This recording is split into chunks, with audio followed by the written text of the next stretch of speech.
Good morning and welcome to CGTN's special coverage of the 70th founding anniversary of the People's Republic of China. I'm Zhou Yue. I'm Wang Mengmeng. Today is China's National Day. A grand military parade, the largest in China's history, will be held in Beijing to celebrate this momentum occasion. And it involves an unprecedented number of officers and soldiers and will display some of the most advanced weapons. We'll soon find out what they are, but what we do know is that the peacekeeping forces will be featured for the first time. And there are going to be a lot of first times. In about 2 hours, Chinese President Xi Jinping will deliver a keynote speech, and then he will inspect the troops on Beijing's Tian'anmen Avenue. That's a thoroughfare in the nation's capital. And 47 ground forces, 18,000 Chinese servicemen and women will parade through the heart of the nation's capital. And also 12 air echelons will fly over. Well, and of course, the ceremony will also feature 36 civilian formations. And as you can imagine, this has been a highly anticipated event here in China. And also in the studio, we have Victor Gao, chairman of China Energy Security Institute and current affairs commentator Anar Tangen join us. You can also watch the live feed on our new media website and follow us through other social media platforms throughout the morning. And now let's get right to the scene. Let's talk to our correspondent Cui Huiyao. He's joining us. He's watching closely at Tian'anmen Square. Hello there, Huiyao. Tell us exactly where you are, what's happening. Hello there, Mama. I'm right now standing about 500 meters to the east of Tian'anmen Square. This is the starting point of the entire parade. In about 2 hours, more than 15,000 military personnel and 580 pieces of equipment will make appearance across the square. As you can see behind me, the Guard of Honor is making their final preparations for the parade. There are 216 of them, and a quarter of them are actually female. They will be the leading squad of the entire 15 formations of military troops. As we know, the Guard of Honor is a ceremonial symbol representing the country and the military force. So their biggest role is to display and escort the three most important flags of China: the military flag, the national flag, and the flag of Communist Party of China. But compared to previous parades, what's special this time is a new formation made up of commanders. As you can see behind me, that is their formation. It comes the second.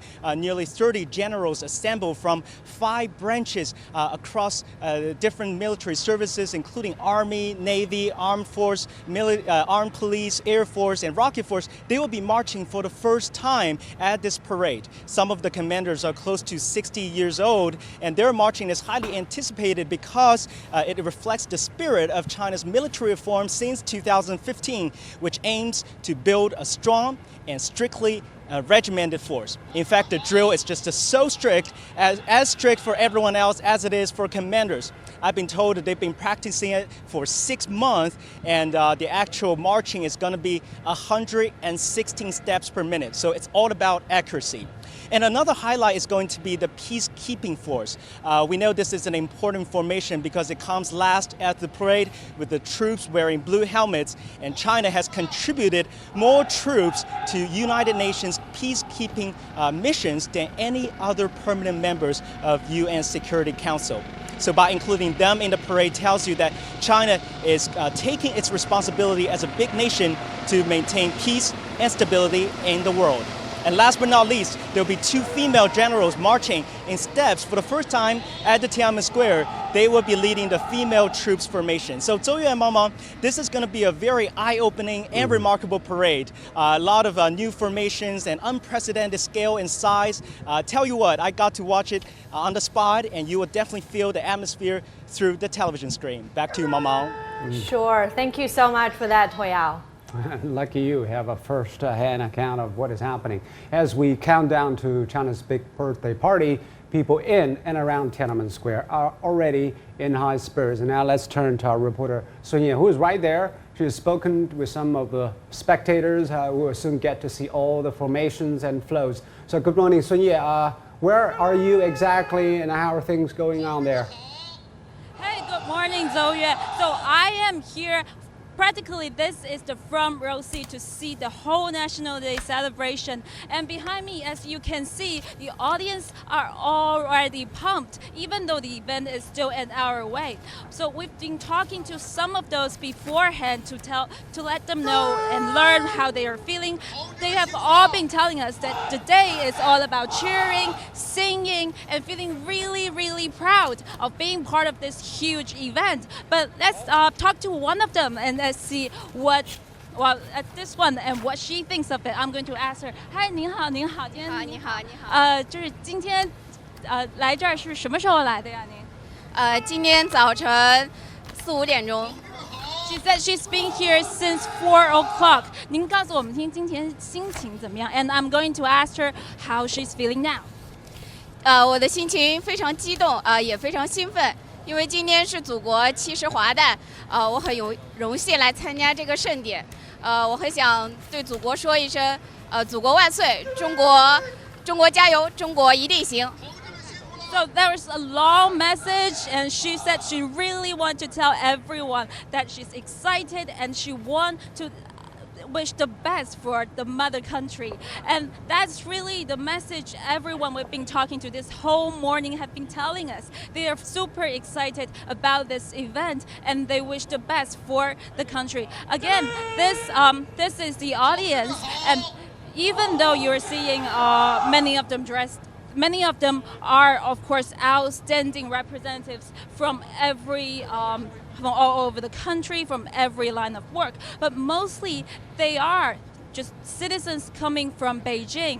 And we know there are workers, of course, primary school students, and migrant workers joining us here. We've been told that this whole event is about the people, is for the people, for the ordinary Chinese. So with this huge spectacular event, not only this, after the military parade, there's also going to be a mass pageantry, also participated by all the people. Actually, around 100,000 people are going to take part in that mass pageantry we're talking about. So workers, deliverymen, even China's famously loud square dancing aunties, they are going to make into that mass pageantry. They are going to also sing and shout and dance their hearts away. And we've been told we are going to have many scores music from history, so that's going to take us down to the memory lane too. A lot of festivities lined up for the day, and we are really excited. As you see, all the audience, their excitement is really infectious. So back to you, Zhou Yue. All right. Thank you very much, Sun Ye, for your reporting on the Tian'anmen Square. And you're now watching a special coverage on the 70th anniversary of the People's Republic of China. We'll be back in a minute.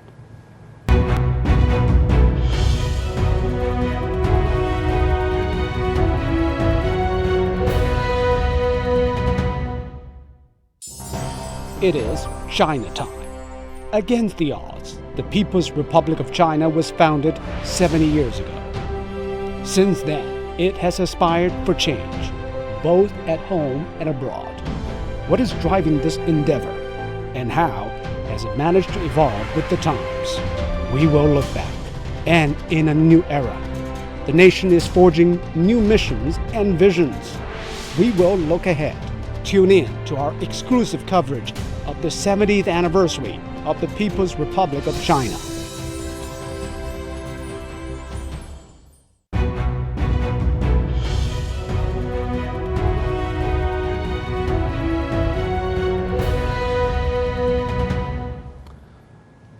Chinese President Xi Jinping has stressed unity ahead of National Day celebrations. A grand military parade will take place this morning to celebrate the 70th anniversary of the People's Republic. In the Great Hall of the People in central Beijing, state leaders, including President Xi Jinping, joined a packed room in celebration. The reception on Monday evening started with participants standing to attention as the national anthem played. In his address, President Xi emphasized unity among Chinese people at home and abroad, as well as unity among parties and ethnic groups, in the spirit of patriotism. The Chinese people are a great people. The Chinese nation is a great nation, and the Chinese civilization is a great civilization. History can illuminate the future, and our path forward is endless. We believe the Chinese people and the Chinese nation, who have 5,000 years of history and have made great achievements in the 70 years of New China, can write fresh and more beautiful chapters in their quest to reach the two-century goals and realize the Chinese dream of the nation's great rejuvenation. The two centenary goals, set out in 2012, aim to create a moderately prosperous society and double China's 2010 GDP and per capita income for both urban and rural residents by 2021, and make China a modern socialist country that is prosperous, strong, democratic, culturally advanced, and harmonious, and reach the level of moderately developed countries by 2049. On Sunday, President Xi attended an art performance in Beijing. He and other leaders joined over 4,000 people to watch the performance Stride Forward, the Nation, at the Great Hall of the People. The performance looks back at the history of China and the progress China has achieved during the last 70 years. And a commemoration is also being held in Beijing to honor the nation's heroes. On Monday is Martyrs' Day in China. President Xi Jinping and other senior officials paid tribute to those who sacrificed their lives for this nation. Sun Tianyuan has more. Beijing held a solemn national ceremony for China's martyrs near the monument to the people's heroes in Tian'anmen Square, culminating in a moment of silence for the nation's fallen heroes. More than 4,000 people, including President Xi Jinping, came to pay tribute to those who sacrificed their lives for China's independence and liberation. According to official figures, there have been 20 million Chinese martyrs since the First Opium War in 1840 to the founding of the People's Republic of China in 1949. The Chinese government has stressed on many occasions the importance of the contribution of heroes to the nation's hard-earned peace and prosperity. In 2014, China's top legislature approved September 30th as Martyrs' Day, a day ahead to the National Day holiday. And in last year, a new law made it illegal to defame heroes and martyrs or to distort and diminish their deeds. And being here, it reminds me of a saying, the only reason your world is filled with warm sunlight is because there are people who pledged their lives to make the world a better place. And like the Chinese leader Mao Zedong's words inscribed on the monument, eternal glory to the people's heroes, and these martyrs will be remembered forever by this nation and its people. Sun Tianyuan, CGTN, Beijing. And massive celebrations are also taking place all over this country as people mark 70 years since the founding of the People's Republic. From traditional dances to tasty delicacies, people are in for a treat.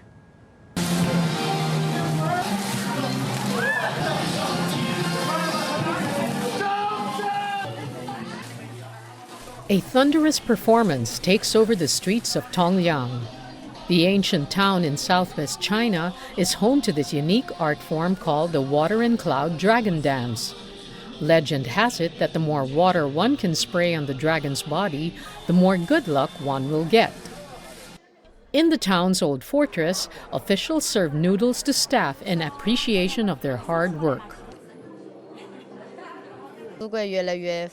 Our country is becoming more prosperous, and along with that, our lives are getting better. I wish everyone can have a happy life.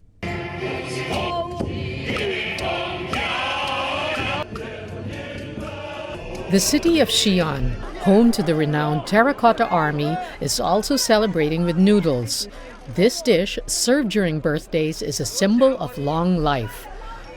Thick or thin, hot or cold, drenched in soup or oil, locals take great pride in the ways they serve and eat noodles. It's so lively here. I've never had as many different types of noodles where I'm from. I ate a lot. It's so much fun.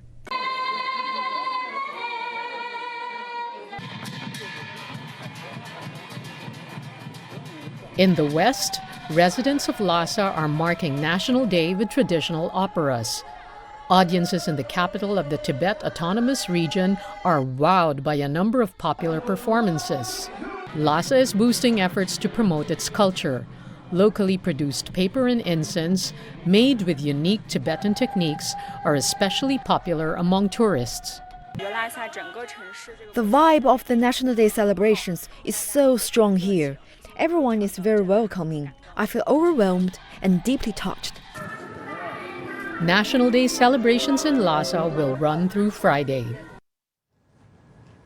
And turning to Hong Kong, a secondary school in Hong Kong has held a flag-raising ceremony to commemorate the 70th anniversary of New China. About 500 students and teachers attended the event.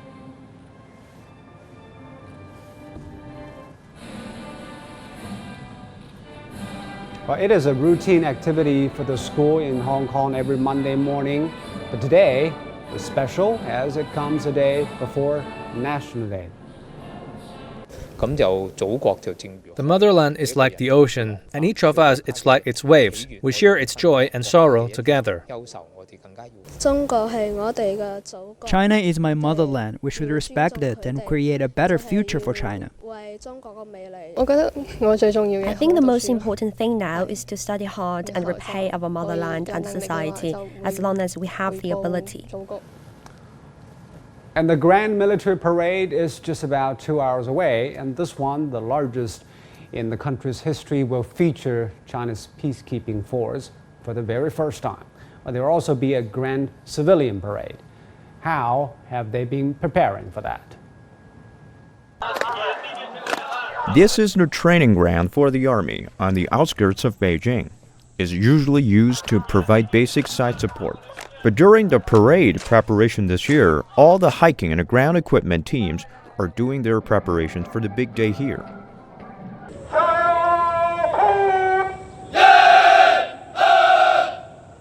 According to the Office of the Joint Command for the Military Parade, the scale of the parade will be China's largest ever.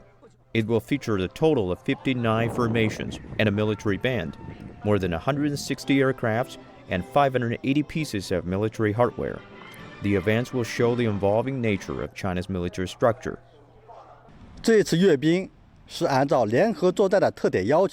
This military parade is organized in accordance with the characteristics of joint operations and by different combat modules. Not only it covers traditional combat domains including land combat operation, maritime combat operation, and air defense, among others, but it also highlights new combat domains like information combat and unmanned combat. It is highly representative of China's military development. The changes are in evidence not just in the size and composition of the units, but also in the training methods, which are more scientific and efficient this time. High-tech devices played a big part in getting better results and improving efficiency.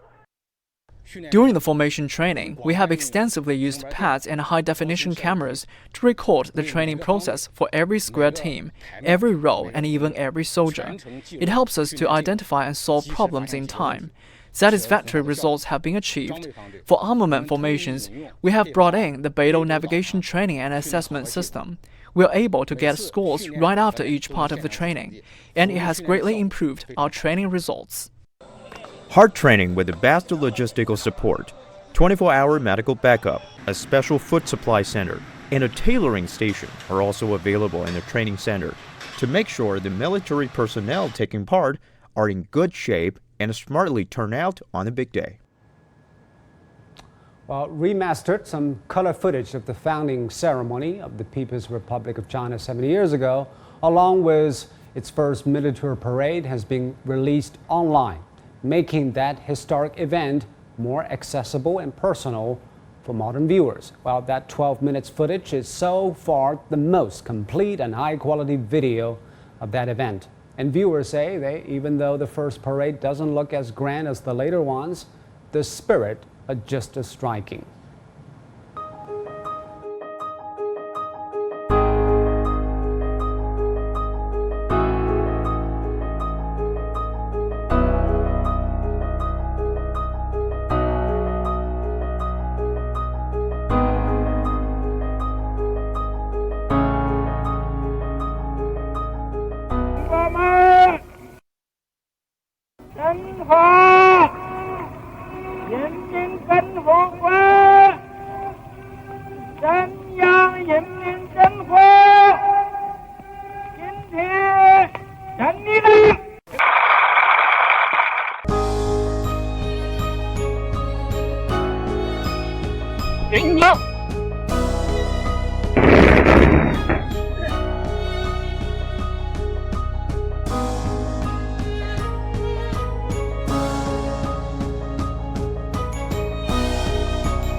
It is Chinatown.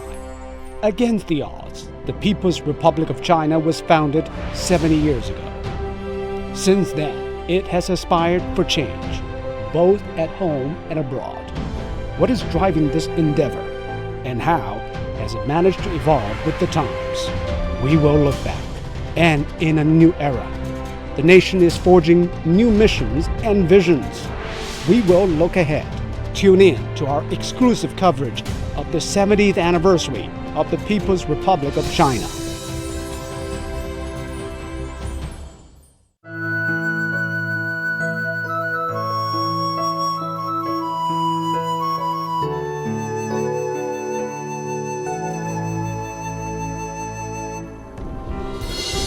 Reviewing rare diplomatic archives. Looking back on historic moments. Recalling major diplomatic decisions. Remembering the names and faces. From 1949 to the present.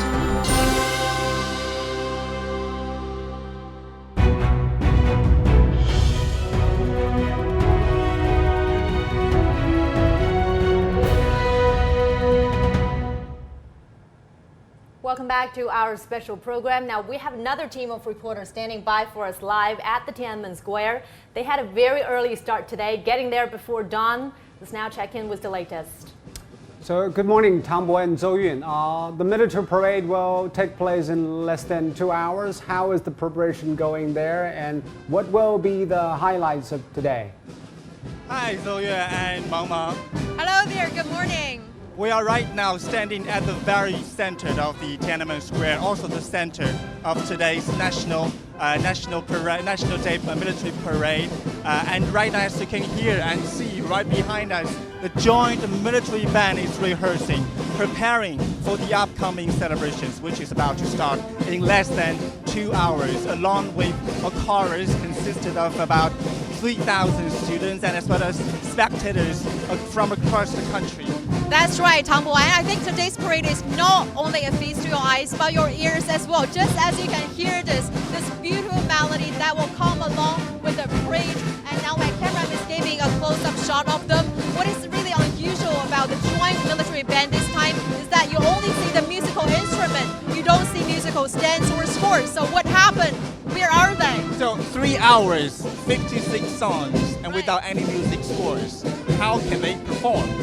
Well, the fact is they have actually memorized all of the 56 songs that are played, meaning every note of music that they're going to perform has been embedded in their hearts and minds. It's just amazing. And also, more importantly, they have memorized all this, and that shows how hard they've been practiced in the past 3.5 months, right?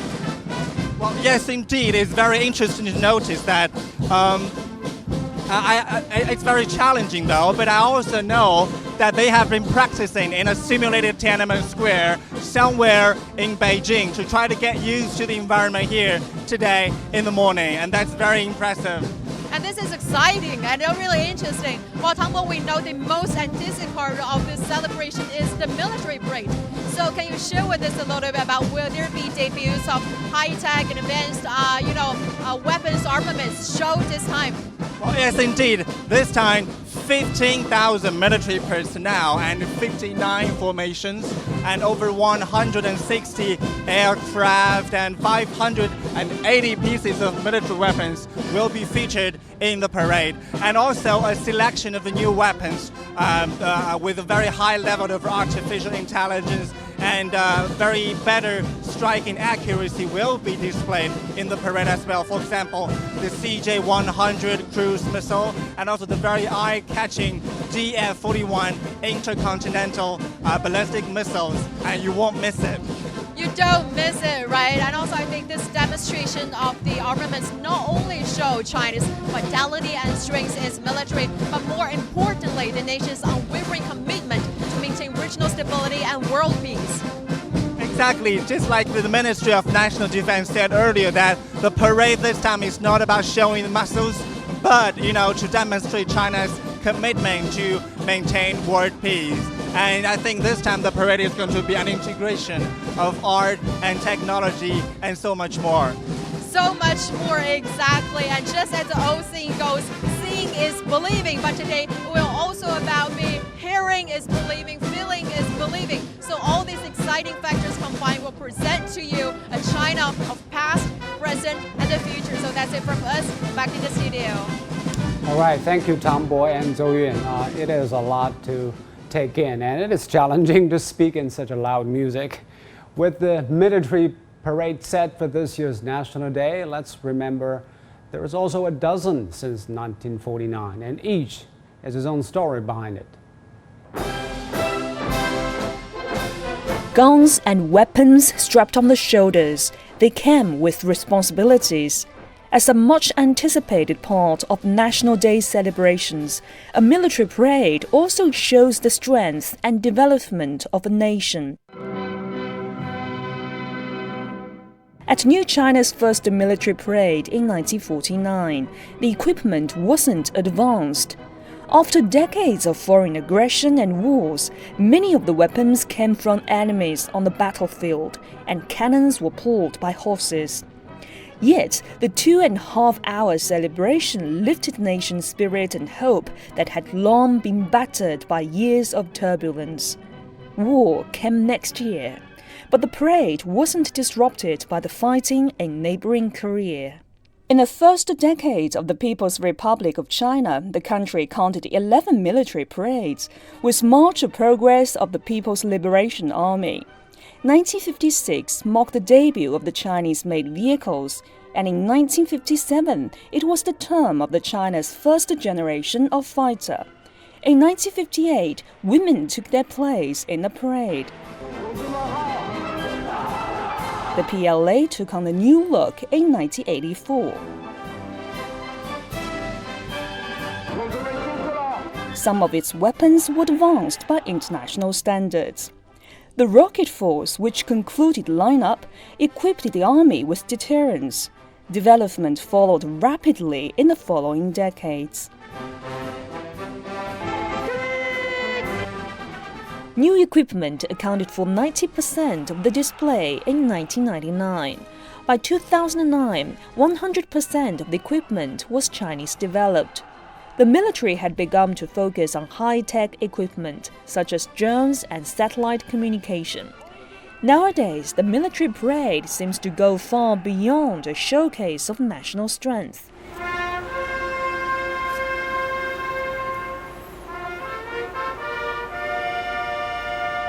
In 2015, in the break from National Day tradition, the parade was held on September the 3rd. The grand procession, which filed past the Tian'anmen Square, marked China's victory over Japanese aggression in the Second World War, as well as the world's victory against fascism.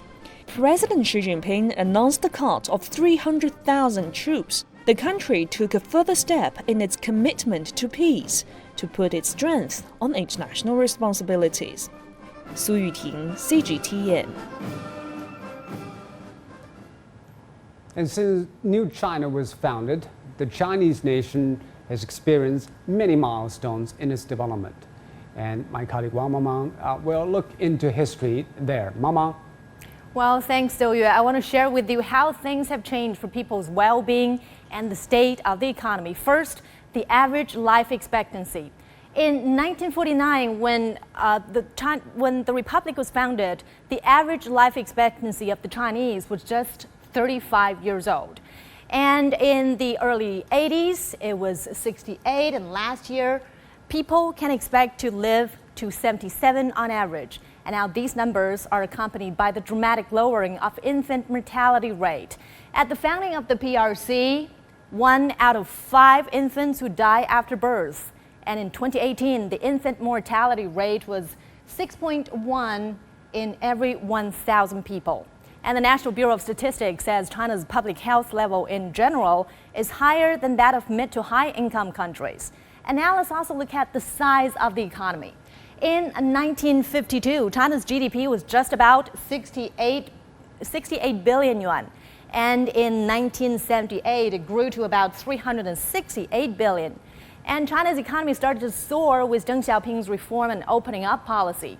In 2010, it overtook Japan as the world's second largest economy. And in 2018, the economy reached 90 trillion yuan.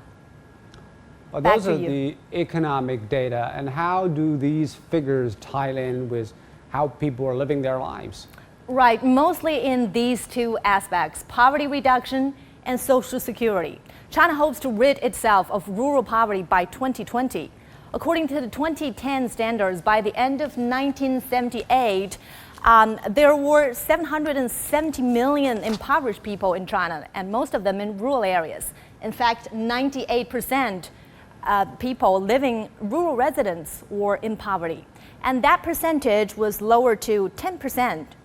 A slew of targeted measures have helped further reduce rural poverty rate to as low as 1.7 in 2018. And this makes China the first developing country to meet the poverty alleviation target set by the United Nations. But the remaining job could be a challenge due to a shrinking labor force and an aging population. And secondly, social security. At the founding of the PRC, it was almost non-existent, but since the market reform of the late 70s, there has been a gradual emergence of a social security net. By the end of last year, 900 million people were covered by basic retirement insurance, and medical insurance covered over 1.3 billion people. It is by and large already a universal healthcare system. China has seen massive transformation over the past decades, and it is a time to reflect on where the future is going. CGTN's Sean Caleb's traveled to Henan province, a traditionally poor region that has seen its fortunes change dramatically in recent years. He talked with 5 generations of family members for their perspectives on China's future. China has hit an important milestone, turning 70. And on this national holiday, legions of families across the country are getting together. They're talking about where China has been and pondering its future. Many are having big family gatherings like this one, the Zhang family here in rural Henan province. The family's going to get together, they're going to make food, have some laughs. And just how extended is this family? You'll have to wait to see, but I think you'll be surprised. Now inside we see a number of the young grandchildren. And it's a pretty good microcosm of where China is right now, because virtually every student under the age of 15 has the access to go to public school, to learn to read and write. And we know that is important moving ahead in the job market, trying to get a job. We're going to chat with one little girl here. She's 12 years old. She is in the 6th grade. Can you tell me your name and what you want to do when you grow up and why? My name is Zhu Mengzhen. I'm 12-year-old in grade 6. I want to be a math teacher in the future. That's great. She wants to be a math teacher. She says she's very good at math and wants to help students along the way. So this is basically what's going on in so many families. The women are getting together. They're preparing the vegetables, preparing the food for the day, while the gentlemen sit around, sip tea, and talk about things that are going on in the nation as well. And again, Henan province is also a pretty good province to talk about how China has changed. There's a tremendous effort to lift this nation out of poverty, and it has been successful here in Henan province. In Langkou County, for example, it was one area that was hit with a very high unemployment rate of about 12%. It has now reached the goal of not having any poverty. The unemployment rate now is about 1%, a tremendous change. But we have to introduce you to this gentleman. He is the patriarch of this entire family, Zhang Shuli, and his 73-year-old daughter, Zhang Yuan. He is 117 years old. 5 generations of his family members are here. Yuan, if you can tell me, how important is it for your father to get together to see this family, and what are his hopes for China's future? My father has seen the changes of China in a century and lived a tough life in his early age. Now the country is getting better and better, as well as his own life. I hope his children could live even better. Thank you so much. And earlier I had the chance to speak with Yuan, and she told me that she didn't have a proper education. She didn't learn to read and write, nor did her daughter.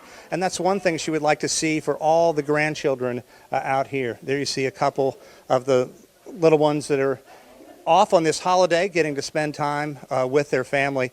But what a tremendous transformation China has gone through in just 70 years. And the history that Zhang Shuli has seen, we can only imagine. If you think about it, he was born in 1902. That was before man knew how to fly. That was before the first of 2 world wars. And it was a full half a century almost before the People's Republic of China was formed. But again, this is what the day is going to be like. People talking about China, talking about the tremendous strides it has made. And this county also boasts its longevity. And they actually bottled a water, longevity water. And if you look close on the face, yes, that is Zhang Shuli. His face is on the bottle of longevity water. This is something I'm going to hold on to, and maybe I can come close to his age at some point. Sean Caleb, CGTN in Hunan Province. And now let's put things into perspective, and let's talk to our studio guests, our current affairs commentator, Victor Gao and Einar Tangen. Welcome, gentlemen, to our program. So during the span of 70 years, China has changed so many lives for the better. I mean, the transformations have been huge, considering not only the size, but also the speed of these transformations. And lifting 770 million people out of poverty is somewhat of a miracle. Now, what do you think have been the ingredients of success here, Einar? Planning, in a nutshell. I mean, in most governments, everyone has the intention to reduce poverty. But the issue with China is that they were able to actually do it through consistent application over years and years of having a goal and putting it into action. I mean, a lot of people, you know, the 5-year plan idea was kind of gotten together with the Soviet Union. It didn't work as well there, but it's really worked very well for China. It's provided this basis in which they can rapidly bring about things that can't be done in many other nations. Mm-hmm. What about you, Victor? Well, I think planning, but also consistency in execution and delivery. And I think the Chinese government is very much devoted and committed to eliminating poverty as a phenomenon. And the goal is by 2020, there will be no more poverty in China, and I think the country is very much on the way to achieve this very important goal. And I think over the decades, the Chinese government and the Chinese nation have been very consistent in executing the plan one step at a time, and now I think the achievements are phenomenal, and we are very proud of eventually getting rid of poverty for all the people. I want to ask a question about healthcare. Because the life expectancy back in 1949 was 35 and now it's 77. A lot of people think that child mortality and life expectancy is a parameter of a nation's health. So about the healthcare system in China, what has China done right to make that happen? Well, once again, I think it's a total package. Planning on the one hand, but also execution, and also, for example, the widespread implementation of healthcare services. You may remember, even in the Great Cultural Revolution, the 10 years of great disaster in China, there were the barefoot doctors, unknown or unheard of in other developing countries. And ever since the beginning of the Chinese reform and opening to the outside world, the Chinese government at all levels and the Chinese nation as a whole have been implementing the widespread reform of the healthcare sector as a whole. And I think right now people do enjoy widespread healthcare services, even to the very lower level of the rural areas. All right. Wow. And as celebrations just unfold all over this country on the National Day, many take time to reflect on what they're thankful for. And health, family, and happy home, all a few things, but many others pay tribute to their country too. One Shanghai family invited our own Lindy Tongana into their home, and they reflect on the founding of this country. Well, here in Shanghai, the Gu family has invited us to share in the National Day celebrations with them as they reflect on the past 70 years. Hi, Jeremy. I'm Lindy. Lindy. Welcome to my home. Thank you so much. It's so nice to meet you. And this is a really, really lovely home. Thank you for This is my grandma. She It's 97 years old. Oh, wow, 97 years old. Grandma, it's so lovely to meet you. I can only imagine the changes that she's witnessed across her lifetime. Perhaps you can tell us a little bit about China before and after 1949. Since the founding of PRC, my life has changed for the better. I'm old now. I have been retired for more than 40 years with a guaranteed pension, and all 8 of my children have their own families and live happy lives. Amazing. Well, let me try and say this to your godmother. You help me correct it if I'm wrong. But Junin Shobi Nanshan. Thank you. Oh, wow. Here come the parents. This is my father and my mother. Oh, ni hao. Thank you so much. Thank you. I know your parents' generation lived through the start of the reform and opening up. Perhaps your mom can tell us about some of the main changes and transformation she's seen in her lifetime. As China implemented the reform and opening up policy, the National College entrance examination resumed. I was fortunate enough to take this exam. As a result, I was admitted to the technical school of the Shanghai watch factory. Very beautiful. This photo was taken when I just started my job. I studied while working and later obtained a college diploma. This diploma brought me more career choices. And so I can imagine that your father, having lived in Shanghai his whole life, has witnessed the incredible transformation that this city has seen. Perhaps he can share a little bit more about that with us. Shanghai has changed tremendously. There used to be a pedestrian overpass on Kongjiang Road, but today it has been rebuilt into a part of the inner ring elevated road. High-rises dominate the skyline, and there are metro and high-speed rails, making transportation more convenient.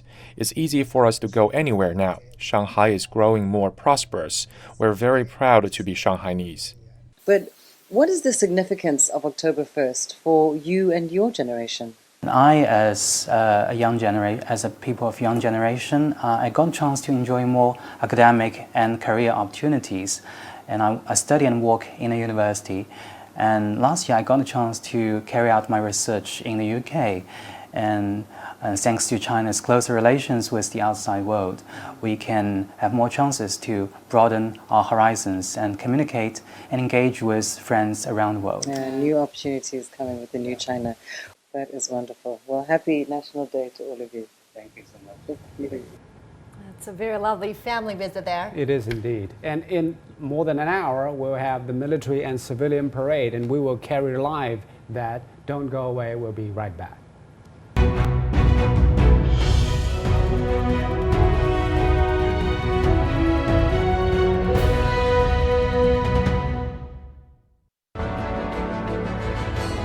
We join Chinese government and people as we also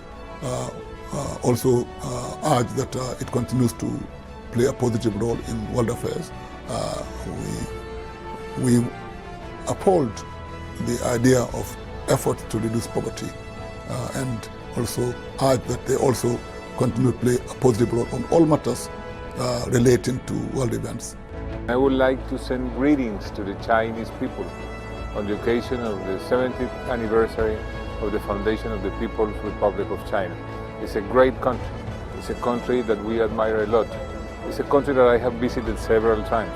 I was recently there accompanying President Duque, and I was very much impressed. I want to congratulate the People's Republic of China on their 70th anniversary and to tell them there is always a friend, small as it is, Cyrilian. Let me take this opportunity on behalf of the government and people of Antigua and Barbuda to congratulate the People's Republic of China on this very important milestone, the achievement of this very important milestone, that is the 70th anniversary of the founding of the People's Republic of China.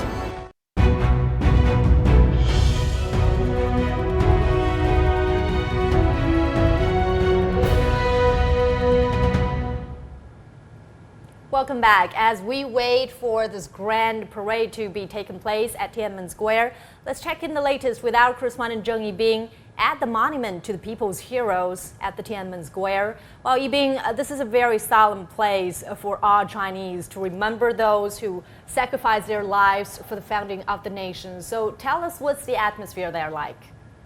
Oh yes, Mamang.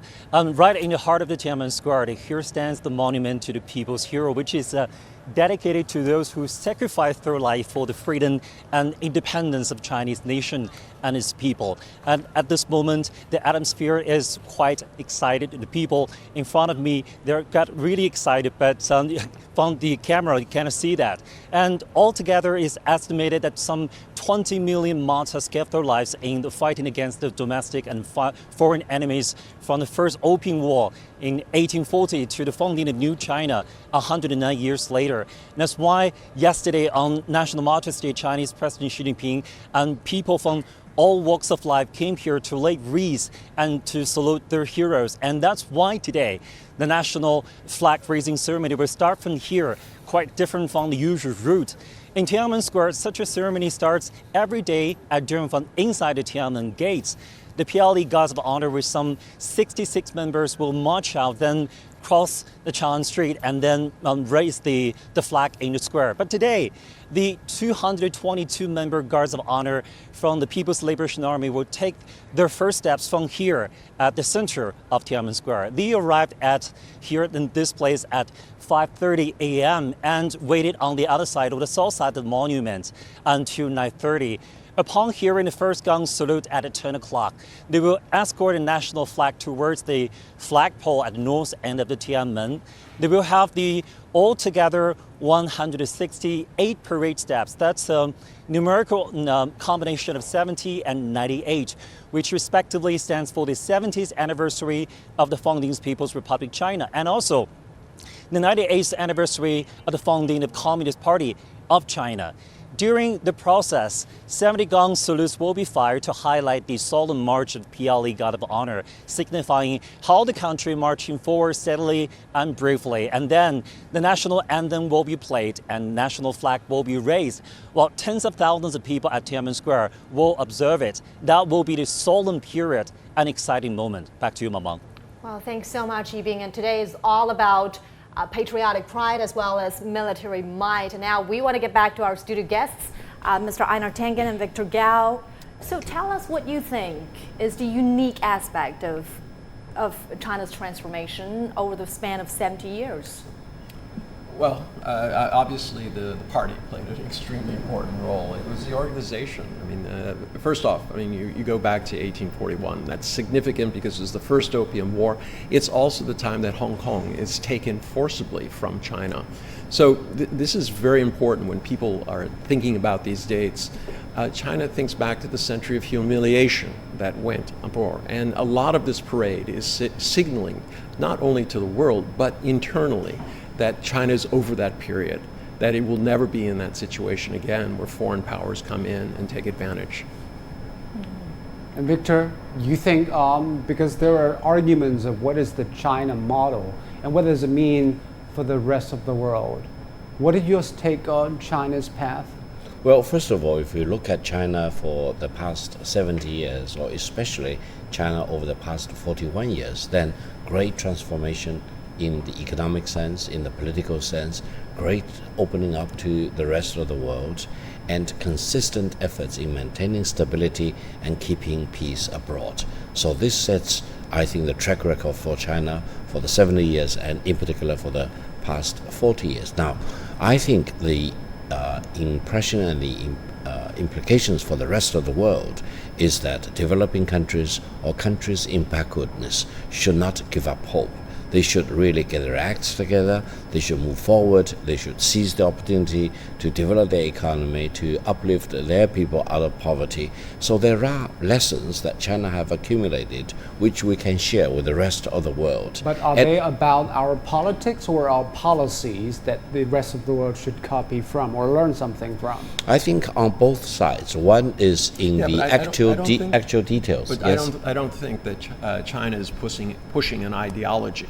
And this is very important. I mean, in the West, we think of American exceptionalism, this idea that there's only one answer, one way that you can approach government. And I don't think that you see that in China. But since you've been successful over the past 70 years, there must be something that others can pick up from and copy for themselves. You can learn by progress. I mean, it's all been about methodology, as Victor was talking about. Yeah, there's no one single model that could be universally applicable. And that's the key to the world going forward, this idea that it's all going to be homogenized. It just doesn't work. You have civilization cultures, cultures that were created kind of arbitrarily through agreements. Well, I think there are two things. One is very unique to China, and probably other countries are not in a position to learn from China for those very unique features. But on the other hand, there are many specific policies which can be applied to many other countries. For example, China's focus on building up infrastructure, China's focus on uplifting people from poverty, China's focus on put a premium to education, for example. All these things, many countries, especially in developing world, can share their experiences with China, learn from China, and also benefit their own people. All right, let's try to get some perspective from another guest commentator of ours. Our own I believe Robert Kuhn is joining us from the venue of this parade. Dr. Kuhn, what do you want to share with us with your observations there? Sure, it's really a pleasure being here. I had the opportunity last night to hear President Xi in the Great Hall of the People delivering his speech, and I was impressed at the beginning with his first 3 paragraphs, which talked about over the 70 years, very elegant in Chinese. The first was the Chinese system and China's path and socialism with Chinese characteristic. The second was China's achievements, and he specifically pointed out poverty alleviation. Over all other things, China has had great achievements in its economy, science and technology, culture, but he focused on poverty alleviation. That is a major historical milestone that China has created. And then the third part was on international relations and China's engagement with the world and a community with a shared future for all humanity. And today, ready to witness the parade, one can reflect on China's 70 years, to appreciate the achievements and to look forward and to anticipate the next 30 years until China's 100th anniversary. So it's a very pivotal time to reflect on how China has achieved what it has done and what challenges lie ahead. And Robert, Americans have diverse views on China. You are an American. You are a lot of exposure to China and the Chinese. How do you see China's path? I think this is a really important question. I've said that when future historians look back at the history of the world, these 70 years of China will be a major feature because it is such an important historical milestone. And as I look back, what are the drivers? What are the principles that have generated China's success? And I've looked at 6 principles, and I start with the Chinese people who were willing to work hard and to work long to improve their own lives, their families, but also to rejuvenate the country. And I would single out migrant workers as typifying. I mean, all Chinese have participated, but migrant workers have made a special contribution. Second is clearly the leadership of the party, a one-party system that can enforce political stability, which is the foundation of success. Third, reform and opening up, that's obvious. It energizes innovation, it energizes the economy, built the second largest economy in the world. Fourth is a strategic vision that has long-term goals, mid-term objectives, short-term policies that are monitored continuously and modified as they have to be. And policies that need long-term commitment, for example, Great Western Development or water resources, can have the long-term development. The fifth reason is China's unique approach to experimentation and testing before rolling things out, to be very safe. China has 1.4 billion people. It cannot afford to make mistakes. And so the special economic zones in the early 1980s, and more recently, the free trade zones, beginning with the China pilot free trade zone in Shanghai 2013-2016, testing, changing to go forward. And the final or 6th point I look upon is a willingness to admit mistakes mistakes and to correct them. So you see all of these 6 have contributed and have generated China's remarkable achievement, which in the history of the world will be noted. Well, thanks so much, Dr. Kuhn. Dr. Kuhn is also a China Reform Friendship Medalist. For a new angle on 70 years of New China, my colleague Mike Walter is now in Washington, D.C. for a special look at ties between China and the United States in the past 7 decades. Hello and happy 70th to the People's Republic. A remarkable parade underway. This dwarfs what we've seen for other major milestones, and it's of course our first glimpse of some of China's growing military and economic prowess. China has come a long way in the past 7 decades, and China-U.S. ties have also changed throughout the years. CGTN's Jim Spellman has a closer look at those ties. Jim? Mike, as the People's Republic of China celebrates the 70th anniversary of its founding, the relationship between China and the United States has never been more important, but that connection is facing serious challenges. 70 years ago, China-U.S. ties were practically non-existent. The U.S. didn't formally recognize the government in Beijing until 1979, and Washington spent decades focused on the Cold War with the Soviet Union and wars in the Middle East. In those 7 decades, China has become a huge economy, driving global growth. China has become the world's 2nd largest economy. They've done this in a period of time that is shorter than any country in recorded history. So their rise to prominence in terms of coming from a very, very low level of economic output to being the world's 2nd largest economy, well, that virtually happened in the span of 1 generation. As recently as last year, China was the largest U.S. trading partner. But after years of mutually beneficial growth, that relationship is in jeopardy as the 2 countries are locked in a bitter trade war. China's been taking advantage of the United States for a long time, and that's not happening anymore. We can't let that happen. Tariffs plus U.S. action to limit Chinese tech giant Huawei are creating strains on both economies.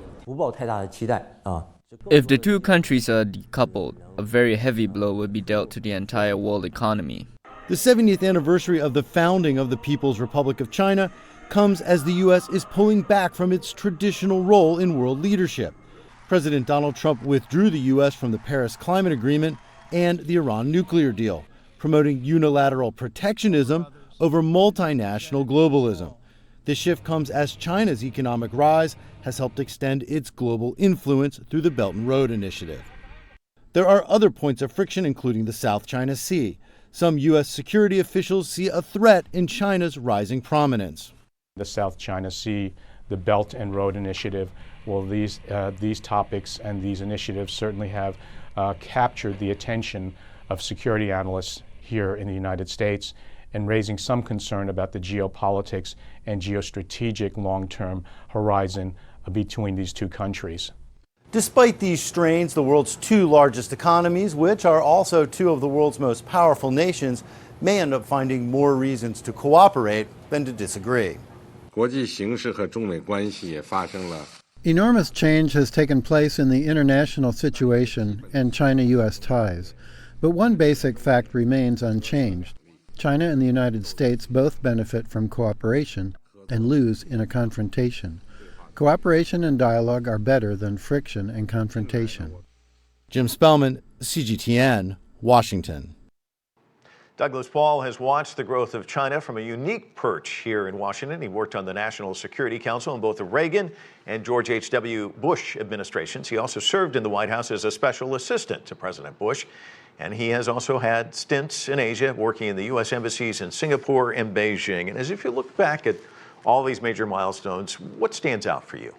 Well, we've had a tremendous improvement in the standard of living and the quality of life of people in China over these years, especially in the initial 30 years of post-reform China. There's some important turning points that were managed more successfully than we know of any other nation in history taking on.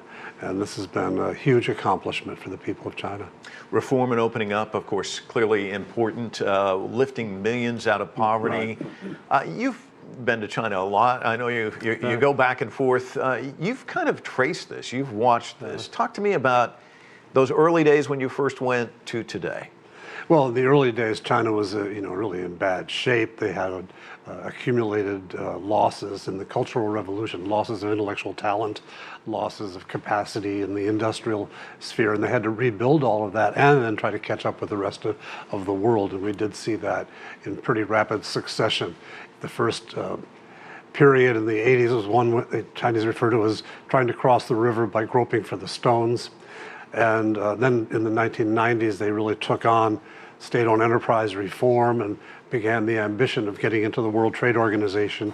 And then after joining the World Trade Organization and becoming a major export powerhouse, China really took off economically. And that fed the growth of universities.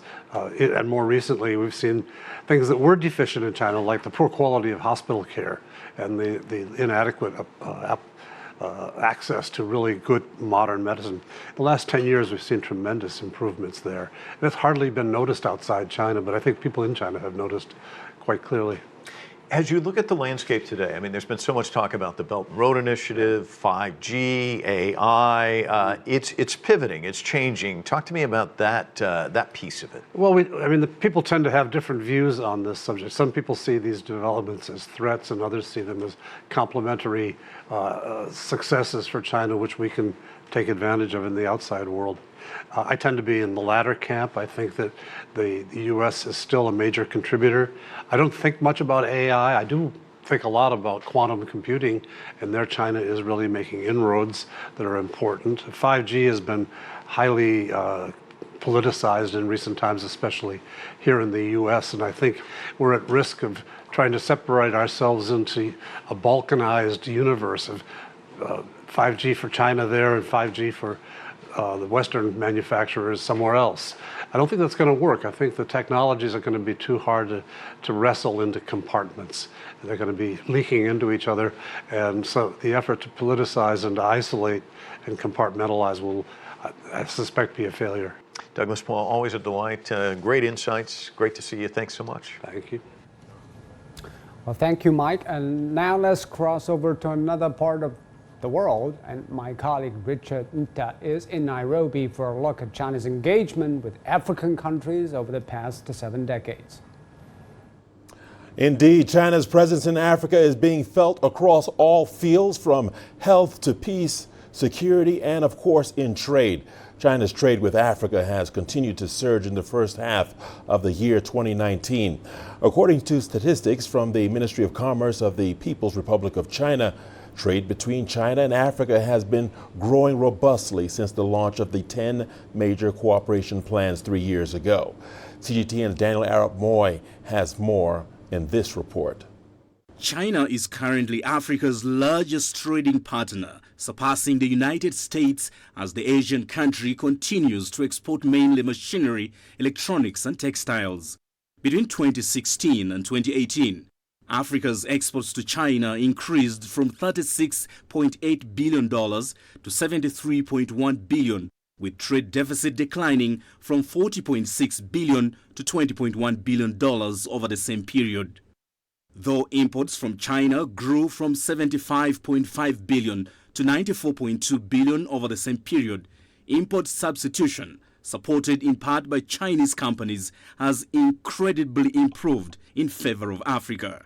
According to statistics from the General Administration of Customs of China, between January and February, China's total import and export volume with Africa stood at $32.1 billion, up 3.5% year on year, exceeding the overall growth rate of foreign trade in the same period by 7.4 percentage points. Daniel Arap Moy, CGTN, Nairobi, Kenya. We are joined in our Nairobi studios by Edward Kusewa, an economist and a lecturer at St. Paul's University right here in Kenya. And also joining us is CGTN's correspondent Angela Coppola, live from Johannesburg. But let's start with Edward Kusewa. Thank you for joining us. Edward, my first question is to you. Yeah. There's no secret there has been a steady increase of cooperation between major African economies and, of course, China. From your perspective, what is the major contributing factor to this increased cooperation? Well, if you look at China's investment model and business model has really helped Africa grow in the last 5 or 10 years. This has been accelerated by the fact that there's a lot of trade openness between African governments and China. And also China looking at Africa as a growing emerging market for its products. So there has been this trade openness, cooperation and collaboration by both China and Africa. And this has helped Africa grow in the recent past. All right, Edward, we're going to get back to you in a few seconds. All right, let's go over to my colleague in Johannesburg, Angelo Coppola. Angelo, thank you for joining us. My next question is for you. African countries increasingly turn to China for cooperation in peacekeeping, health, and of course, trade. You have extensively covered these areas in the Southern African region. What's the impact of China's contribution? From your perspective, how do you see it? Well, look, I mean, there's no doubt that China has played a significant role in peacekeeping, healthcare provision, and, of course, trade. On the peacekeeping front, there's been an increased presence in many of the continent's hotspots. This is seen as a drive by China to assist where it can. The peacekeepers, of course, appear to have integrated themselves fairly well with the other forces on the ground and work also very well with those multinational groupings that are managed by the AU and by the UN. On healthcare, we've seen them operate in health hotspots. For example, Liberia a couple of years ago, where they got involved and helped to stem that huge Ebola outbreak there. They brought in large medical teams and brought that thing under control. They also operate on a social health level with highly skilled medical teams performing much needed eye surgeries, for example, in poorer countries. So overall, the impact on the continent in many countries has been increasingly felt. Richard. All right, Angelo, thank you for those insights. We'll be back to you with a few more questions. Now, let's talk about future trends. What does the next decade look like if China continues at this pace? I mean, China has done a lot for Africa so far. I mean, that is evidenced by the fact that if you look at all the sectors have been impacted in one way or the other. And so China is encouraging this cultural exchange, and you can see it in education in terms of the scholarships that China is giving African academics to move forward. And so we are seeing that there's a lot of impact, not just in education, academic, energy, but also the totality. Look at the railways, look at the ports. There's been an increase and input from the Chinese government to Africa that has helped to remove these barriers and these inefficiencies that have existed for a very long time. Well said, Edward. We appreciate your expertise on the matter. I'll let Angelo Coppola have the final word. And Angelo, how is Chinese technology affecting business where you are? Well, Richard, we have a range of Chinese companies operating in South Africa and Southern Africa at the moment. Several have opened factories here locally so that they can grow market share and also to serve as a stepping stone into the rest of the continent. Talking about retail consumables here, the auto sector, and of course the telecom sector. The technology that they've made available to the local market has also had an impact and has provided consumers and businesses with alternatives to what the rest of the world has to offer. So in terms of employment and manufacturing, those companies are also adhering to South Africa's specific requirements in terms of black economic empowerment, which is also quite important. So it does lead to a bit of a win-win situation for both China and South Africa, Richard. Well, it is a topic that will only gather pace as China increases its engagement with African countries. Sure. So this part is about China's relations with the rest of the world, and we want to get some insights from our guests here. So China's transformation from an relatively closed economy to a major trading nation over a span of 70 years is an incredible success story. And it's committed, of course, to opening up more to the outside world. So why is this political wisdom or logic still applicable today? And how should China reposition itself over the process? Victor? Well, first of all, I think 41 years ago, when Deng Xiaoping re-emerged as the paramount leader of China, Deng Xiaoping and China demonstrated tremendous amount of audacity and wisdom. And they also demonstrated the bravery of embracing the rest of the world, rather than, for example, building walls to continue to keep China isolated from the rest of the world. And I think all the political and economic reforms being implemented over the past 41 years bore fruit right now. And the result is that China is already the largest trading nation in the world and the largest manufacturing nation in the world, in addition to be the second largest economy in the world. And I think China today, with much larger impact in the world, will continue to promote reform and opening to the outside world. First of all, China benefited from this opening, but also China feels its obligation to share its experiences with many other parts of the world so that we will build what President Xi Jinping has called the common destiny of mankind, the shared future of mankind. And I think this will really push the globalization to the higher level. We can call it globalization 2.0 or even 3.0 going forward. NR, talking about globalization, obviously the Americans now have second thoughts about how globalization has helped America and China. They think China is the beneficiary of the globalization 1.0, so they're trying to push China to open wider to its access to the outside world. But obviously there are divergent views about the speed and scope of China's opening of its markets. Where do you think China should stand? Well, China is doing what it's necessary for its country, and the U.S. has to do what's necessary for theirs. But the problem that is being faced in the U.S. is the decline of the middle class. You have a lot of angst that brought in people like Donald Trump because he promised that he could make everything simple and easy. But the fact is, the world today faces an inflection point between those who see zero-sum and those who see win-win. And I agree with Victor. It's WTO 2.0. Where WTO was just about agreements between countries. China's taking that one step forward by actually giving the physical connectivity. If I'm a farmer in the middle of India or someplace and there's no way to get my goods to the market, WTO meant nothing to me. But when a rail or a road comes that now allows me to do that, that means a lot. So as the Belt and Road, AIIB, the Regional Comprehensive Economic Partnership, these are the things that are going to be defining the world as we go forward. As I said, two very different views.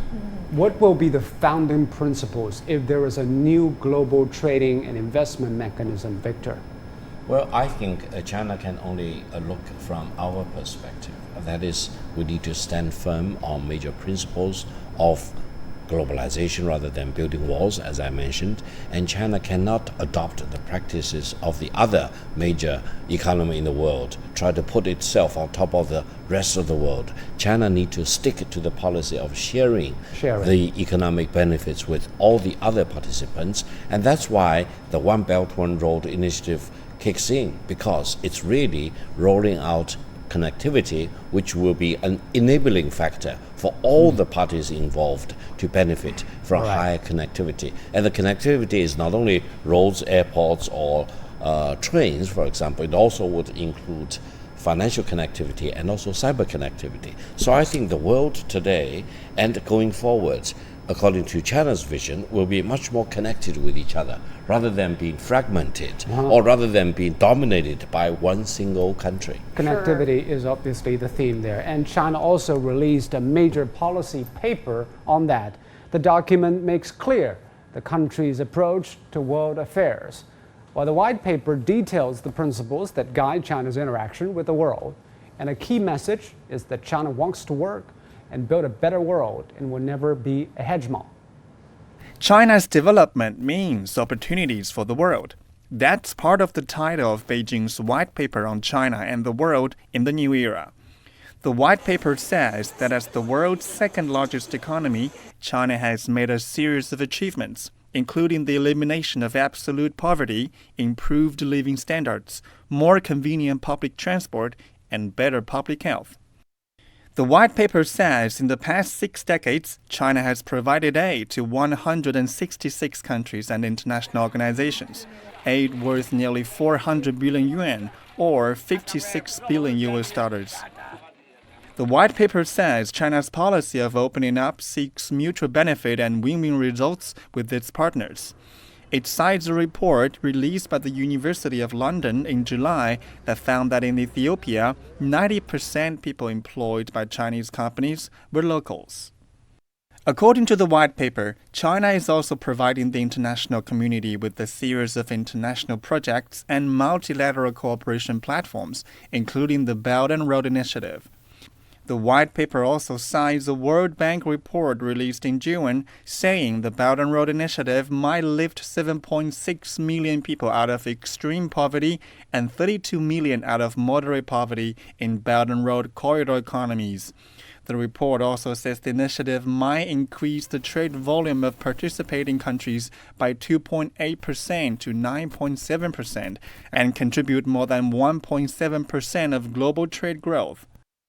On China's medical contributions, the white paper says Chinese scientists' discovery of artemisinin in the 1970s has helped save millions of lives around the world. Another key message of the paper: China will never be a hegemon.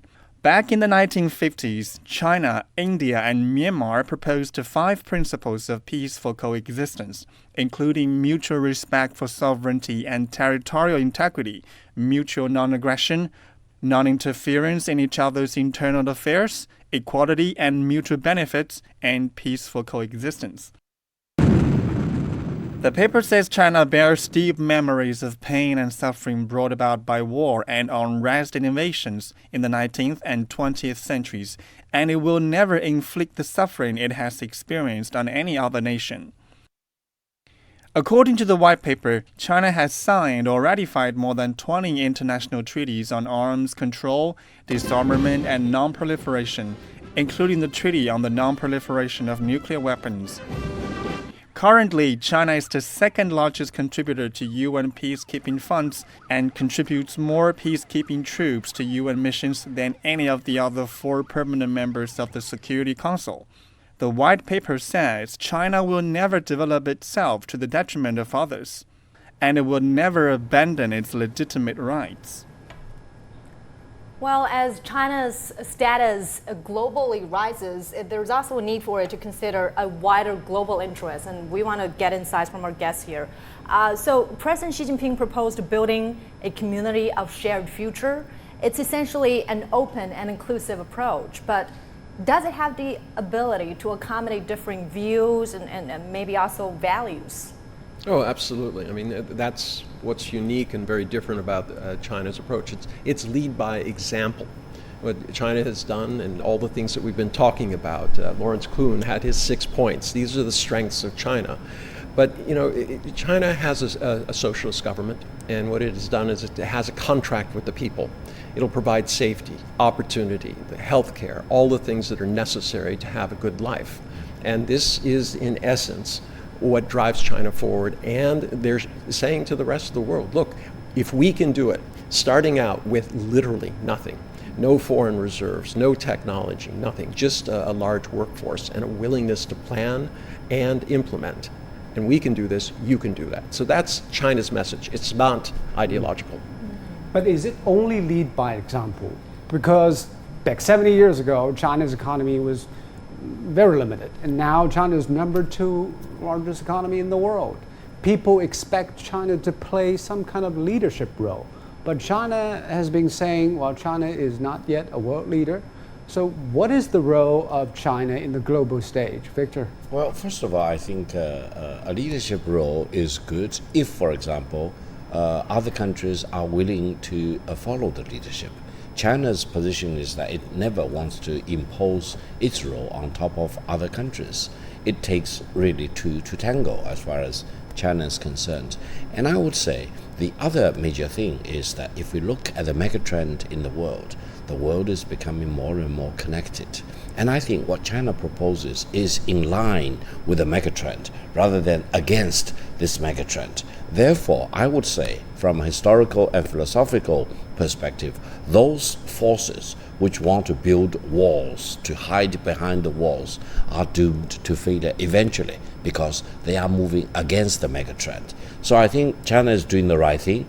We figured out what the megatrend is for the world, and we are doing the right thing. We walk the right walk, and we hope the rest of the world will also talk the right talk and walk the right walk. But what do you think China's message should be to those who are building walls, who are obviously for nationalist and localist values, and what can China do about that? No, I think President Xi Jinping said very correctly in one of the international speeches he made. That is, if you want to hide in a dark house, for example, as if you can seek peace or safety in the dark house, eventually you will fail. You will disappoint your own people. You will let down your people. So I would say for the other major economy in the world, I would say the leaders and the people over there need to really have an open mind as far as globalization is concerned. Even if you suffer some losses, eventually you need to figure out what's the better way for you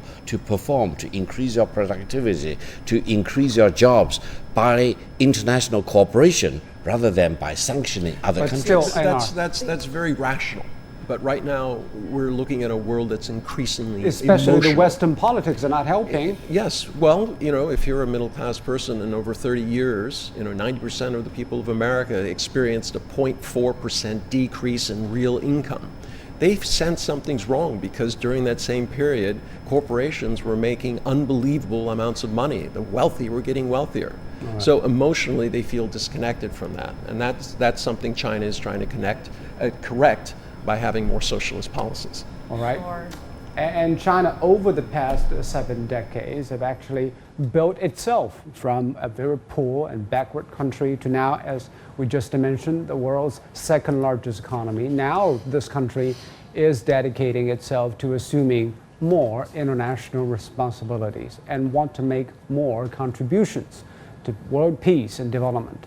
Since the 18th Party Congress, Chinese President Xi Jinping has put forward this idea of building a community with a shared future for mankind.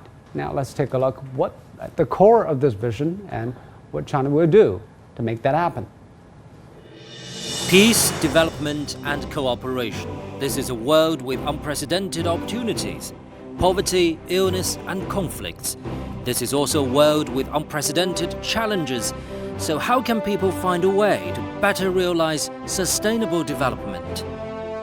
To build a community with a shared future for mankind. This is a proposal put forward by Chinese President Xi Jinping. In September 2015, he made a keynote speech at the UN headquarters in New York. In that speech, he elaborated this idea in details. We should build partnership in which countries treat each other as equals, engage in extensive consultation, and enhance mutual understanding. The principle of sovereign equality underpins the Charter of the United Nations. The future of the world must be shaped by all countries. One of the core values of the notion building a community with a shared future for mankind is to safeguard multilateralism and reject unilateralism. If a country always plays the zero-sum game and carries the Cold War mentality, it will overstate its own interests and ignore the interests of other countries. In 2017, President Xi Jinping reiterated the notion of building a community of a shared future for mankind and pointed out what China would do to realize it. We must stay on a path of peaceful development and continue to pursue the mutually beneficial strategy of opening up. China will continue its efforts to safeguard world peace, contribute to global development, and uphold international order. Under this notion of building a community of shared future for mankind, Xi Jinping calls on world powers to promote open, innovative, and balanced development that benefits all. Nations could go in the same direction in building a community of a shared future for mankind. Global development will be more conducive to people's livelihood. Another key aspect of building a community of a shared future for mankind is to increase inter-civilization exchanges to promote harmony, inclusiveness, and respect of differences. The notion of building a community of a shared future for mankind also stresses on protecting the ecosystem and to put Mother Nature first. China is dedicating itself to pursuing a low-carbon, green and sustainable development. Pass on the torch of peace from generation to generation, sustain development, and make civilization flourish. This is what people of all countries long for. It's also the responsibility statesmen of our generation are to shoulder. Building a community of a shared future for mankind is proposed by China, but it belongs to the world. As an ancient Chinese saying goes, when the Great Way rules, the land under heaven belongs to the people.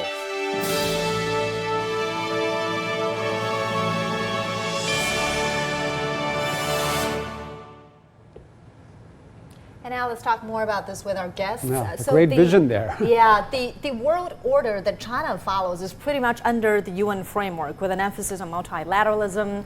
And Western powers really played a major role in designing and building this order. But some countries are not following through. Why is that? Well, it gets back to this issue. Things for most of America in terms of the middle class have not been going well, and you can see the same thing in Europe.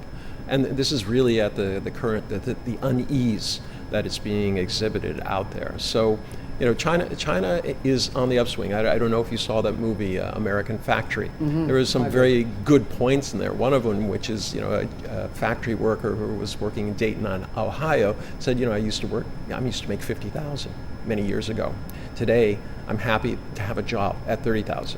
Whereas you went on the Chinese side, these guys said, it's been all up. So you have kind of, middle class in decline and a middle class on the rise. And this is different periods for these two economies, but it's creating friction that wouldn't necessarily be there if the U.S. was able to bring about do you a think transformation. This transition will pave the way for more harmonious and cooperative relationship in the decades to come? No, I'm sorry. I'm a little bit pessimistic. I think there's a decoupling going on because of the lack of trust. When you have leaders who are getting up and calling other leaders enemies and things like this, it's very difficult to see when you see them attacking companies, threatening to delist companies because of their origin.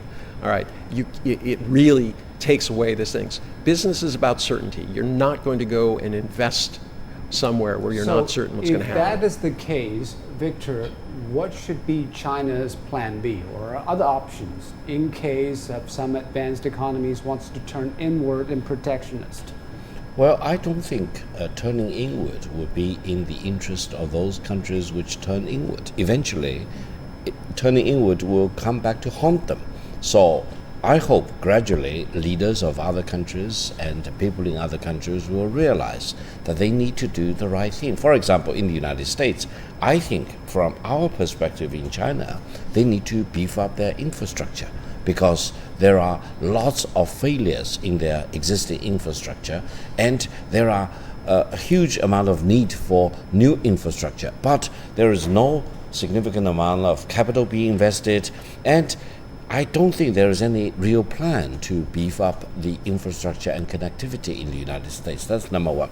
Number two is that when you are hit with huge trade imbalance, the better way is to increase your export abroad, rather than, for example, doing all the tariff war, which eventually will haunt your own people and your industry. So I think for the United States, now that we have the trade war between the United States and China, initiated by the United States, I think China still need to keep steady and stand firm on the ground and also keep talking to the United States. I don't think disengagement will work. How can the two largest economies in the world disengage with each other? The presumption is wrong, and we need to really let the American people and the American decision makers know that disengagement eventually will hurt the United States as much as it will hurt China. Well, going forward, though, let's say if the two countries remain deadlocked over this prolonged trade war, are you seeing a possibility that new orders, old orders, would give way to new orders, or is something a process in the making? Yeah, this is what I was talking about, this inflection point. Remember, we're talking about a large part of the world's GDP, but it's only a few countries. Now, the rest of the world is watching. and which way they want to see. What is their future? They also grew under WTO, all right, during these last 20, 30 years. So what are they going to choose? A vision that says we will continue to grow, or a vision that says no, you will only grow as far as we'll let you. So it's either they either choose zero sum or win-win, and this is the point. If the rest of the world sides with China in this idea that it should be win-win, multilateral, sustainable, moderate, as opposed to only benefiting those in the top-tier countries, I think it will be settled, and these advanced countries will come to the point. So you seem to suggest that most of the emerging economies will probably band with China. Well, I think they want to. They have trepidations that are being fueled by social media and the international press that says, oh, China, be careful, they're doing something very bad. You know, there hasn't been anything. Building bridges and roads is better than selling bombs and tanks. Yeah. So let's say if things keep going like this, what do you think things will evolve into the future? Well, I think if the United States government continues to stick to this protectionist policy, it will be very bad for the United States as well as for the whole world. And I think sooner or later, the world at large need to make a choice between two philosophies, two paradigms. And I think no country in the world today wants to be second to another country, wants to be dominated by another country, wants to be subordinated to another country. Therefore, I think China is right. Countries need to treat each other as equal, rather than, for example, one country dominating above all the other country. For example, if the United States want to be number one in the world, who wants to be the last and the least? So I think President Trump is wrong in his philosophy as well as practice. And eventually, the people in the United States, whom I love and admire tremendously, will realize that President Trump probably is not doing real good for the American people. The Chinese people really have goodwill for the American people, and we really appreciate and treasure our good relations and constructive relations with the United States, with the American people. So I think that megatrend eventually, hopefully, will prevail. All right. Hopefully. Hopefully. Thank you, Victor, and thank you, Einar. And please keep watching our parade live broadcast. Now, earlier we sat down with individuals from around the world who, thanks to time spent living or studying in the country, are considered specialists on China. We discussed their experiences in the country as well as their thoughts about China's interactions with the world. Congratulations to China's leadership and to China's people for the celebration of the 70th anniversary of the People's Republic of China. What incredible achievements have been made in the last 70 years. And the World Economic Forum is very proud to have accompanied China during the last 40 years, particularly during its reform and opening up policy. China has all the reasons to be proud of itself, and I want to wish again all the best for the next 70 years, and my congratulations. 你好，我很高兴见到你。Hello, I'm very happy to see you. Since I've been going to China since 1964, I have witnessed a very, very big change in the balance of power and prosperity between the West and China. This is the Friendship Award, and there's a picture of me being given it in the Great Hall of the People. I do have a personal feeling about China. I do have a professional interest in it, but the fact is that I love China. You know, without China's economic growth, global growth since the financial crisis would have been much slower. It's also, to some extent, disorientating because the world has to get used to this extraordinary new phenomenon and has to learn about China, about which the world was extremely ignorant. It's not Western and it's never going to be Western. It's something new. My relationship with China began really with the mainland, began with the Nixon trip to China in 1972, where I was the principal American interpreter. Well, one of the most interesting things about China and the world is that there hasn't been any other country that has had as many different roles in the world over that 70-year period as China. And I don't think you can find any country that has played so many positions on the field over such a short a time as China has. I don't think China will ever stop being fascinating either to me or to the wider world. I'd love to say that I actually got into it back when I was a schoolboy because I could see that it was going to become this major world power. I saw nothing of the sort at the time. I'm not a prophet in any sense. What I saw was something that's still true today. It's somewhere fascinating, a place with a strong sense of its own identity, its own civilization, its own culture, and one that is, in many ways, very open to being explored and enjoyed and contested and debated by people from outside.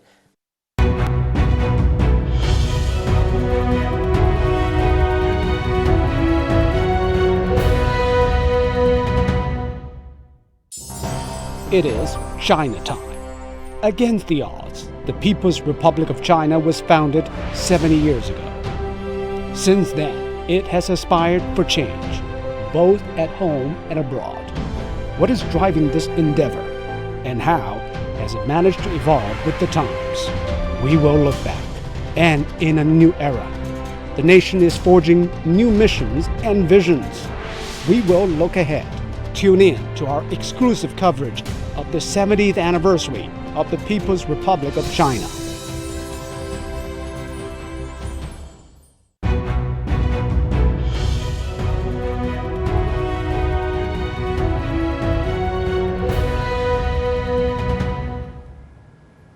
A grand military parade and a massive show is about to be held, well, to be specific, in about 30 minutes in Tian'anmen Square, and CGTN will keep you updated on the grand celebrations.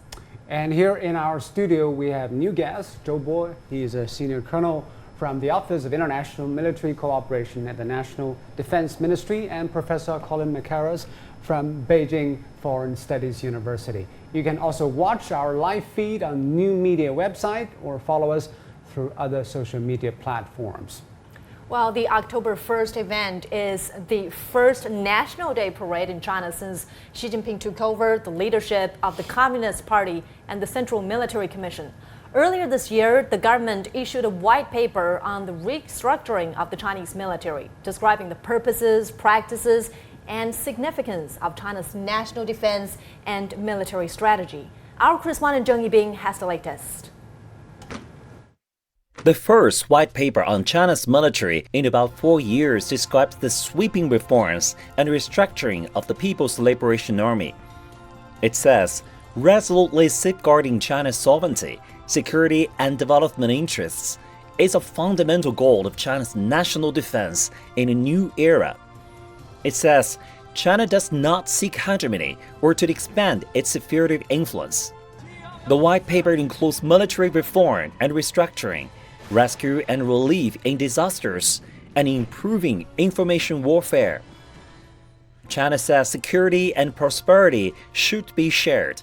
Its national defense policy is defensive in nature, and its military role has shifted towards safeguarding China's overseas interests and international peace. China continues to play an active role in UN peacekeeping missions. As of December 2018, China had participated in 24 UN peacekeeping missions and had contributed more than 39,000 peacekeepers. The 2019 National Defense White Paper also provides detailed information on China's defense spending, which it calls reasonable and appropriate. Facing security risks and challenges, the Chinese military is deepening its reform and vows to contribute to building a community with a shared future for mankind. Zheng Yibing, CGTN, Beijing. And now my colleague Zhou Yue tells us more about the development of China's military over the years. Well, Zhou Yue, China has been investing heavily in its equipment over the years. Yes, indeed. There's a lot of investment over there. So where does China's military stand actually? Let's go back to the Defense White Paper. It has listed 4 examples representing the Army, the Navy, Air, and Rocket Force. First, the ground force. This is Type 15 tank. Compared with other types in service, it is significantly lighter. Because of its light, it can be airlifted to battlefield much easier and much faster. And this is our destroyer. The Navy has also new additions there. This is the Type 052D guided missile destroyer. It's 100 meters long and has a displacement of 7,000 tons. And it boasts the most advanced radar on its bridge. And then this is the J-20 fighter. You may be familiar with this. It's the 4th generation fighter jet. It made its maiden flight in 2011.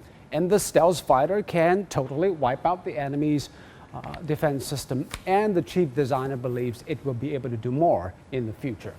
And this is the intermediate and long-range ballistic missile, the DF-26. While it basically serves as a nuclear deterrent, of course, it can also make conventional combat missions and strike targets both on land and also on sea.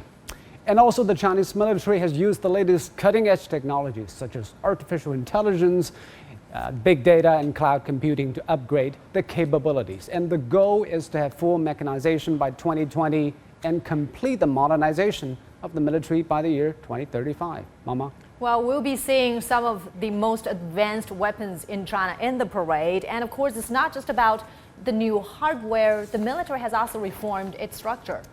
Yes, indeed. Along with the hardware upgrades, China is also reforming the leadership and command system. And the aim is to make the Chinese military lean and efficient. The former 7 military areas now have been reorganized into 5 theater commands. And downsizing the military has always been happening all along. In 2015, 300,000 personnel were cut. Now the total active force stands around 2 million. In fact, since 1949, the country has cut its military 11 times. And there is also additions. For example, the Rocket Force, it commands China's missile programs. And the Strategic Support Force was also created to better integrate all the services and conduct trainings in new domains for emergencies and combat. And the new type of forces also developed to conduct special operations, amphibious operations, and strategic projections. All in all, it is about downsizing and also upgrading of the military. Mama? And of course, the modernization of the military. Thank you so much, So Yue. And now let's turn to China's military interaction with the rest of the world. President Xi Jinping had said that military diplomacy is a critical element of how China engages with other countries. And that means joint military exercises, port calls, and high-level meetings, which have all surged since the early 2000s. Let's now take a look. This is the China Navy Escort Task Group. If you need any help, please call us on Channel 16. The People's Liberation Army is cooperating and interacting with the rest of the world more than ever before. In 2002, on the China-Kyrgyzstan border, the PLA kicked off its first joint anti-terror military exercise with a foreign military. Since then, China began gradual participation in bilateral and multilateral military drills with increasing scale, complexity, and frequency. Russia's Vostok 2018 War Games saw the largest Chinese participation to date. These drills allowed Chinese armies to see the world and give the world a window into China's combat capacity. China's military diplomacy is simultaneously advanced through naval port calls and high-level military dialogues. Besides on the training field, Chinese soldiers encounter their foreign counterparts by competing in international military games, which China will soon host this year. As China's army capacity expands, the country has made more humanitarian efforts beyond its borders. Since 2008, PLA's Navy has escorted thousands of vessels in the Gulf of Aden through anti-piracy operations. Over the years, the Chinese military has come to recognize that military diplomacy is one of the effective ways to help maintain world peace and stability. To safeguard world peace, militaries around the world must not seek confrontation, but seek to understand one another. And now let's turn to our guests for some discussions. Zhou Bo, Senior Colonel from the Office of International Military Cooperation at Defense Ministry, and also Professor Colin McCarris from Beijing Foreign Studies University. Let me start with you, Senior Colonel. Well, China always maintained our defense policies are defensive in nature. With our newfound strength, will China's military strategy evolve? Well, actually, this kind of strategy has already evolved tremendously ever since the founding of People's Republic of China. Because, as you know, in 50 and 60, we fought wars with Americans for Korean War and then Indians. But then we have come into a time when Chinese leadership then believes that we have to prepare for major war, even for nuclear war. But all this changed after China's reform and opening up when we consider a war, for example, on the scale for nuclear war is no longer necessary and can actually be avoided. So since then, we have been dedicated to economic construction, while the military has gone through a period of endurance. But in 1990s, we have again changed our strategy to ask PLA to be prepared for a war on the ask PLA to prepare for local war on the high tech condition. So right now the question is, how about China's whole security environment? There are pros and cons. If you look at China's overall strengths, we can safely argue that China is in a much stronger position. That means it is much more capable to shape the environment. But at the same time, we also have something unprecedented. For example, the United States has taken China as a primary strategic competitor, overtaking Russia. So how should we deal with all this? We have to think. What do you think are the major security concerns of China right now? If we are still facing the dangers of local wars? Well, certainly. For example, China is unique in that it still has territorial disputes with some other countries, be it on land or at sea. So the primary role of any military is territorial defense. But we should go beyond that to look at some other aspects of China's interest. That is China's ever-growing overseas interest. That is global, and the associated international responsibility that would definitely come along with this. Well, today, the world is watching closely the new additions to China's arsenal, and of course, today's parade will certainly be grander than the one held to mark the founding of the PRC, when only 17 planes could be found, and China's first premier had ordered the plane to fly over twice. Now, what do you see as the biggest transformation for the Chinese military over the 7 decades? Well, I think the modernization of the military.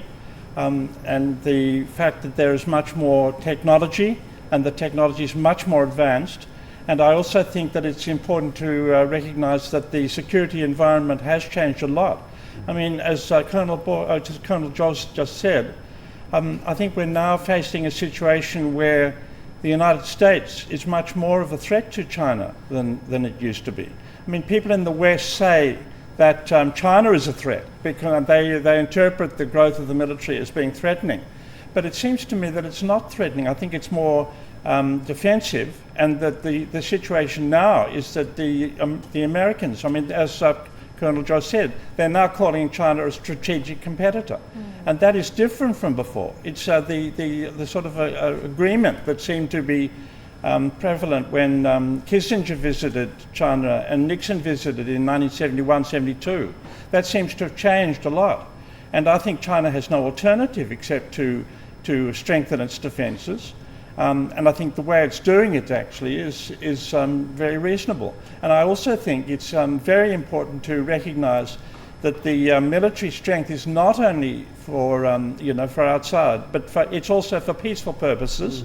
Things like helping with natural disasters, not only in China but also elsewhere, and peacekeeping operations and things of that sort. I think they're really important, and I think China has a very big role to play in all of that. And I think up to now it's been playing it very well. And I think that the leadership that it's offering the world is a good thing. I don't see it as frightening at all. I want Senior Colonel you to weigh in on this. Obviously, as Colin just mentioned, China's military has been involved in peacekeeping and the Gulf of Aden escort services for international good. Why China military should do that? Well, why shouldn't Chinese military do that? As I said, China today is already a major power. For major power, apart from a national territorial defense, you have to provide more public security goods. In terms of peacekeeping, which I'm in charge in my office, I'm very proud to say that China has some unique advantages in that China probably is the only country that can provide different things. Number one, good equipment. Number two, quality manpower. And number three, the strong political will. Why do I say that?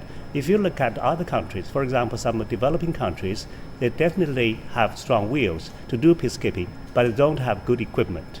They have to buy good equipment, and most probably from China.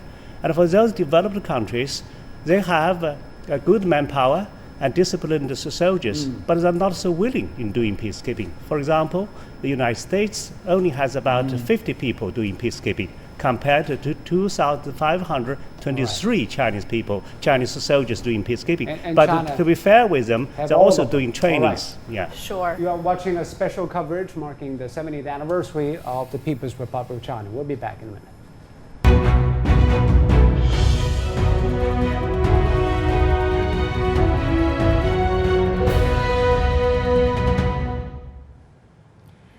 A grand military parade and a massive show is about to start in Tian'anmen Square in a few minutes' time, and the sweeping Chang'an Avenue is ready for the spectacular event.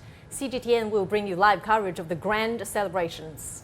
And you can also watch the live feed on our new media website and follow through other social media platforms.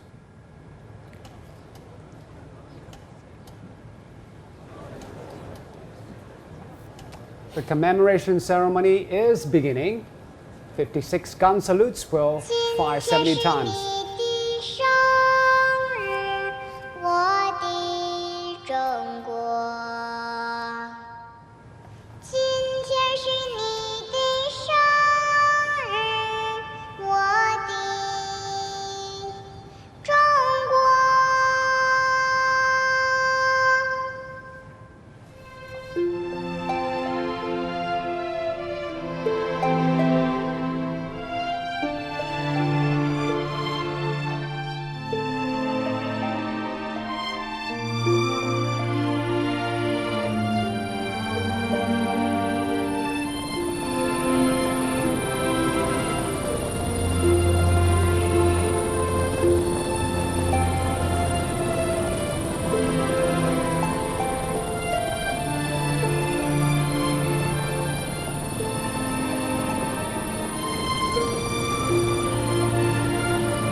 Tian'anmen Square is on the southern side of Chang'an Avenue, in the heart of Beijing, and it has been decorated with red banners for this occasion.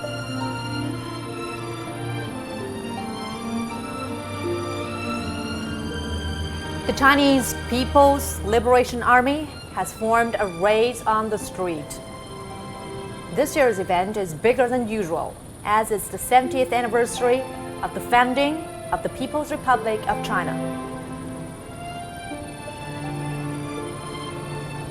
There are about 15,000 officers and soldiers taking part.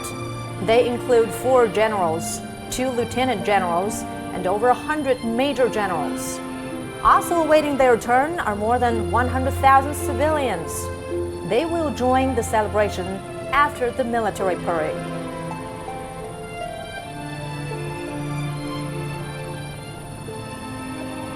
Chang'an Avenue was first built hundreds of years ago in the Ming Dynasty. Chang'an literally means eternal peace. You can see the portraits of the father of modern China, Dr. Sun Yat-sen, and the founder of the PRC, Mao Zedong. Sun was instrumental in the revolution about a century ago that overthrew the imperial dynasty. It was here 70 years ago Chairman Mao Zedong announced the founding of the People's Republic. Chang'an Avenue itself has witnessed the transformation this country has gone through.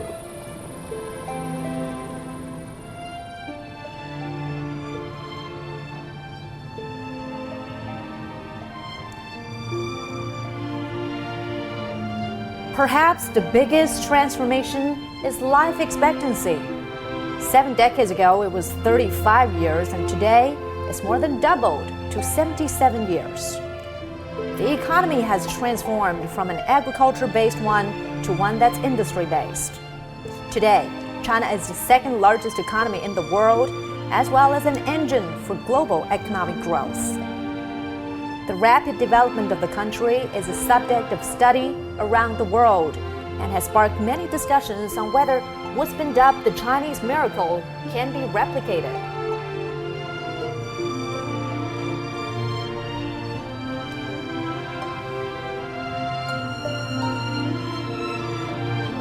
The celebration of the 70th anniversary of the People's Republic is seen as a showcase of the development. It also signifies the start of its future.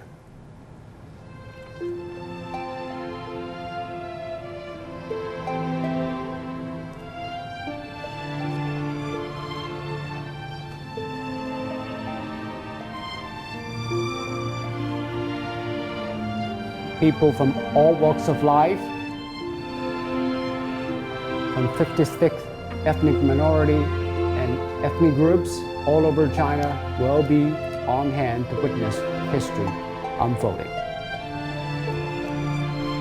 The ceremony is about to begin. You're watching China Global Television Network, bringing the live broadcast of the National Day celebrations in Beijing.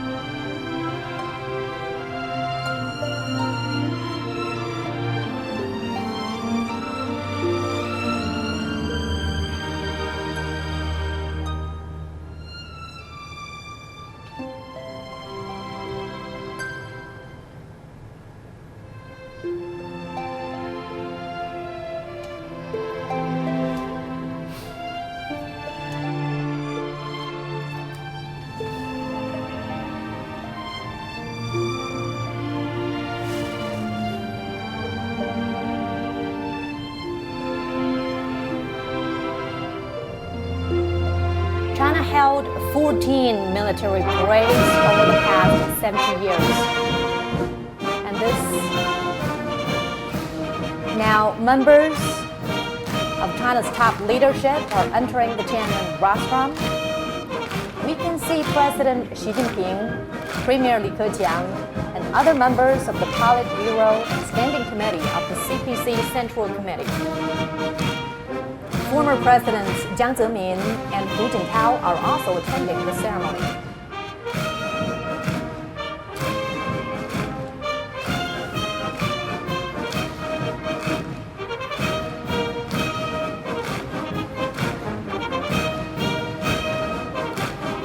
Various government institutions, including the State Council, the National People's Congress, the Chinese People's Political Consultative Conference, the Central Military Commission, have also sent delegates.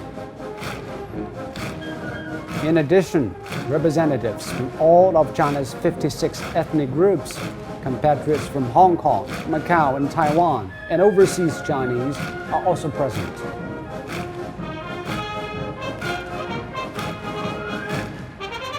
On either side of Tian'anmen, in the grandstands, are those who have been honored for exemplary work in their fields, representatives of students who study abroad, foreign diplomats, and foreigners who have worked for a long time in China.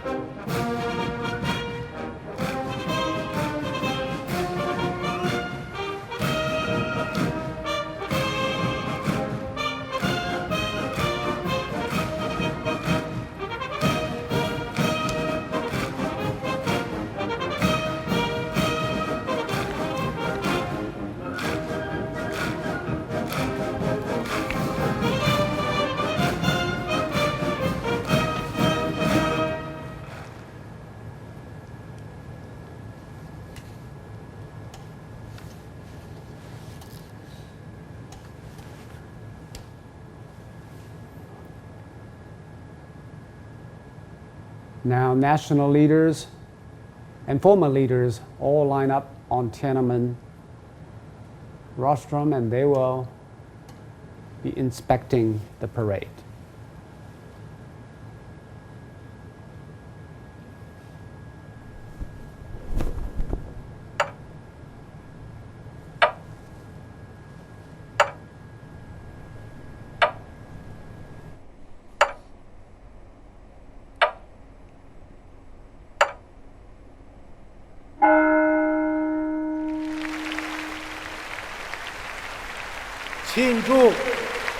Now, I would like to announce the celebration for the 70th anniversary of the founding of People's Republic of China begins.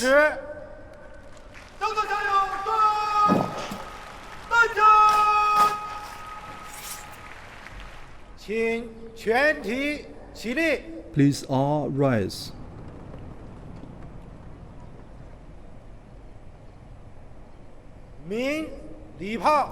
Fire the salute guns.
Now a group of soldiers is walking from the monument to the people's heroes to the flagpole.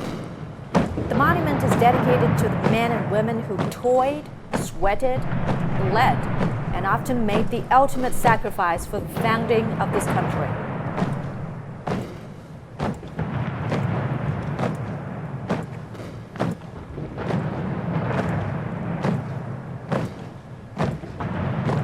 Audience members are standing for a special salute.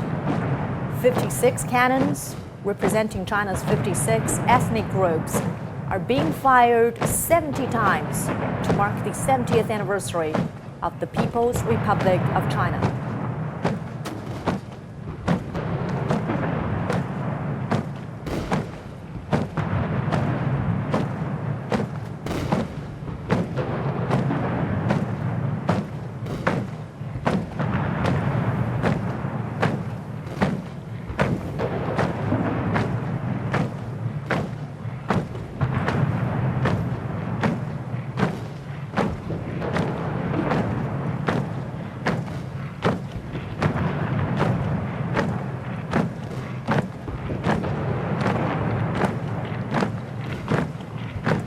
The Euro salute for national celebration is 28 guns, and that number represents the difficult and glorious course from the founding of the party in 1921 to the founding of New China in 1949. And on the 35th, 40th, and 45th national days, 28 guns were fired. And 50 guns were fired on the 50th anniversary, and 60 guns were fired on the 60s. For the military parade on September the 3rd, 2015, 70 guns were fired. That is the most of any previous celebrations and commemorations. It marked the 70th anniversary of China's victory in the War of Resistance against Japanese aggression during the Second World War.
Now raise the national flag and sing the national anthem.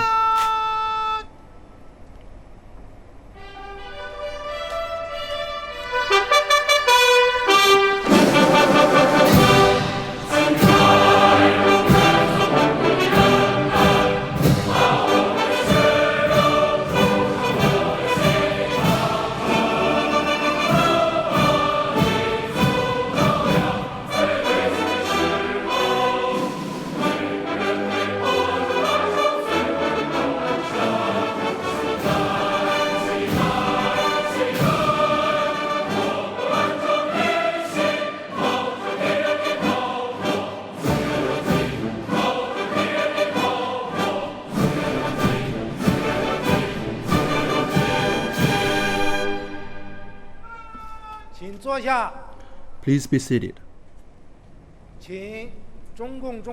Now let's invite the General Secretary of the CPC Central Committee, President, and Chairman of the Central Military Commission, Comrade Xi Jinping, to deliver an important speech.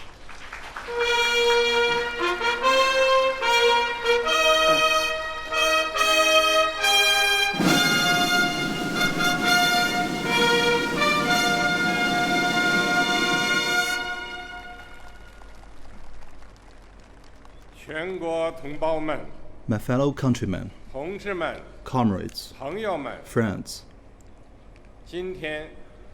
today we are gathered here to celebrate the 70th anniversary of the founding of the People's Republic of China. At this moment, people of all ethnic groups in China and Chinese men and women all over the world are filled with great joy and happiness, proud of this great country, and sending good wishes to our great motherland. Here, on behalf of the CPC Central Committee, the National People's Congress, the State Council, the CPPCC, and the Central Military Commission, let me express my deepest tribute to the revolutionary heroes and martyrs for their immortal contribution to national independence, people's liberation, the building of the nation, and the well-being of the people.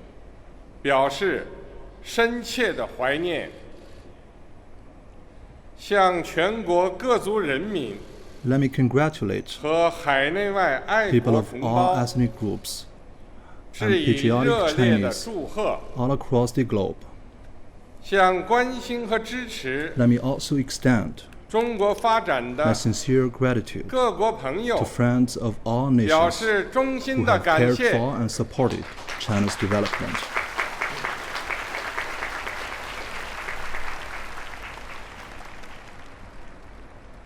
It was today 70 years ago that Chairman Mao stood at this very place and announced solemnly to the world the founding of the People's Republic of China, which marks the end of more than 100 years of humiliation and misery the country had suffered since modern times.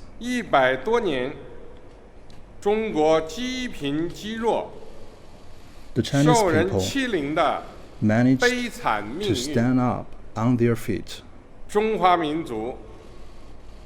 embark on a grand journey of national rejuvenation.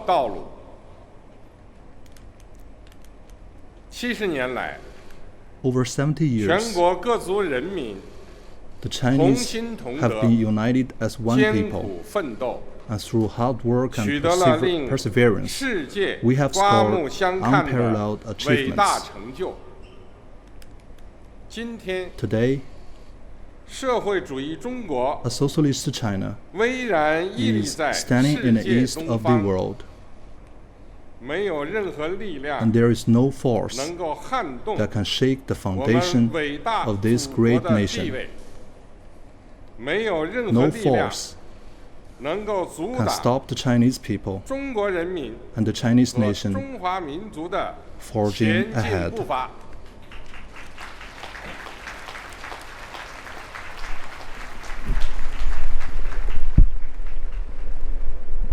同志们、朋友们， Comrades, friends, 前进征程上， forging ahead, 我们要坚持 we will 中国共产 remain 党 committed to the leadership of the Communist 坚持 Party of China, 人民主体地位 put，people first, 坚持中国特色社会主 stay 义道 true 路， to the socialist path with Chinese 全面贯彻执 characteristics, 行党的基本理论、 comprehensively follow through the basic 基 theoretics, 本方面， guidelines, 不断满 and 足 strategies, 人民对 meet 美好 people's 生活的 aspiration 向往， for a better life, 不断创造新的历史伟业。 and engage in new and historic 前进 endeavors. 征程上， Forging ahead, 我们要坚持 we must 和平统一、 remain 一 committed 国两 to the 制的 strategy 方 of 针， peaceful reunification and one 保持 country, 香 two 港、 systems.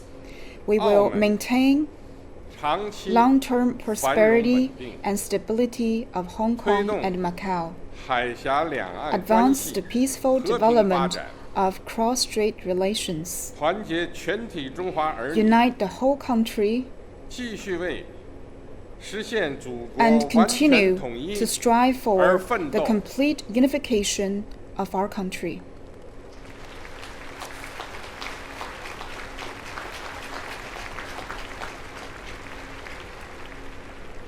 前进征程上， Forging ahead, 我们要坚持和平发展 we 道路， must remain committed to the path of 奉 peaceful 行 development, 互利共赢的开放战 uphold 略， the open strategy of 继续同 win-win 世界 cooperation, 各国人 and 民一道， continue to join hands 推动 with 共 all the 建 peoples in the 人 world 类 to 命 build 运 a 共同体。 community of a shared future for mankind. 中国人民解放 The 军 People's Liberation Army of China 和人民武装 and 警 the 察部 People's 队 Armed Police Force 要永保人民军 will 队性 forever 质、 retain the 宗 characters, 旨、 purposes, 本色， and the nature of being the 坚决维 people's 护 military. 国家 They will 主权、 resolutely safeguard 安全、 the sovereignty, 发展利益、 security, and development 坚决 interests 维 of the 护 nation, 世界和 and 平。 resolutely protect world peace. 同志们、 Comrades, 朋友们， friends,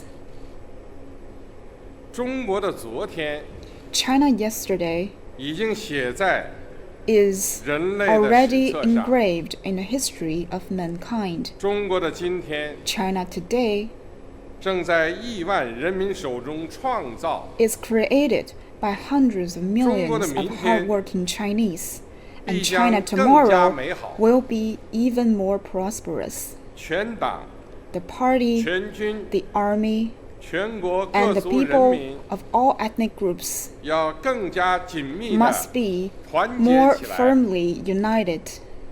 不忘初心， Remain true to our 牢记 original 使命， aspiration and keep our mission firmly 继续 in 把 mind. 我们的 We must 人民共和 continue 国 to consolidate 巩 and 固好， develop this 发展 People's 好， Republic, 继续为实现 and continue 2个100年 our 奋斗目标 struggle to achieve the 实现 two 中华 centenary 民 goals 族伟大 and 复 to 兴的中国 realize 梦 the Chinese 而 dream 努力奋 of 斗。 national rejuvenation.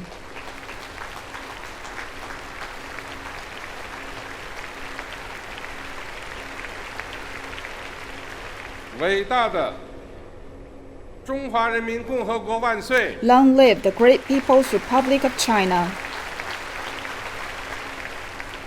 伟大的中国共产党万 Long 岁！ live the great Communist Party of China. 伟大的中国人民万岁! And long live the great Chinese people.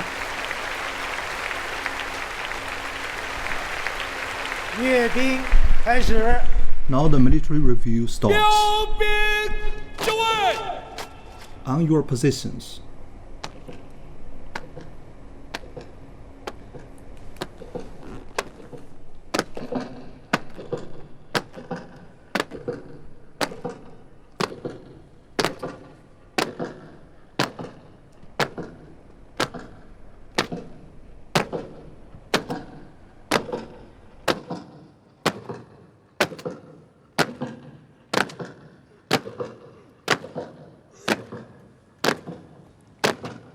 First up, the pace setters.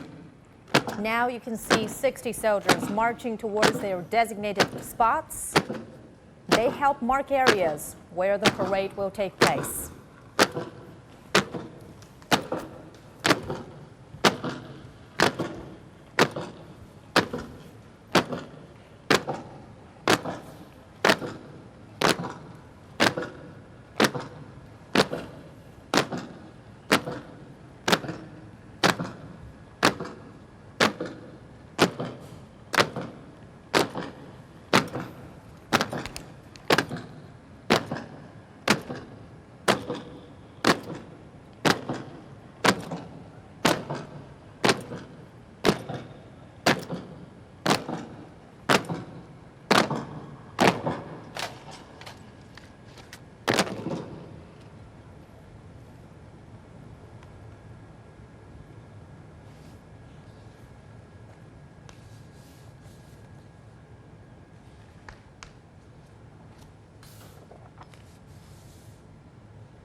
Chairman of the Central Military Commission, which commands the military. The Commander-in-Chief is now in his special red flag limousine.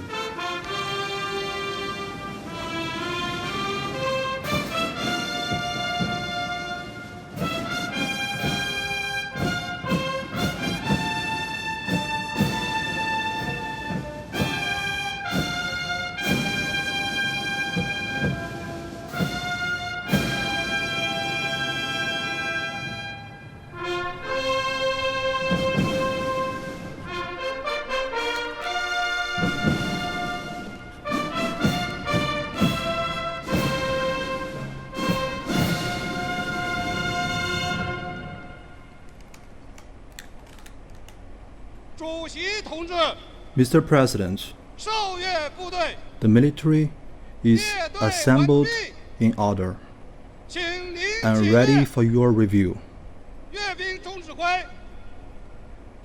Chief Commander of the Military Review, Yi Xiaoguang, proceed.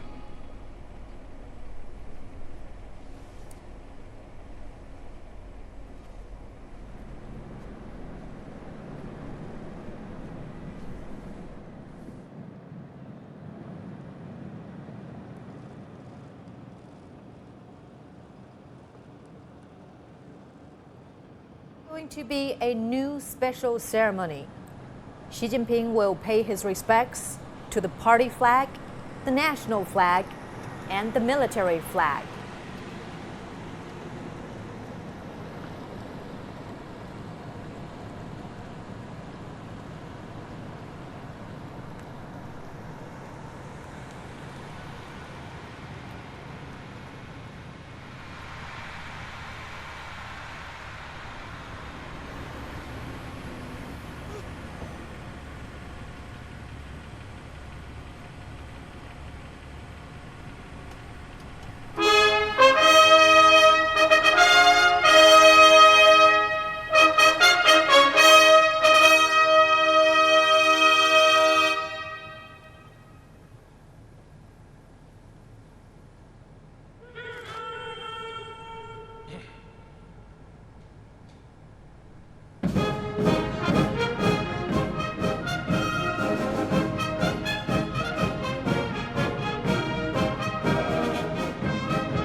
志们好！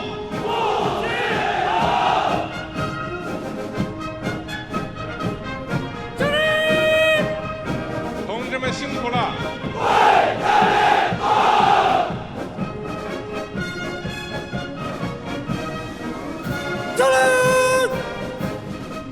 同志们好！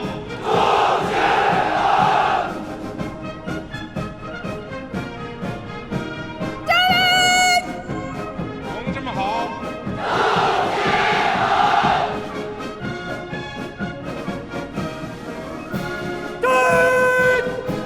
同志们辛苦了！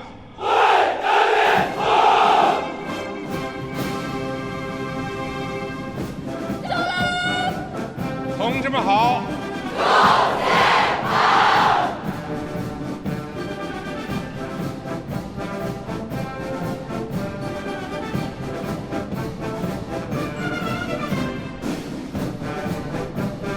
同志们好！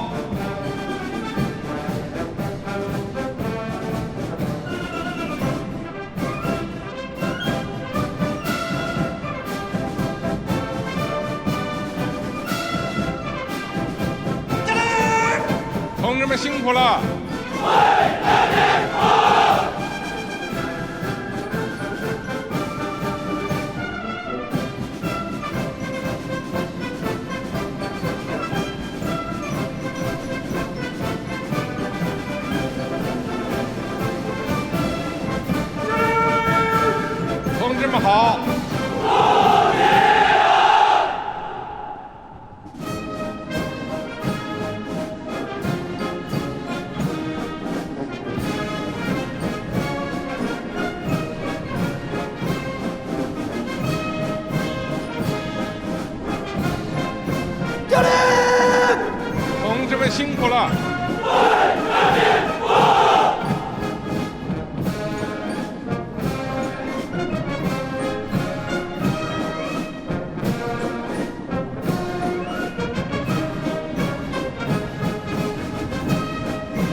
同志们好！同志们辛苦了！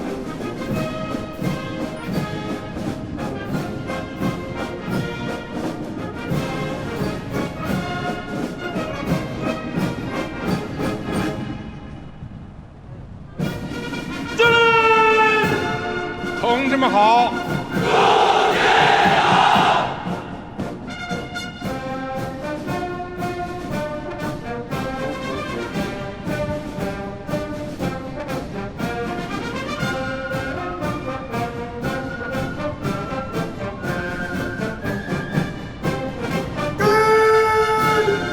同志们辛苦了！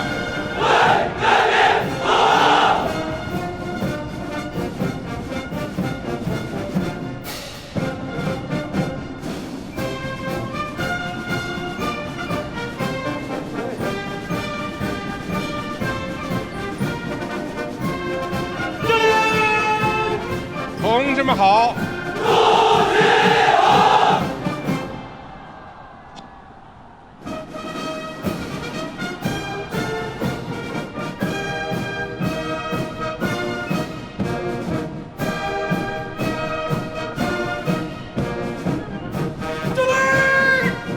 同志们辛苦了！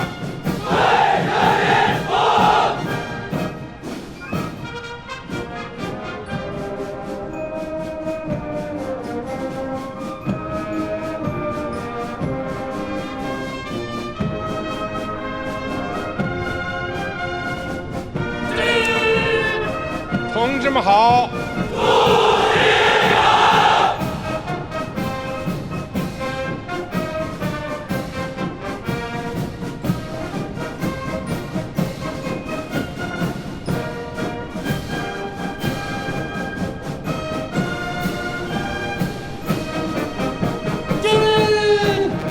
同志们辛苦了！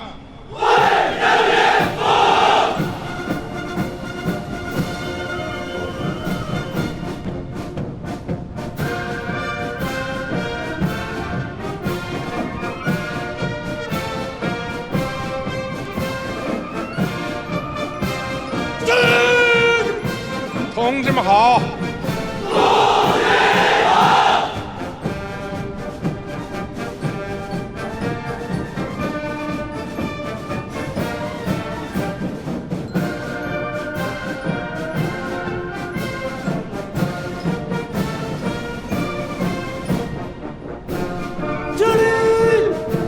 同志们辛苦了！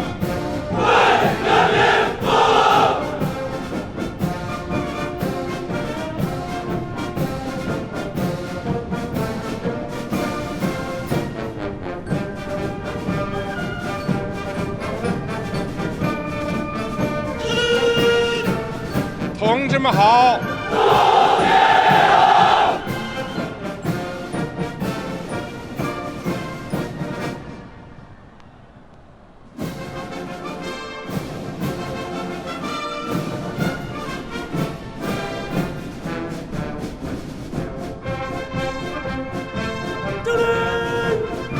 同志们辛苦了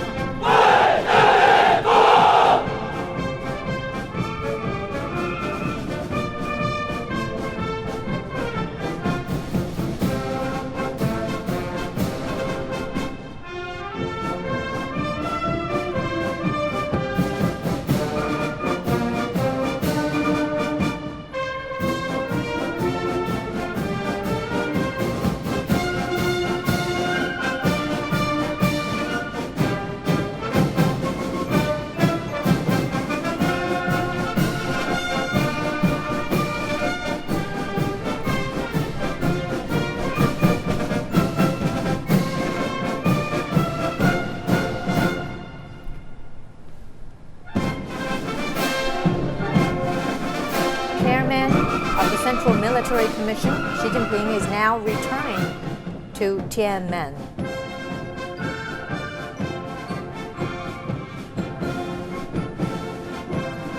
And we will hear slogans being chanted on strengthening the military.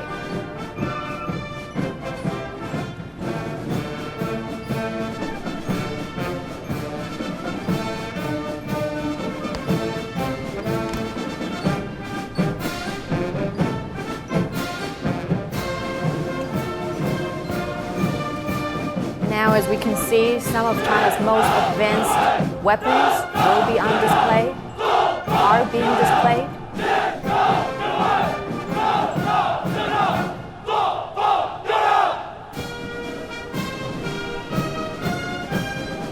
As we mentioned earlier, the president is also the chairman of Central Military Commission.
soldiers are now getting into parade performance as the military's band plays.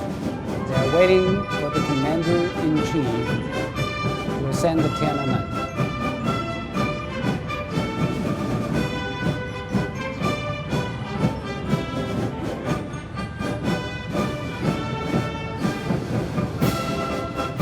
Commander-in-Chief Xi Jinping has inspected the troops.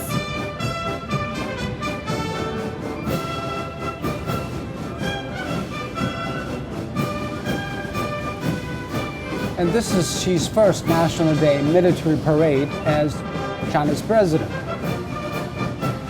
There have been other occasions. One was the September the 3rd China Victory Day parade in 2015.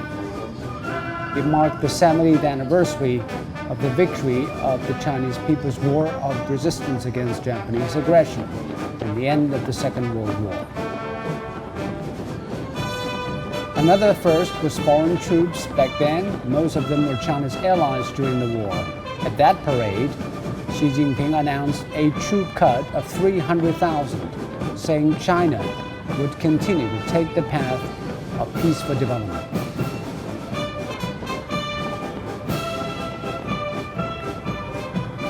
And another parade was 2 years ago on July 30th at the Zhuzhihe training base in North China's Inner Mongolia Autonomous Region. That one marked the 90th anniversary of the People's Liberation Army. Zhuzhihe is China's most advanced training base. The parade came after Xi Jinping called for breakthroughs in reform of the armed forces. It showed the profound reforms the PLA had been undergoing, such as its newly created forces, the Rocket Force and Strategic Support Force.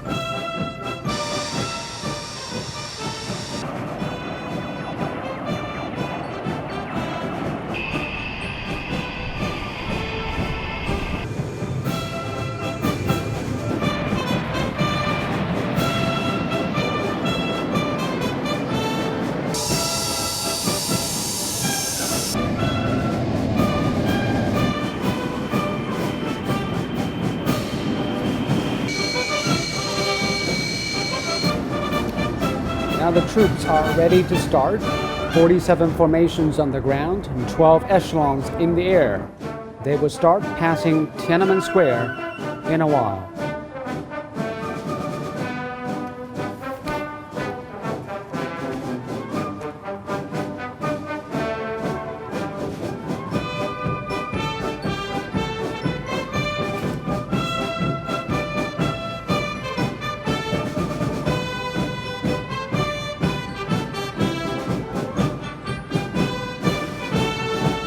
See the influence of the new round of technological and industrial revolution in the military sector.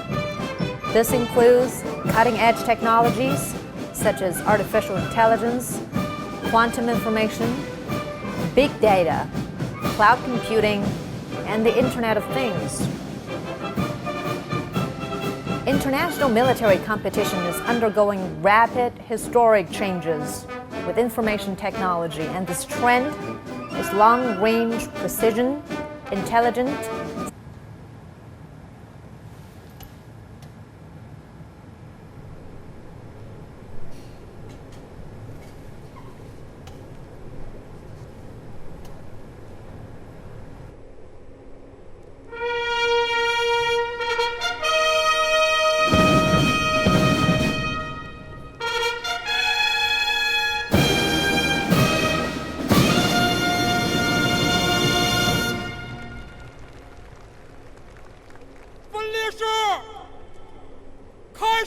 The military parade begins. Here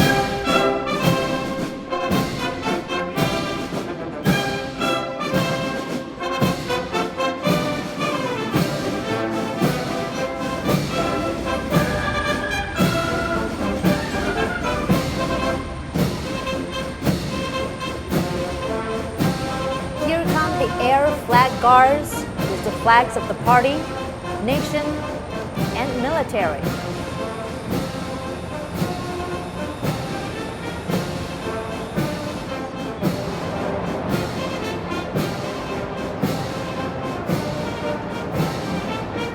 20 helicopters are forming the number 70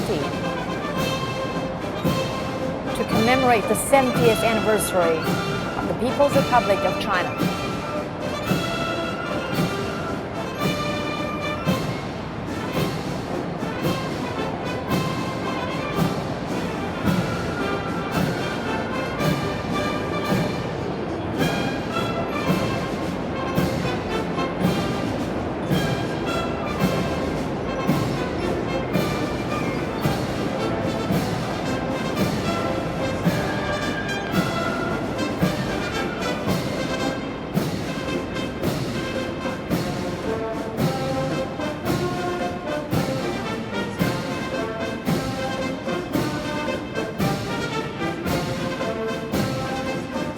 Formations on the ground were selected from Joint Operation Commanding Organizations and different troops, universities, and scientific academics.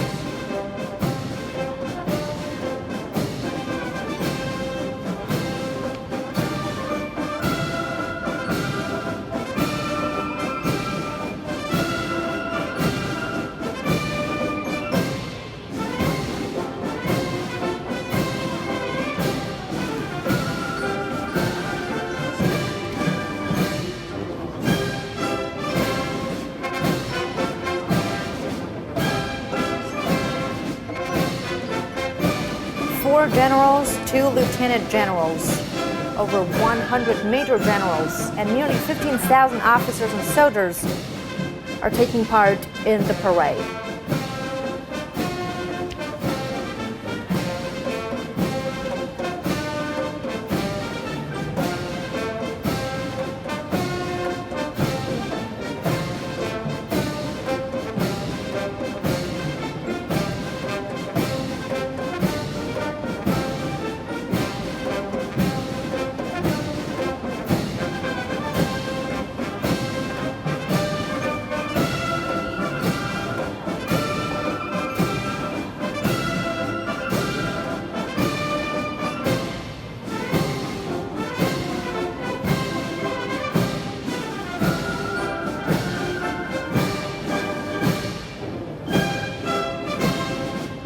Now we see the PLA Guard of Honor, the People's Liberation Army under the leadership of the Communist Party of China, safeguards national interests for the country and well-being for the people.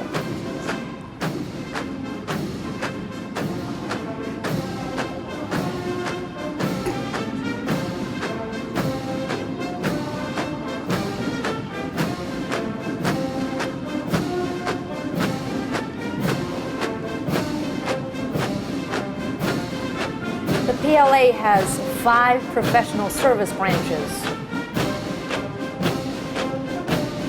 Ground Force, Navy, Air Force, Rocket Force, and Strategic Support Force. Next up, the Leader Commander Division. It is led by Major Generals Jiang Guoping and Chen Zuosong. There were also 27 generals and 325 majors and lieutenants from the Central Military Commission Organ System, 5 theater commands, and armed police. Their mission is to showcase the new vitality of the military commands after structural reforms and clear direction for the policy of training commanders before training soldiers.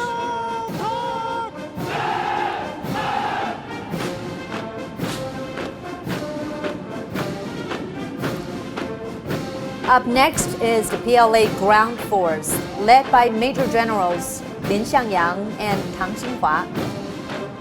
The Ground Force traces its origins to 1927. It's the largest and oldest branch of the armed forces, serving as the military wing of the PLA.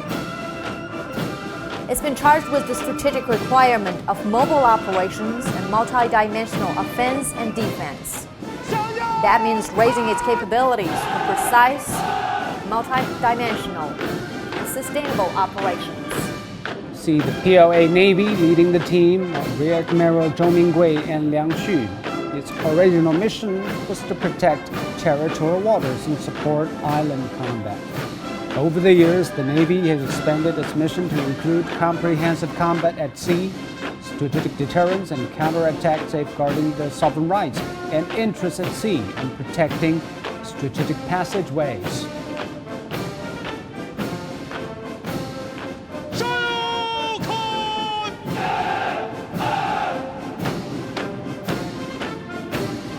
Coming up is the Air Force, led by Major Generals Jing Tao and Zhao Yongyuan. It comprises aviation, ground-air defense, radar, airborne, and electronic countermeasures arms units.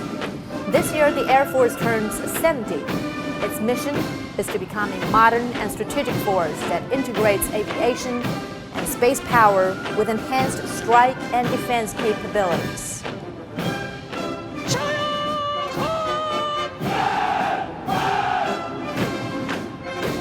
This is the PLA Rocket Force. Leading the team are Major Generals Xue Jinfeng and Zhang Fengzhong. The purpose of the Rocket Force is to strengthen strategic deterrence capabilities, primarily nuclear deterrence, through precision strikes with dual-use nuclear and conventional missiles. The Strategic Missile Brigade is one of the Army's pillar combat forces.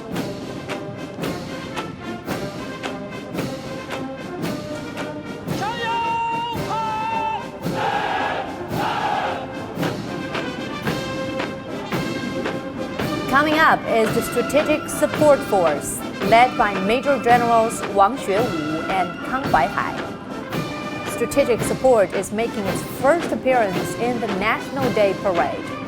It's a new type of combat force established to maintain national security.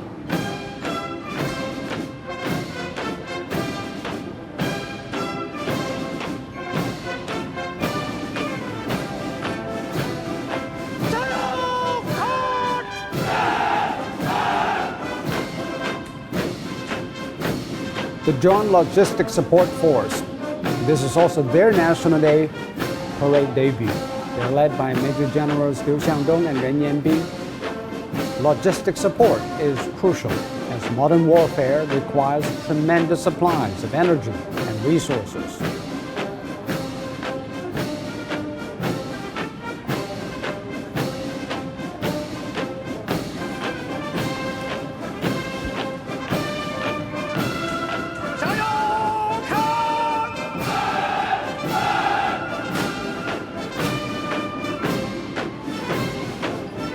Next up, the PLA Armed Force, led by Major Generals Zhao Dongfang and Zhang Weiguo.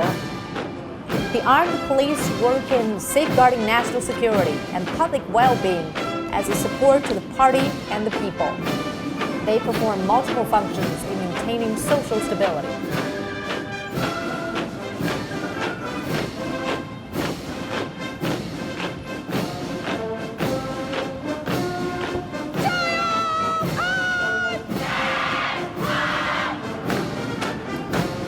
And here are the female soldiers led by Major Generals Cheng Xiaojian and Tang Bing. There were 352 soldiers from different service organizations, armed police and troops. Chinese women can be seen on the front line of fighting disasters, guard points, in every aspect of the armed forces.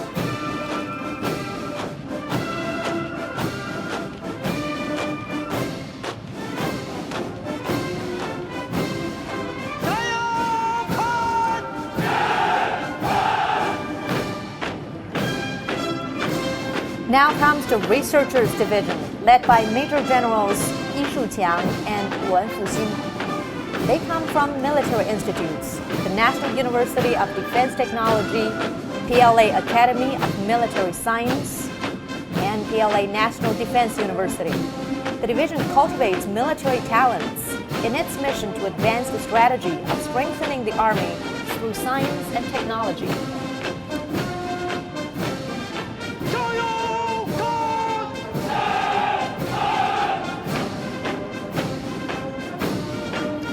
Next up, the Civilians Personnel Division, led by Wang Haitao and Wang Huayan.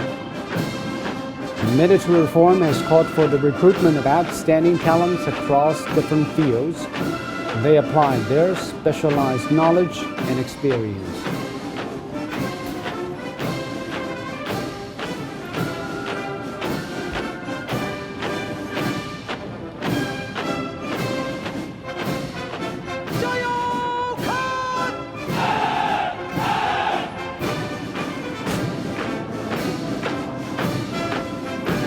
Up next is the Military Reserve Division, led by Senior Colonel Gao Xinjiang and Reservist Senior Colonel Xu Zhengang. The reserve is a key component of China's national defense. The reserve conducts regular training to drive its reform, promoting integrated development of reserve and active forces.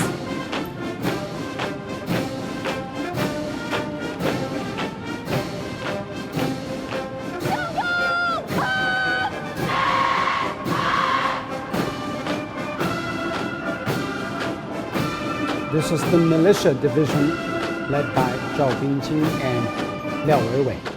The militia comprises female soldiers from different fields in Beijing. They are a very vital complementary force to the army, receiving regular training to maintain their combat capabilities.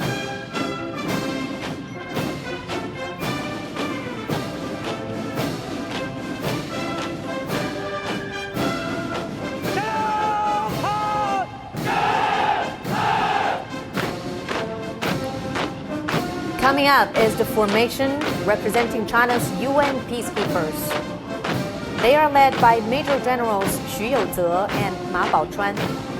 China contributes the most troops among the 5 permanent members of the UN Security Council.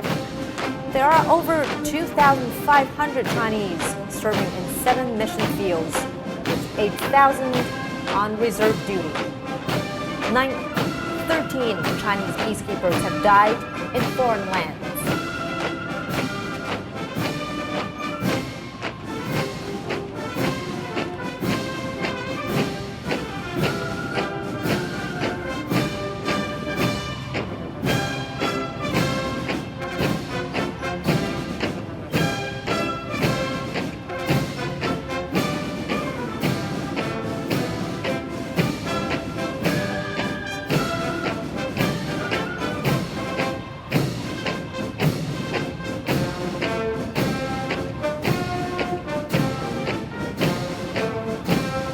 The sounds of heavy vehicles tell us the arms and equipment formations are coming.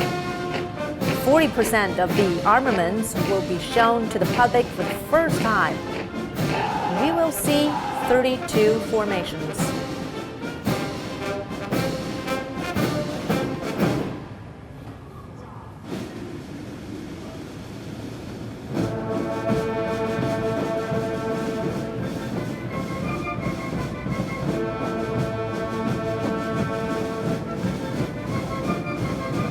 This is the Flag Guard formation.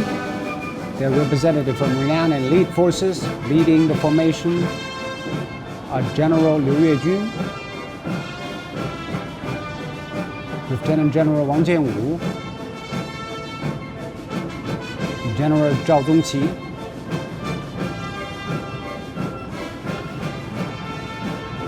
Lieutenant General Li Qiaoming, and General Zhu Shengling.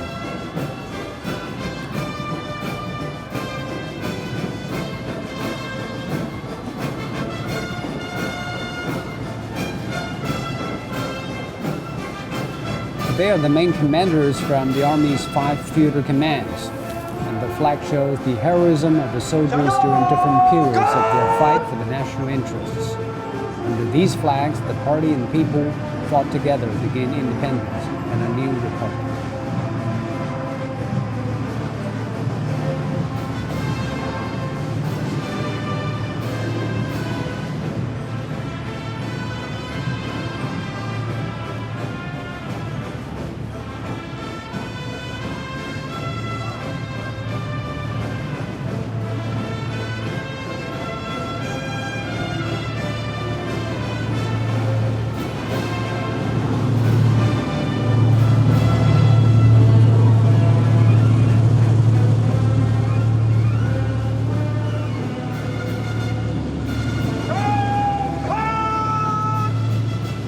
Now here come the ground formations. Leading the tank formation is Major General Li Ming. There are 22 99A tanks, the main battlefield tanks independently developed by China. They have advanced firepower ability and defense capability.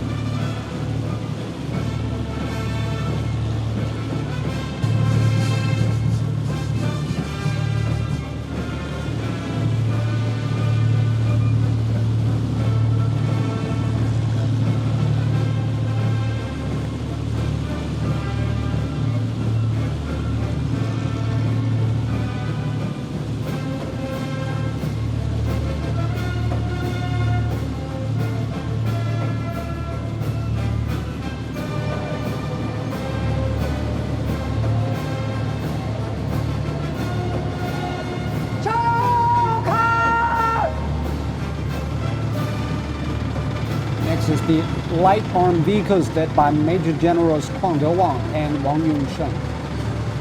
The 04A tracked IFVs and 15 light tanks are highly mechanized. Their ability to respond rapidly to potential threats has them on the front line of emergency land battles.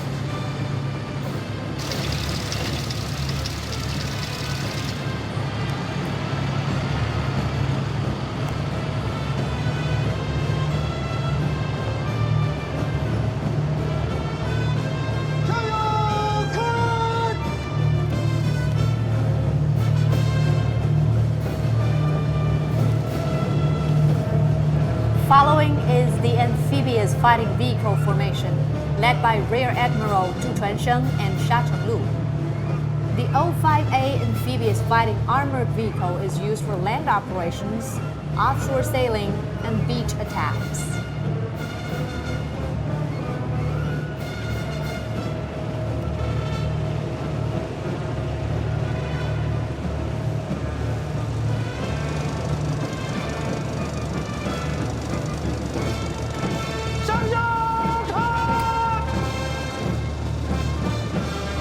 This is the airborne fighting vehicle formation led by Major Generals Qiu Huolin and Chen Tao.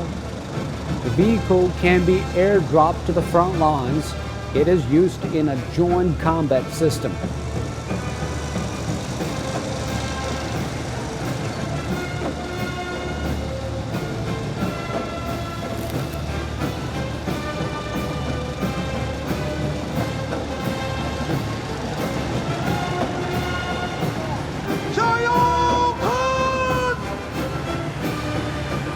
Up next, the self-propelled gun formation, led by Major Generals Zhang Jianfeng and He Jikang.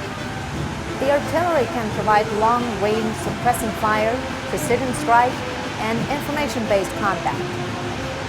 Also in the formation are the Type 155 vehicle-carried gun howitzers, a new suppressing fire system that gives stronger fire and higher precision and mobility.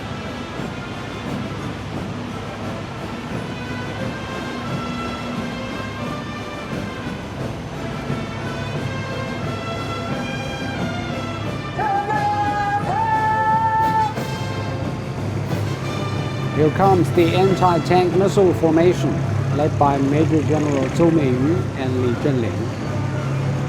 The HJ-10 missile system allows precision attack on ground targets not visible to the naked eye. It is also used against low-altitude or low-speed flying targets. To date, the PLA has developed an anti-tank equipment system that features diversified launching types, ranges, and guidance systems.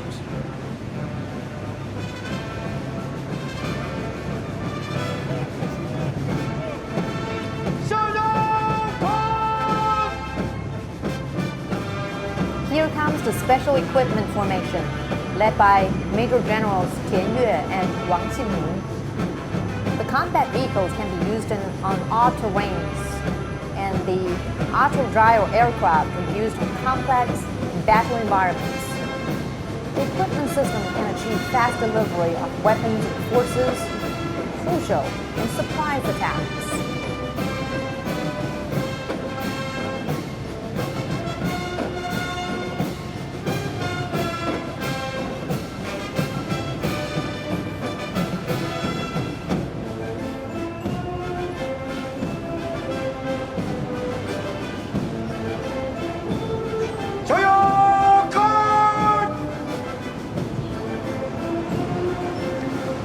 The Armed Police Anti-Terrorism Formation led by Major General Liu Xinli and Wang Zaifa. The assault vehicles and explosion-proof armored vehicles are highly mobile and versatile.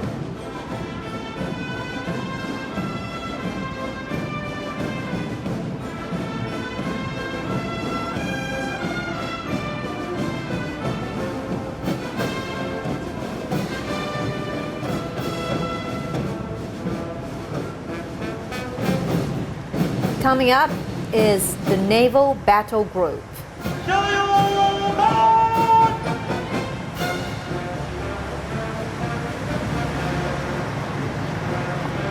Major Generals Wang Xianfeng and Wu Yuhong are leading the shore-to-ship missile formation. The YJ-12B missiles can hit large and medium-sized ships. They are used for coastal defense.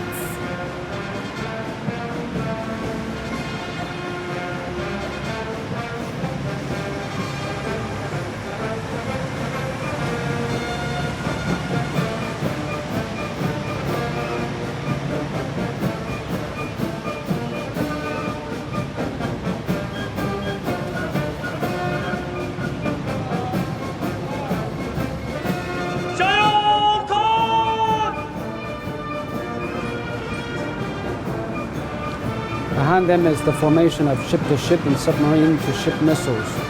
Rear Admiral Liu Jie. The YJ-18 and YJ-18A missiles are developed for power and accuracy, and they are a new generation of anti-ship cruise missiles.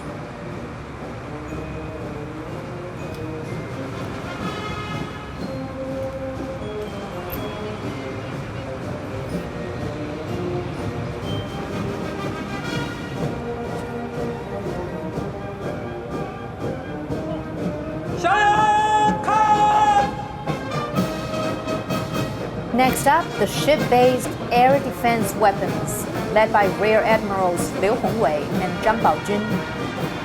We can see HHQ-9B, HQ-16 and HQ-10 missiles, and Phalanx close-in weapon system. They form a complete defense system that can intercept enemy missiles and support naval and land battle groups.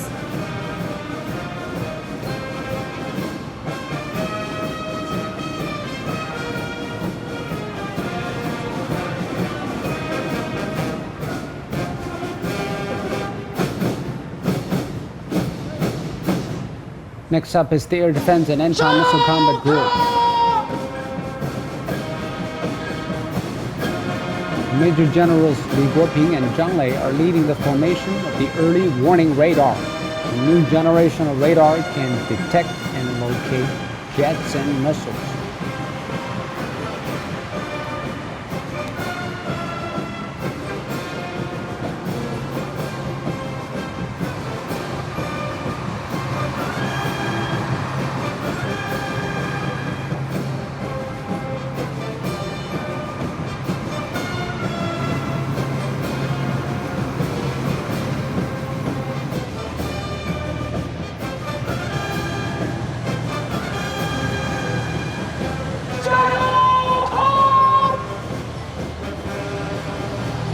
Here's the first formation of surface-to-air missiles led by Major Generals Liu Mingbao and Han Xianfeng.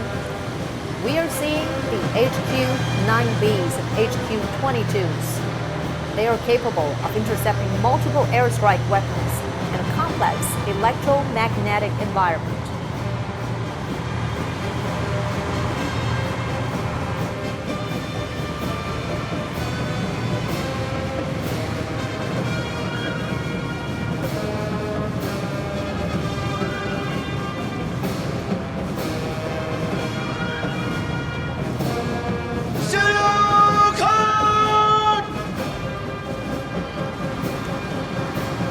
Major Generals Zhu Rui and Dong Yujiang are leading the second formation of surface-to-air missiles. HQ-12A missiles and HQ-6 launchers on display. Combined, they can defend against incoming targets from various ranges and altitudes.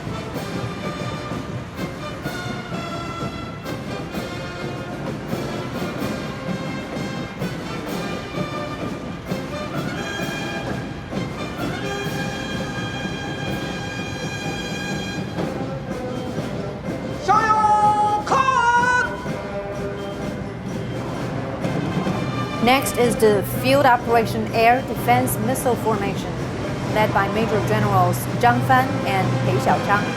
We can see HQ-17As and HQ-16Bs. They can be rapidly mobilized to intercept targets.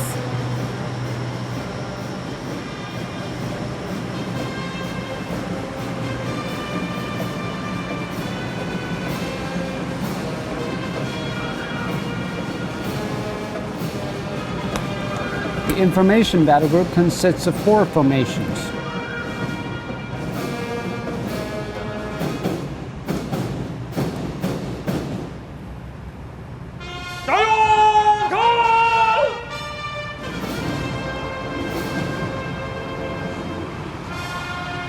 The first is led by Major General Xu Guiming and Meng Fanhao. The equipment is designed to capture information quickly. It is able to perform tasks independently and support other troops.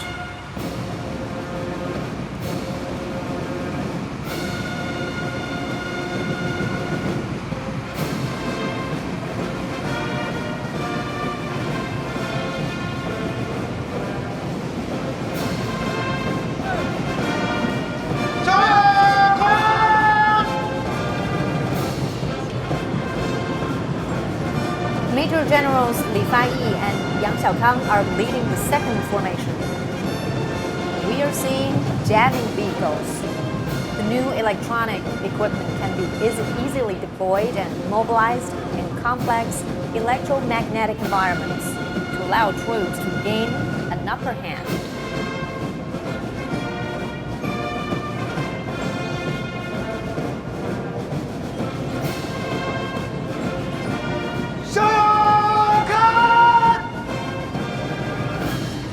The next formation is led by Major General Sun Baocai and Jin Xianfang. These are telecommunications vehicles.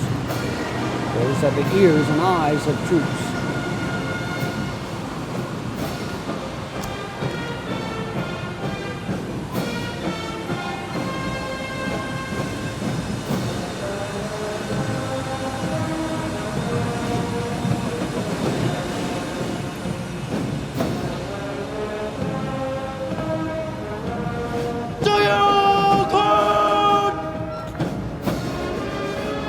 The fourth formation is led by Major Generals Deng Hongqin and Jin Feng. The reconnaissance and navigation vehicles can quickly obtain, process, and transmit information about combat environments. This is crucial for commanders in decision-making.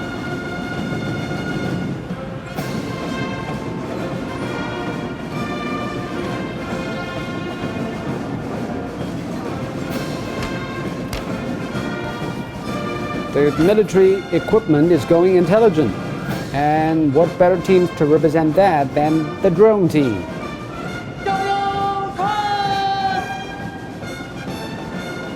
The first formation, led by Major Generals Jiang Peng and Hu Qingyou, has a variety of high-altitude drones designed for reconnaissance duties.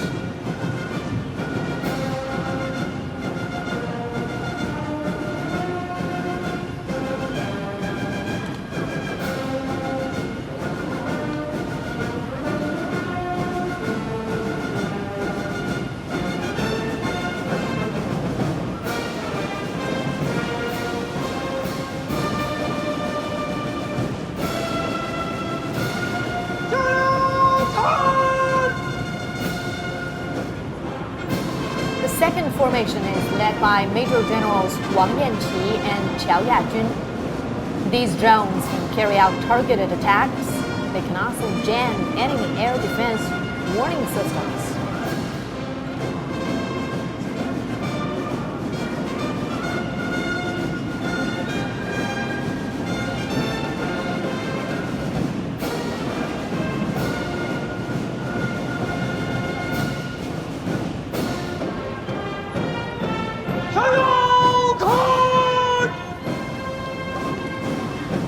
The third formation, led by Major Generals Li Guangquan and Xu Guifu, is known for its versatile drones.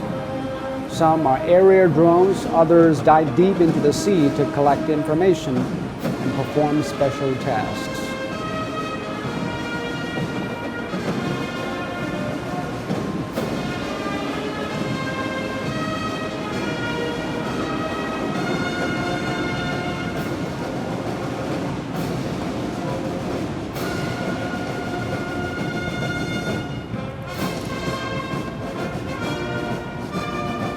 Next up is the logistic support formation.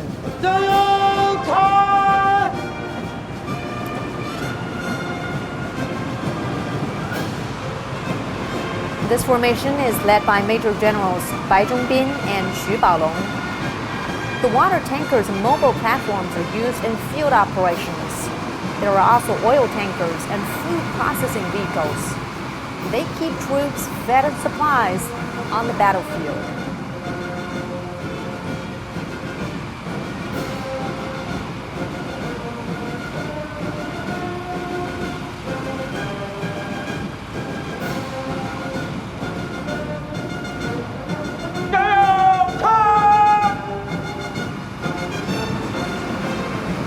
The equipment support formation is led by Major Generals Shen Zhujun and Major General Tang Xin. They provide mobile hospitals for service personnel and mobile workshops for equipment.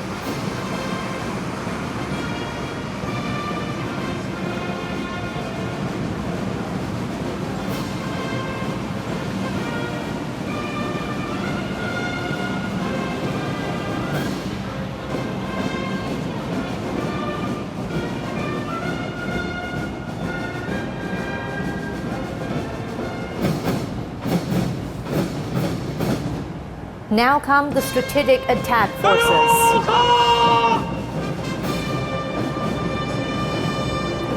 First up, the DF-17 conventional missile formation, led by Major Generals Zhang Jianqiang and Wang Xingbo. The DF-17s are used for precision strikes against medium and close-range targets. This is the weapon's first public appearance.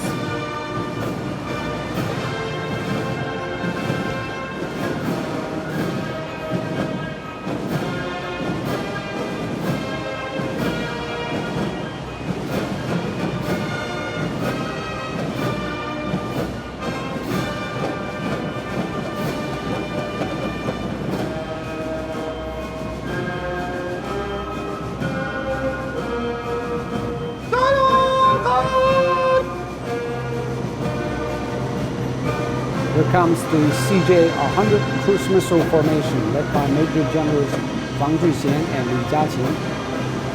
The CJ-100 is the latest in CJ series, and this is the first appearance in the National Day military parade. The hypersonic weapon features high precision and long-range strike capability, as well as fast response.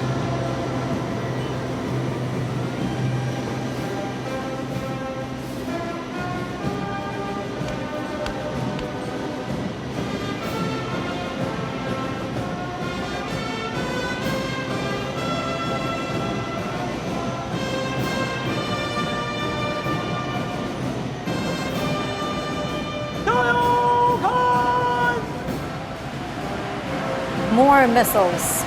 This time, the DF-26, compatible with both nuclear and conventional warheads. Leading the formation are Major Generals Zhang Jichun and Liu Tongjiang. The DF-26's advantages are strong mobility and flexibility in launch location. Precision strikes on ground and underground targets, as well as those at sea, make it a strong deterrent.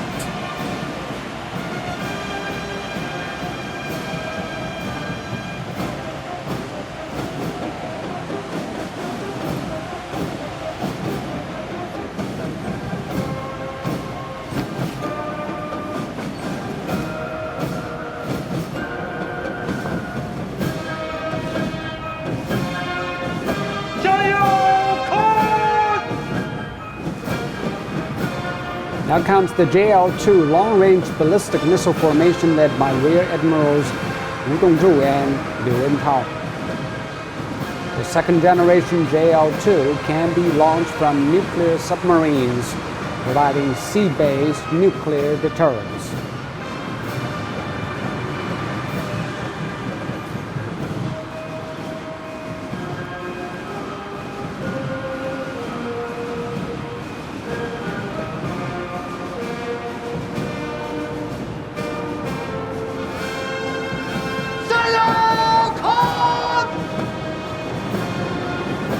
Now come the modified DF-31A nuclear missiles. The formation is led by Major Generals Yuan Dehua and He Jun. The DF-31A is China's second-generation solid-fuel intercontinental strategic nuclear missile. It features high mobility and adaptability and allows rapid deployment and precision strikes.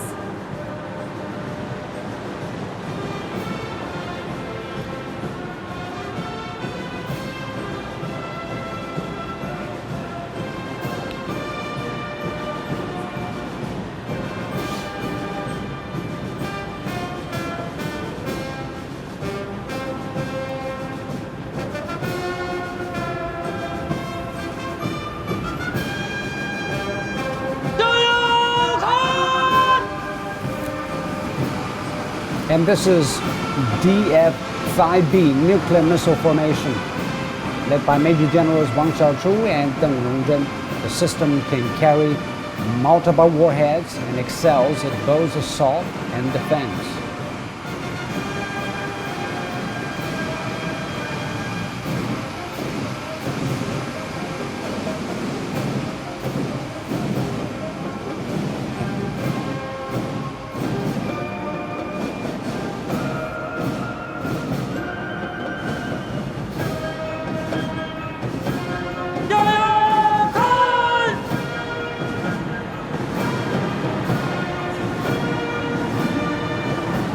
And here's the last equipment formation.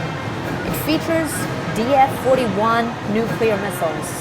It's led by Major Generals Zhao Qiuling and Sun Le. The DF-41 is an intercontinental strategic nuclear missile. Its purpose is for both balancing power and securing victory. It has a pivotal role in China's strategic nuclear strength. China's missiles include ballistic missiles and cruise missiles, as well as conventional warheads and nuclear warheads. They are deployed in mountains and the ocean in defense of national security and world peace.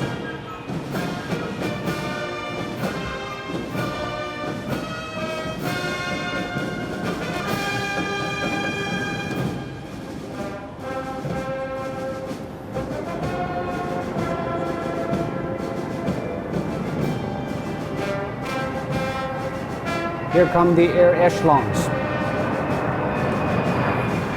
Leading way is the lead aircraft echelon.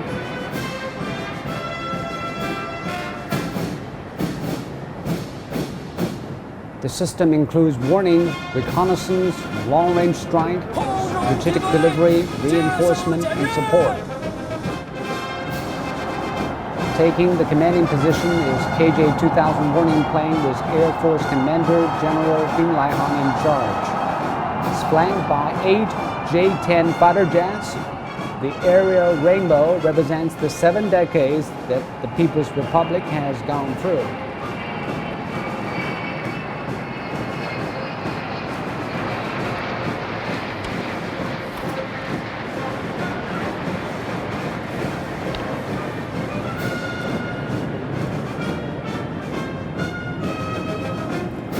Here come the echelons of early warning and control planes.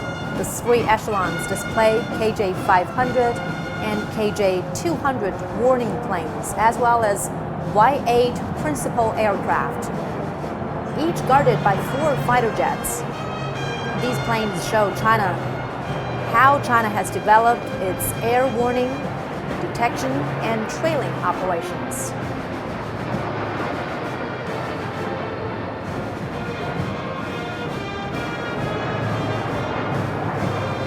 The Marine Patrol aircraft include a wedge formation of KJ-500H warning planes, making their first appearance.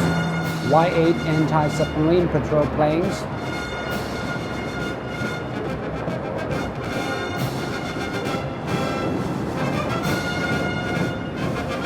KJ-200H and Y-8s form a second wedge formation, a demonstration of compatibility with other combat platforms in defending air and maritime security.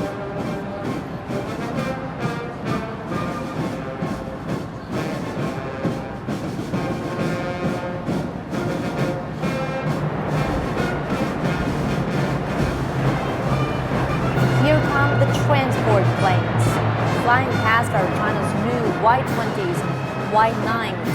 The Y-20 is nicknamed the Kunpeng or Rock, ROC, a giant bird in Chinese mythology. This is due to its long-range capability, tremendous carrying capacity, and fast speed. The plane can operate under complex weather conditions.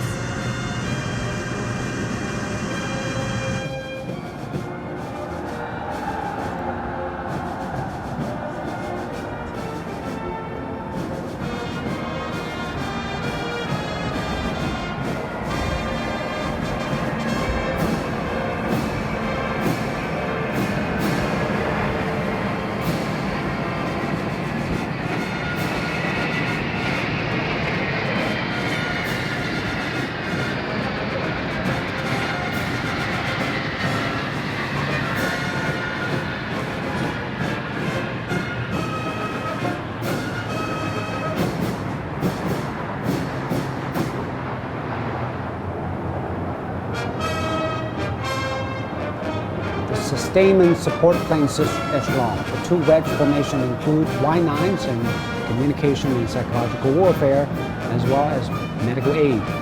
There are also YAs used for long-distance support, digital engagement, and digital reconnaissance. They boost the Air Force's joint operation capacity.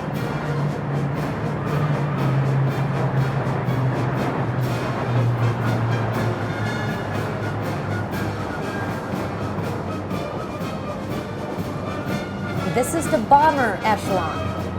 The three wedge formations include 3 H-6Ns and 6 H-6Ks. The H-6N is making its debut. China designed it as a long-distance strategic bomber. It can conduct aerial refueling. The H-6K can travel thousands of kilometers and strike targets with precision-guided bombs.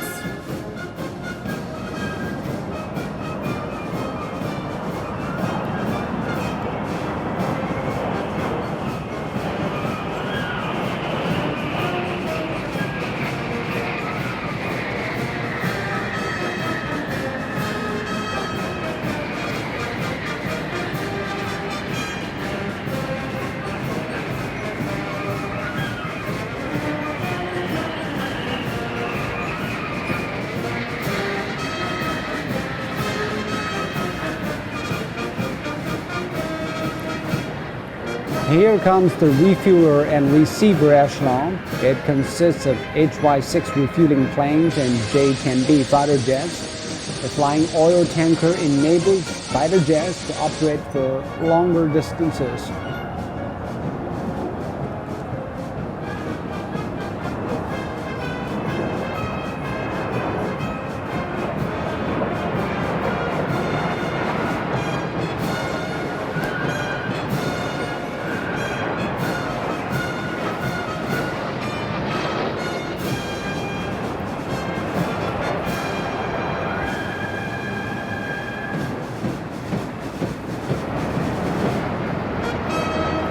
Next are the J-15 fighter jets, which can operate on the deck of aircraft carriers.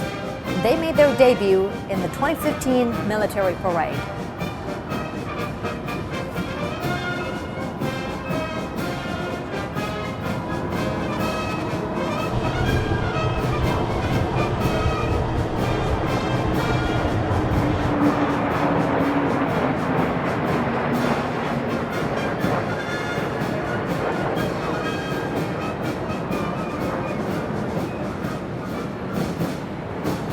Here comes more fighter jets. Flying past are 5 J-20s, 5 J-16s, and 5 J-10Cs. China's first fighter jet completed its maiden flight in 1956. And the J-20 is China's fourth generation of supersonic stealth fighters.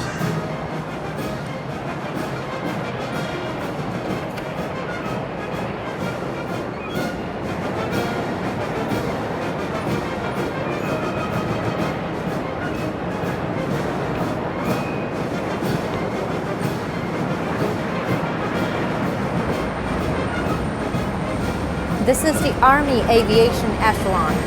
5 Z-9 armed helicopters form the reconnaissance and warning fleet. 9 Z-10s from the Fire Assault Fleet. There are also 3 Z-19 armed helicopters, 6 Z-20 tactical utility helicopters, 9 Z-8B transport helicopters, 8 Z-19s are taking guard positions, and this marks the debut of the Z-20.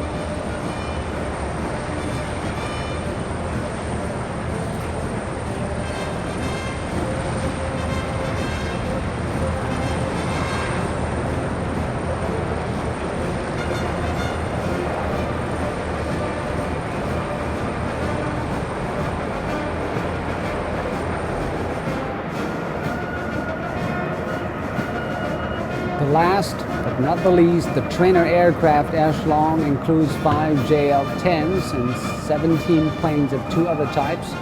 The JL-10 can conduct air combat missions.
The mass parade now begins.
Along with 70 floats, will be taking part in today's civilian parade. We'll be seeing 36 formations. The theme is pursuing the Chinese dream together. And the 3 segments deal with the founding of the People's Republic, the reform and opening up, and the Great Rejuvenation. It's the journey of the Chinese people under the leadership of the Communist Party of China.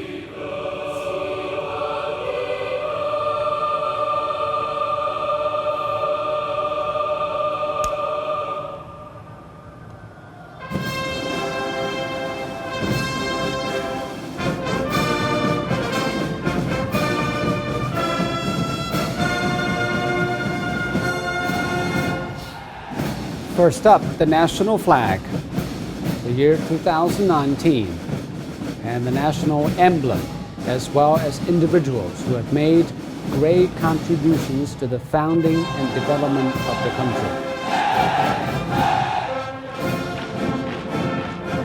1,949 young people are carrying a giant flag.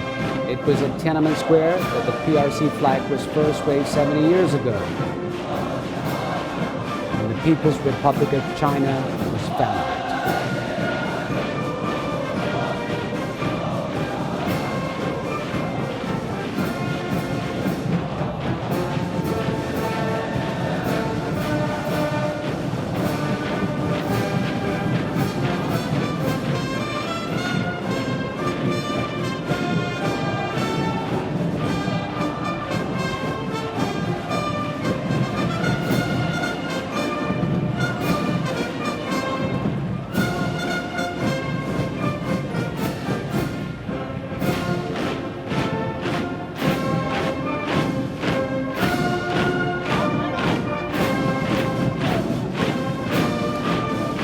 (2019) young people make up the year and the national emblem formations.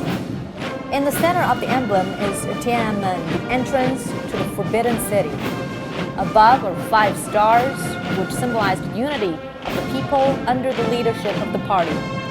The sheaves of wheat and rye stand for the farmers, and the cogwheel for the workers.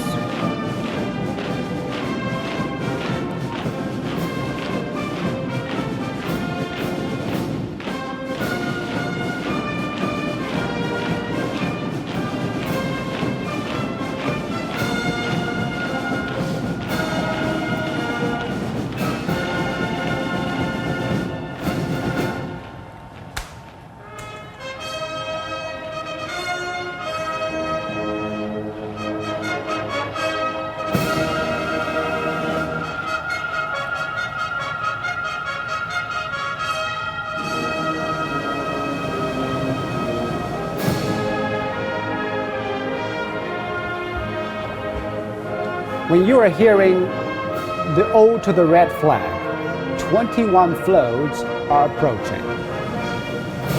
They carry representatives of the families of older generations of the party, state, and military leaders who served in the early years of the People's Republic. There are also outstanding individuals who have made great contributions to the country's development. Some of them joined the revolution before the founding of the People's Republic. We also see representatives of veterans, members of the paramilitary, and civilians who were active in military campaigns.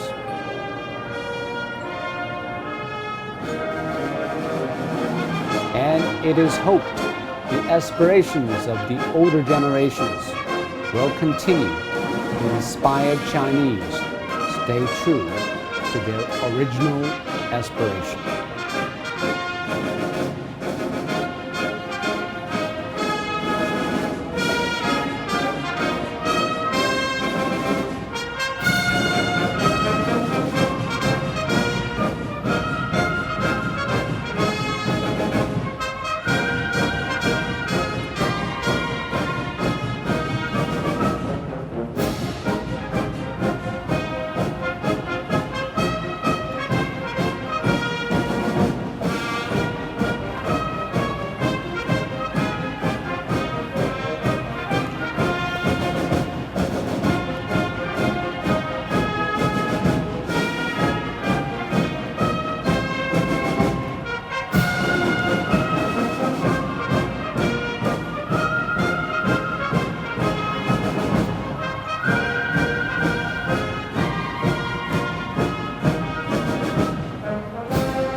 of the People's Republic.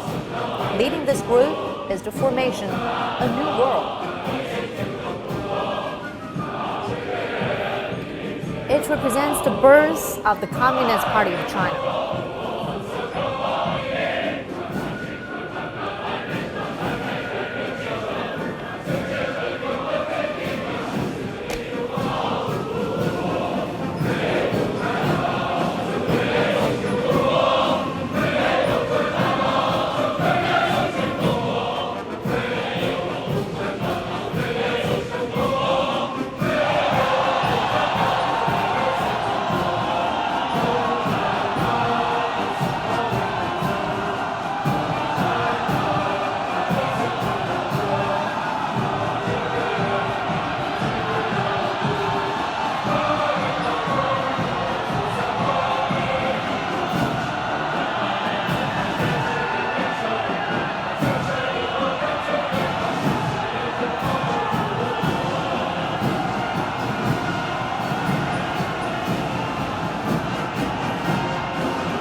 In the formation fierce battles, the three medals represent the founding of the army, independence, and freedom and liberation.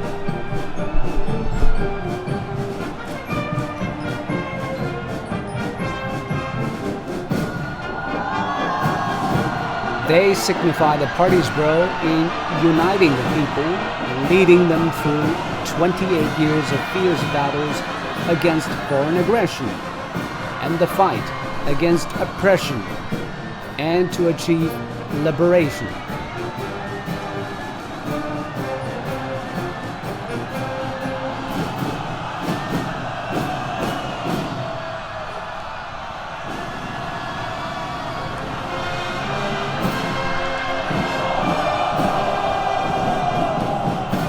A huge portrait of Mao Zedong is the centerpiece of the founding of the People's Republic formation. Party members, with Mao Zedong as their leading representative, developed Mao Zedong thought.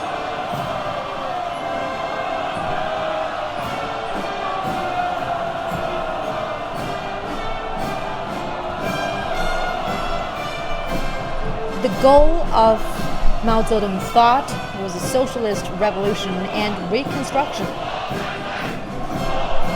They united the party and the people of all of China's ethnic groups, and they led them to complete the new democratic revolution and the founding of the People's Republic. Mao is credited with saying, "The Chinese people have stood up."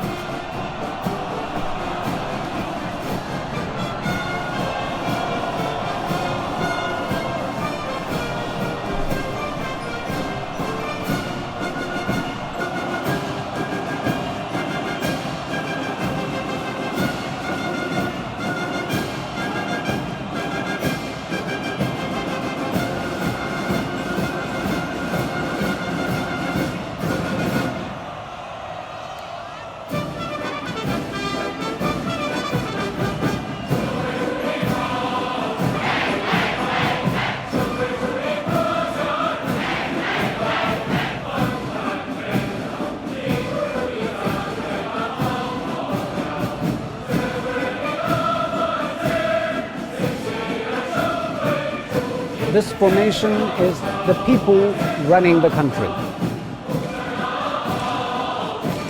It is a representation of hundreds of millions of Chinese who began to take control of their destiny. The sculptures show people's deputies emerging from the Great Hall, where lawmakers meet.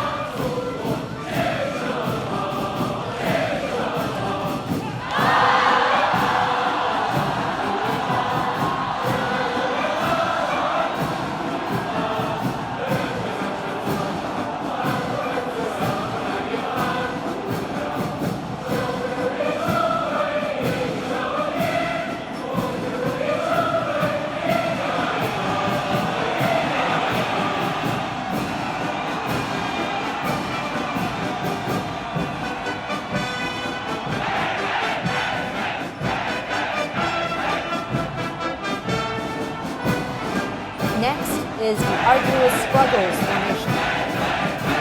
It honors workers such as Iron Man Wang Jinxu, a drilling pioneer at the country's earliest oil field.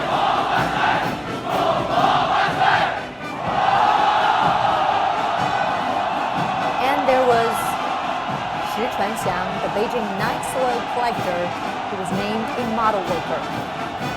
It's a reminder that no task is too humble in working for the country. It represents the spirit of the Chinese people, their diligence and devotion to lift themselves out of poverty.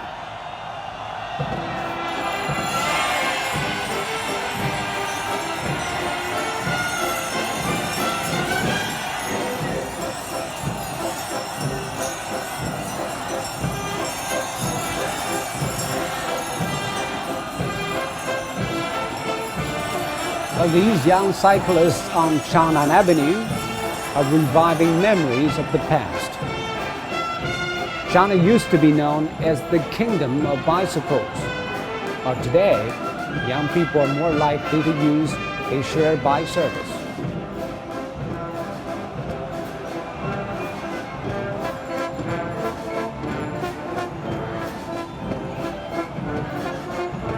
But whatever they ride, young people have always been the pioneers, and they carry the hopes for realizing the great rejuvenation of the Chinese dream.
Of the civilian parade is reform and opening up. The first formation, Vital Decision, celebrates its architect, Deng Xiaoping.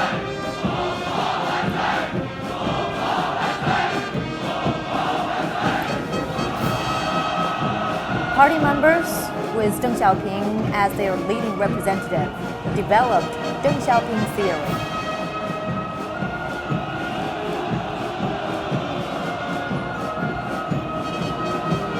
They united the party and the people of all of China's ethnic groups.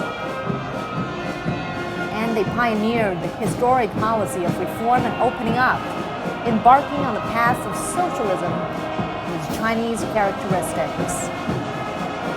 The policy is considered the foundation for what has been called the Chinese miracle of development.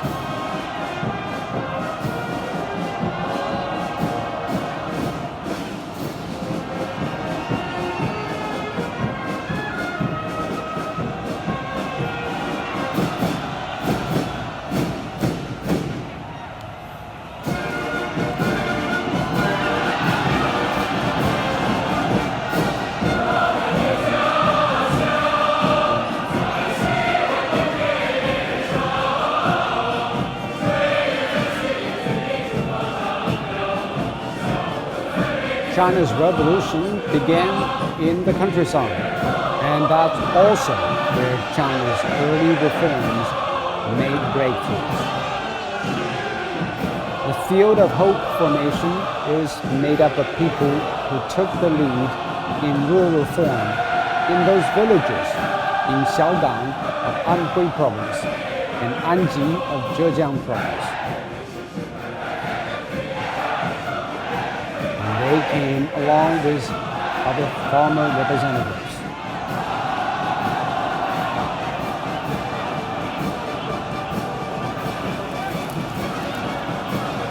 The importance of agriculture and farmers in Chinese history and culture can never be underestimated.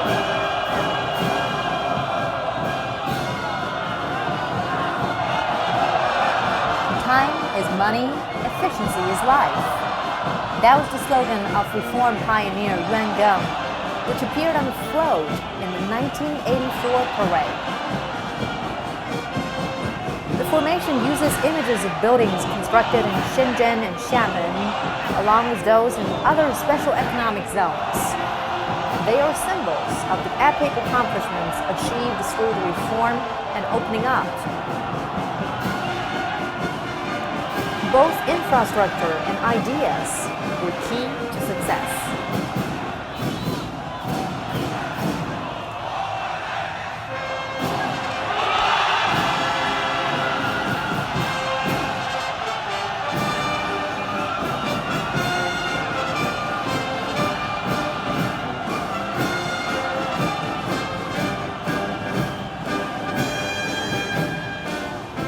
Next up is keeping pace with the times, with a portrait of former President Jiang Zemin. Party members, with Jiang Zemin as their leading representative, united the party and the people of all of China's ethnic groups. In 2000, they created the theory of the three representatives, detailing the sectors of an advanced society represented by the party.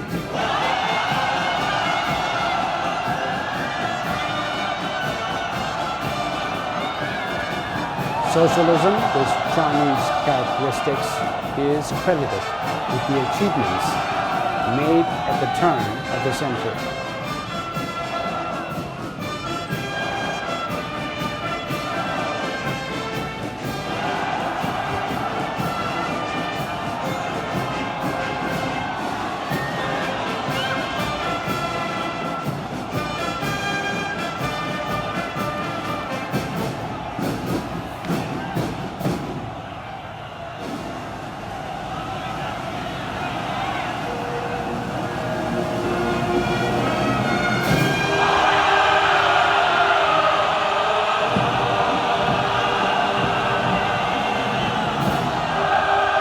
Next up is One Country, Two Systems. The formation includes Chinese from Hong Kong, Macau, and Taiwan.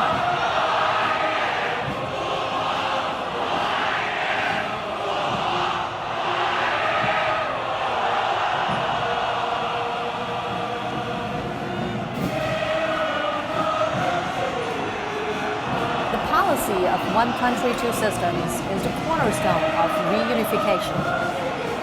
China says the policy will succeed as long as it is fully and accurately understood and implemented, and people act in strict accordance with the Chinese Constitution and the basic laws of the Hong Kong and Macau Special Administrative Regions.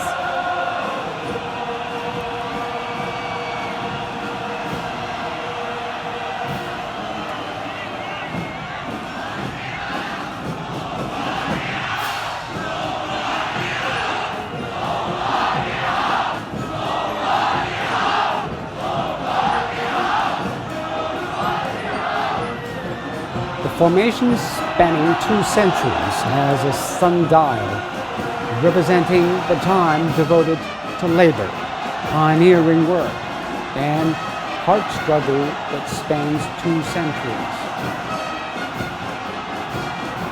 China has continually reinvigorated itself over the course of its long history, and the country has into a new century.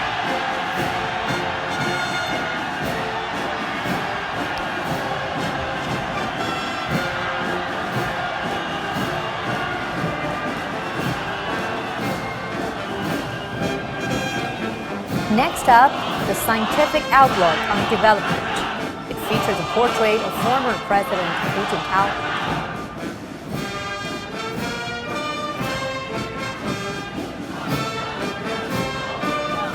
Party members, with Hu Jintao as their leading representative, united the party and the people of all of China's ethnic groups.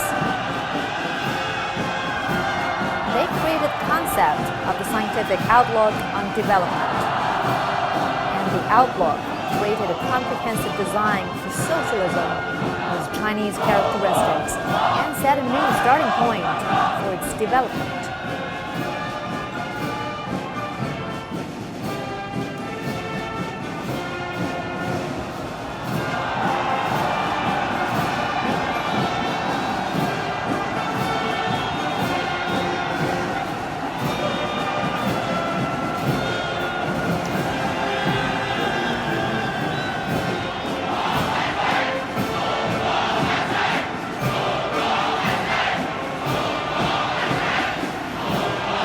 Next, fighting in unison, a group of medical workers, soldiers, and officers, and volunteers who joined in the 2003 fight against SARS, severe acute respiratory syndrome, and those who were part of the rescue and relief work during the 2008 Wenchuan earthquake.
Beijing welcomes you takes us back to the summer of 2008, when China's dream of hosting the Olympics came true.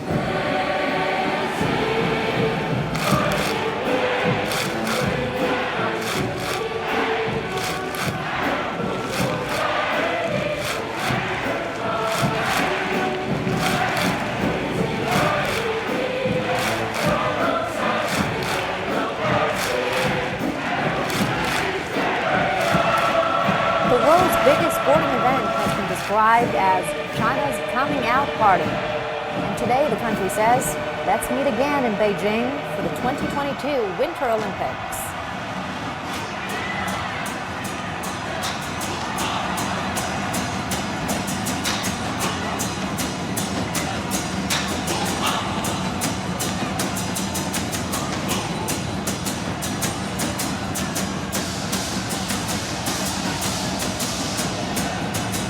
Line dancing, martial arts, or traditional performance for celebrations.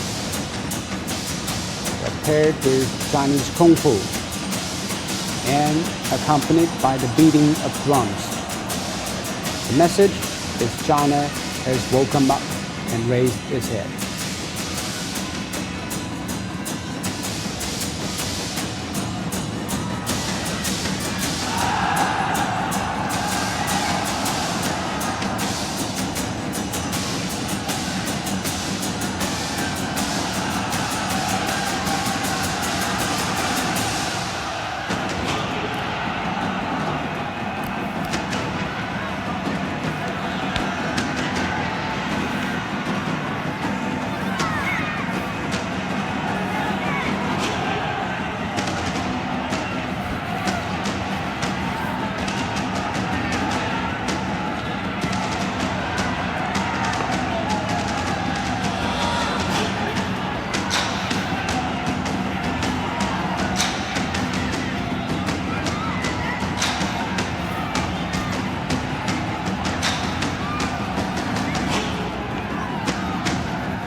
parade is the Great Rejuvenation. The portrait of President Xi Jinping is accompanied by this slogan.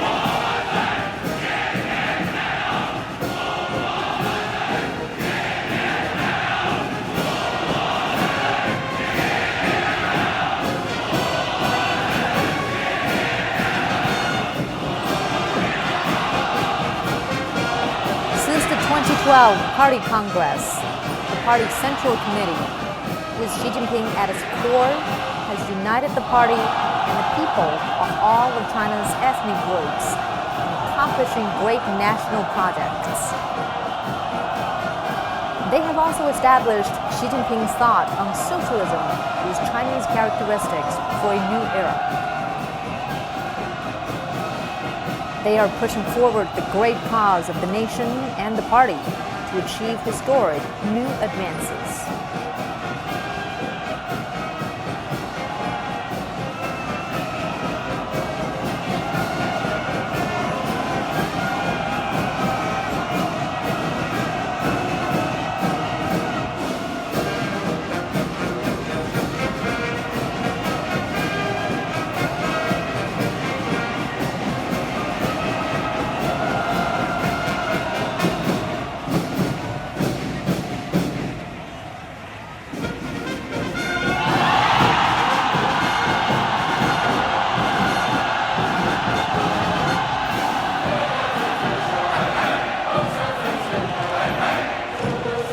In the 21st century, emphasis is on science and technology and innovation.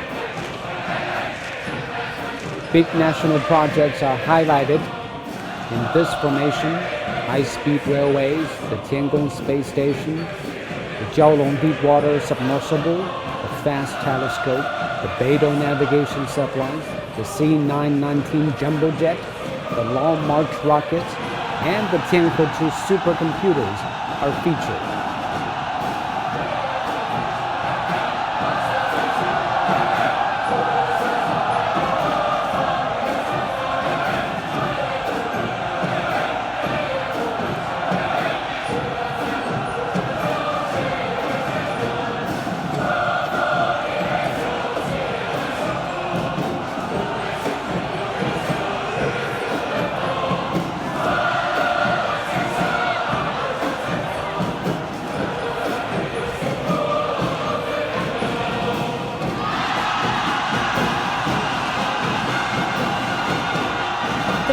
Dragon boats in regional coordination represent the connectivity that has boosted the country's coordinated development strategy.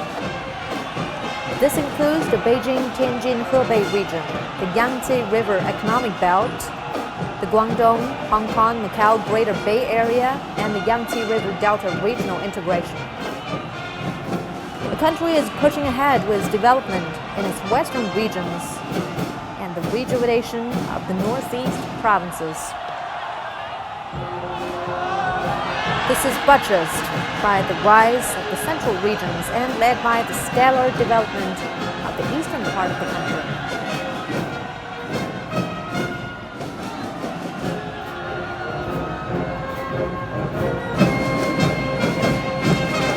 Rural entrepreneurs, role models, and farmers come together for the rural rejuvenation formation.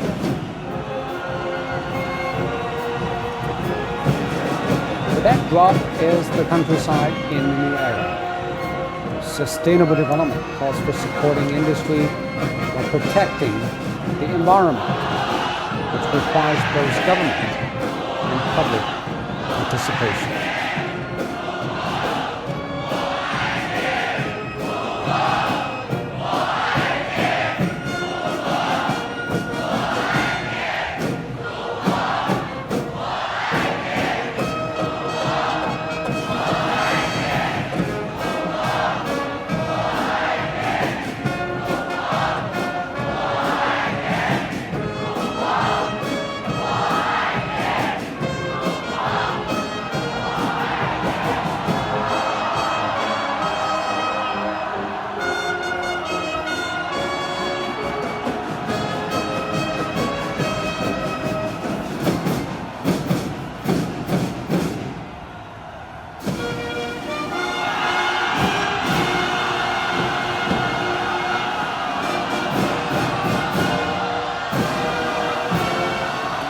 Up next is democracy and rule of law. The music is played when taking the oath of allegiance to the Constitution.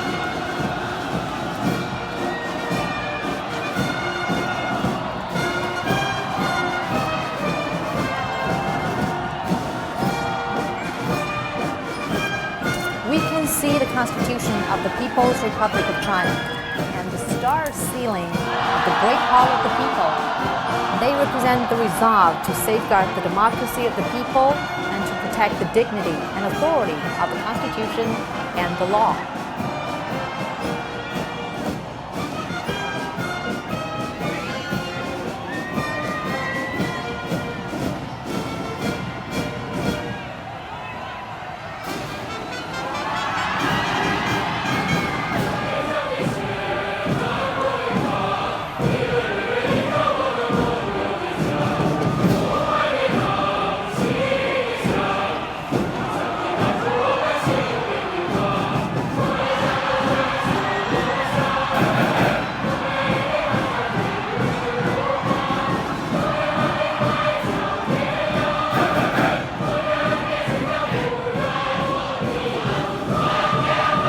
China is made up of 56 ethnic groups.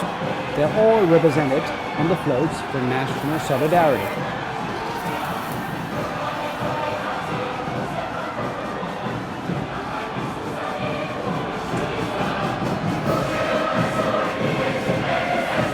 The great vase in the shape of a pomegranate symbolizes the unity of all the ethnicities.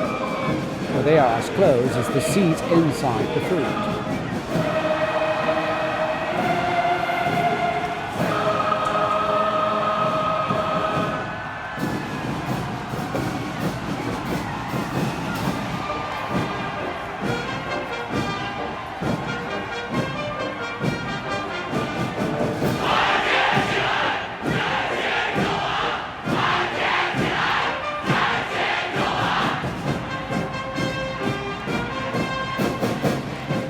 A nation builds its dreams by drawing on the strength of the country, and the country draws its strength from the conviction of its people.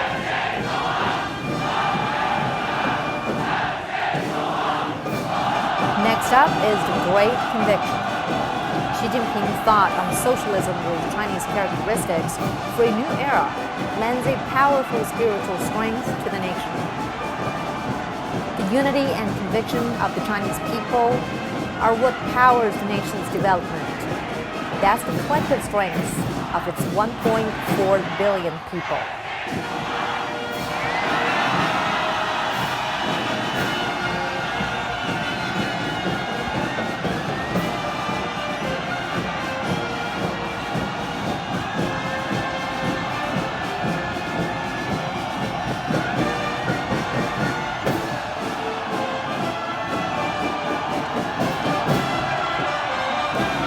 It is the Chinese cultural formation coming up.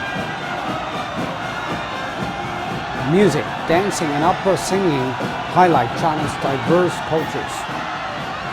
And culture plays a vital role in national identity and development.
Education. Next comes setting high moral standards to educate young people.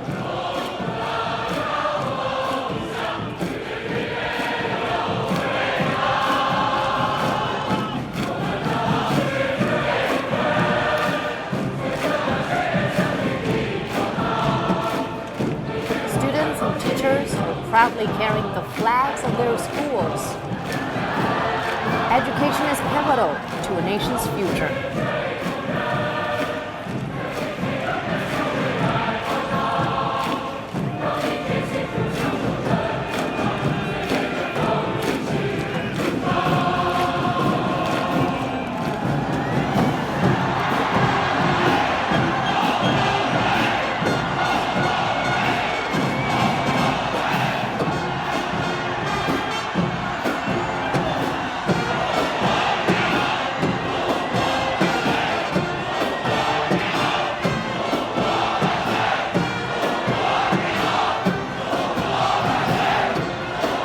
China is proud of its achievements in sport.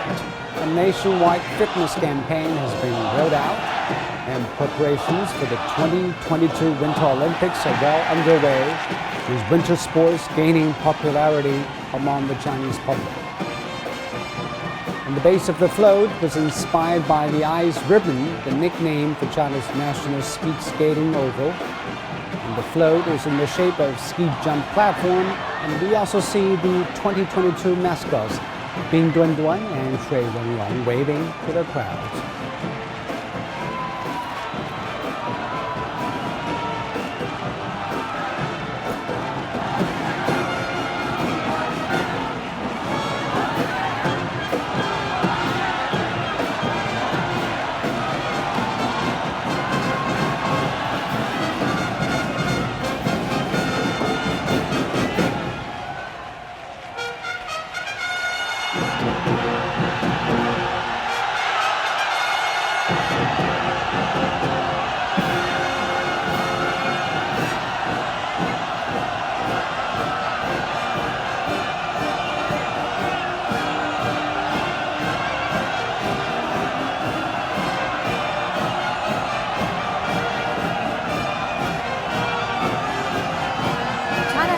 A target to eliminate extreme poverty by 2020.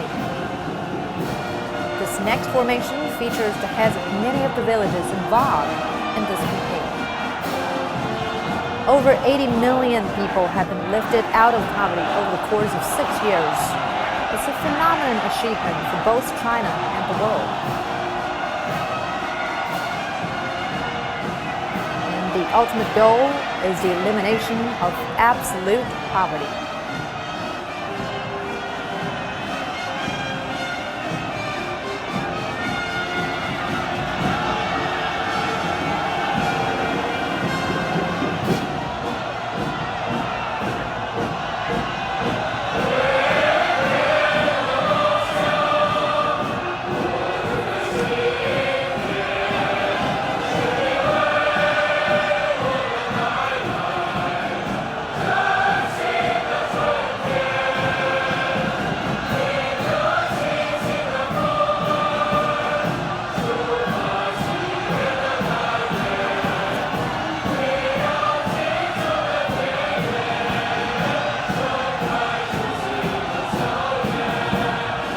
The next formation salutes to the people who work in different jobs that make life beautiful. Sanitation workers, keep streets clean, delivery men, bring packages and coffee, transport workers, doctors and nurses. It also means the love of family, the energy and the spirit that comes from active senior citizens, and easy public access for people with special needs.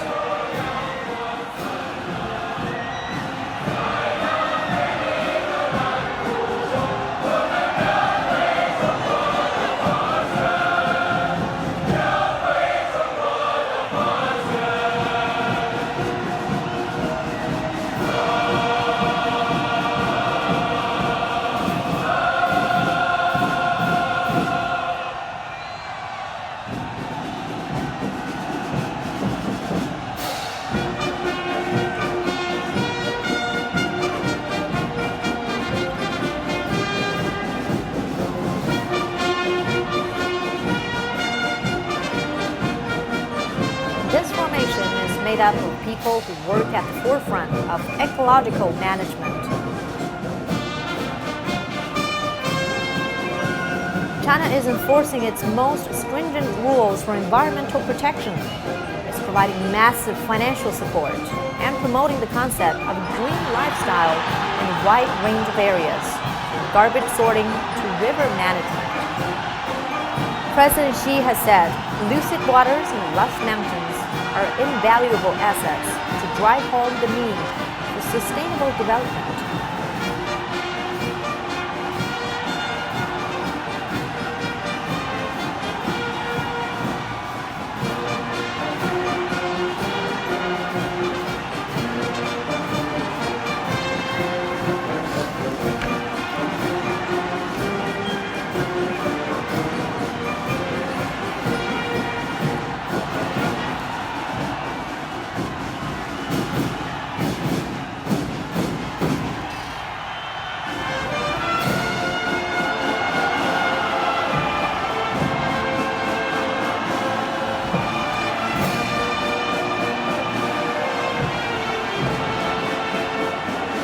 Our viewers are about to get a close-up on China's geography.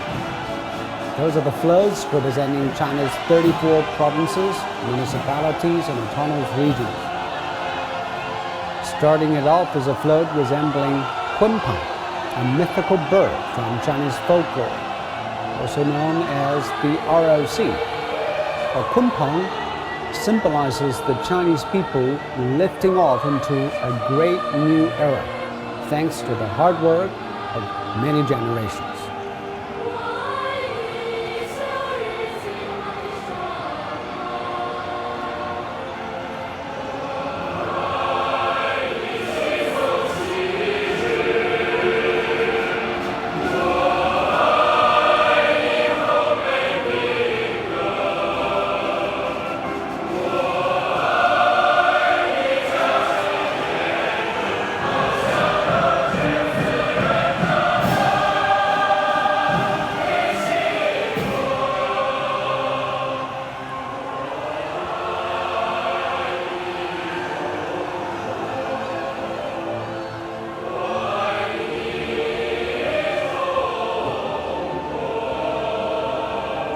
The capital, Beijing, is leading the delegation. It is the nation's political, cultural, and educational center.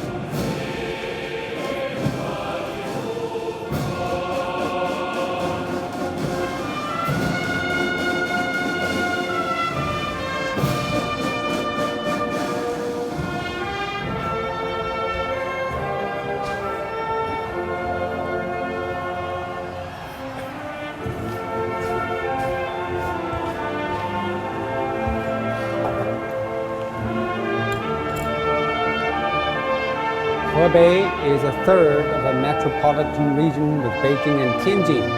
Xunwan's new area serves as a hub for the economic triangle.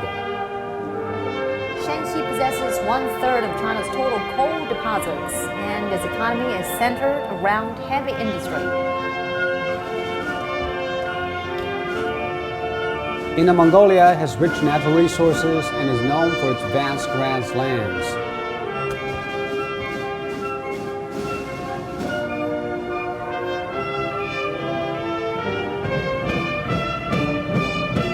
Liaoning, a traditional industrial base, is building itself into a new technology and innovation center. Jilin province boasts large deposits of shale oil and minerals.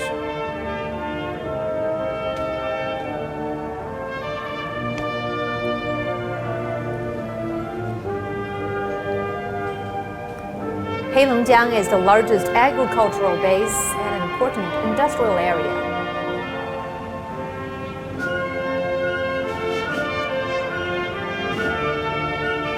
Shanghai is a global financial, technology, and transport hub.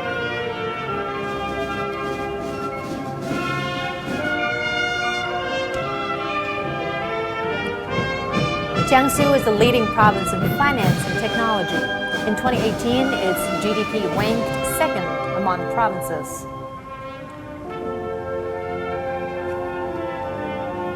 Economic powerhouse, Zhejiang is renowned for its thriving private sector.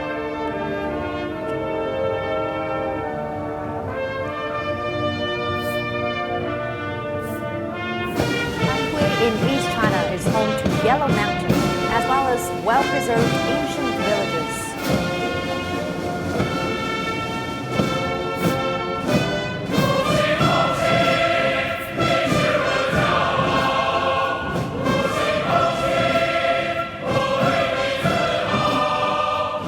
Fujian is one of the starting points of the Asian Maritime Silk Road and home to 4 UNESCO World Heritage Sites. Jiangxi was one of the earliest bases for Chinese communists. The city Beijing is called the Red Capital. Shandong is the birthplace of Confucius, whose teachings have influenced Chinese for many generations.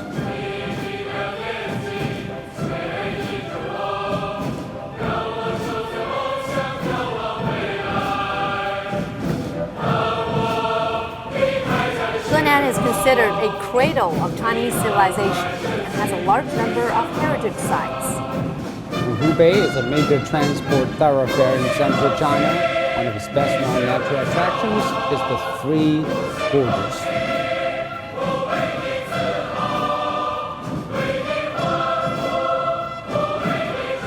Hunan is a mountainous province in central China. It was the birthplace of Mao Zedong.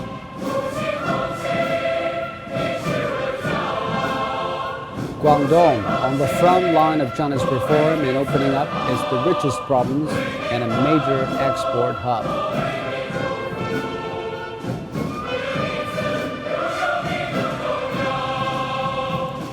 Bordered by Vietnam and Ha Long Bay, Guangxi is becoming a financial opening up gateway to Southeast Asia. The Zhuang are the principal ethnic minority. Hainan is China's southernmost province. It was designated as the country's 12th free trade zone.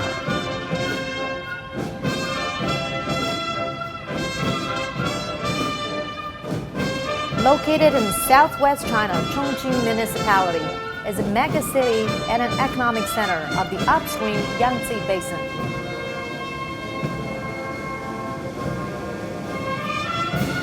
Sichuan, described as the land of abundance, is a major agricultural production base and a tourism center.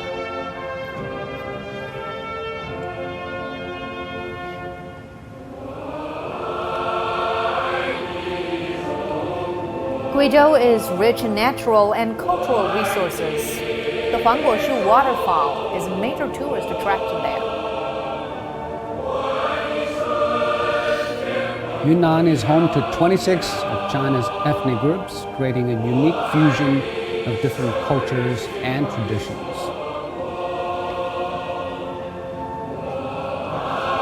Tibet is home to Mount Chomolungma, known in the West as Everest.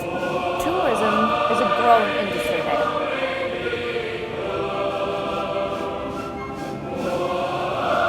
Shaanxi is considered one of the cradles of the Chinese civilization. 13 dynasties established their capitals in the province.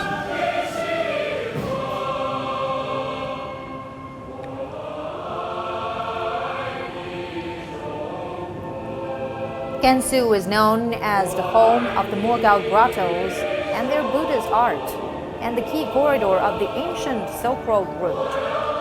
Qinghai is located on the Qinghai-Tibet Plateau. The Yellow and the Yangtze rivers have their sources in the province.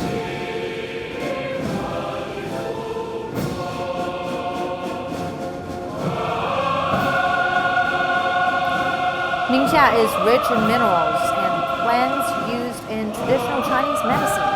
The Hui are the principal ethnic minority. Sitting along the Asian Silk Road, Xinjiang is the northwest gateway to Central Asia. The Uyghurs are the principal ethnic minority.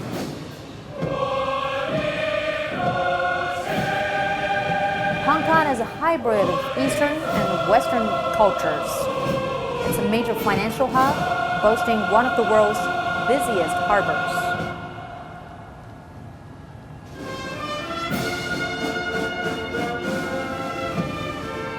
Macau has one of its highest per capita GDPs in the world, and its gaming industry is the largest.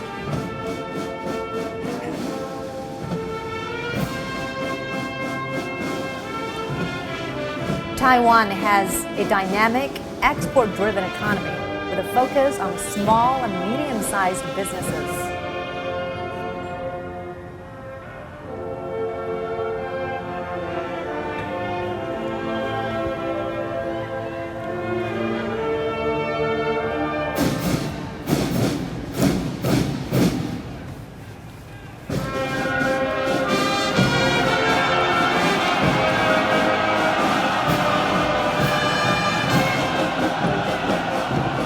This song you're hearing now is called Millennial Promise. The formation is a community with shared future for mankind. It features young people from China and abroad.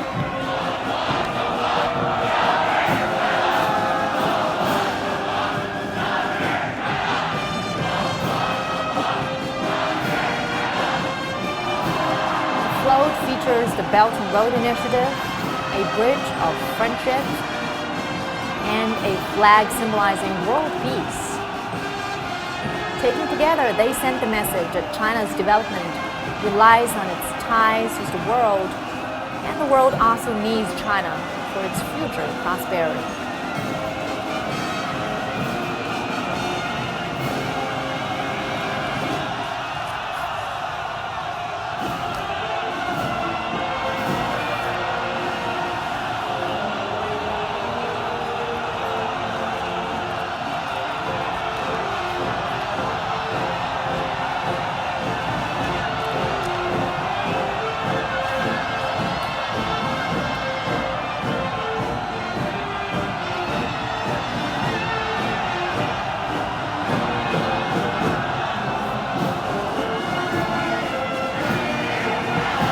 This is the formation representing the strict party governance. Model party members highlight the achievements in promoting clean governance. Socialism, this Chinese characteristic, is entering a new era, and the party says its relationship with the people is growing stronger as the anti-corruption drives makes greater progress.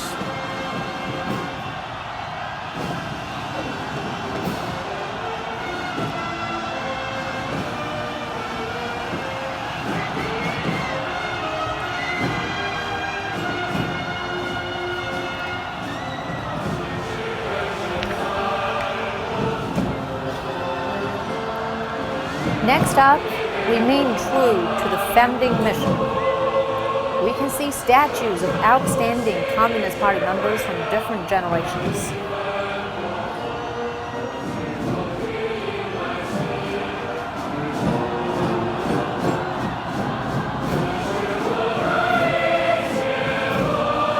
So there's Jiao Yulu, who died of cancer at 42, fighting poverty in the countryside. Kong Fansen volunteered to fight poverty in Tibet, dying in a car crash at 50 while returning from a mission.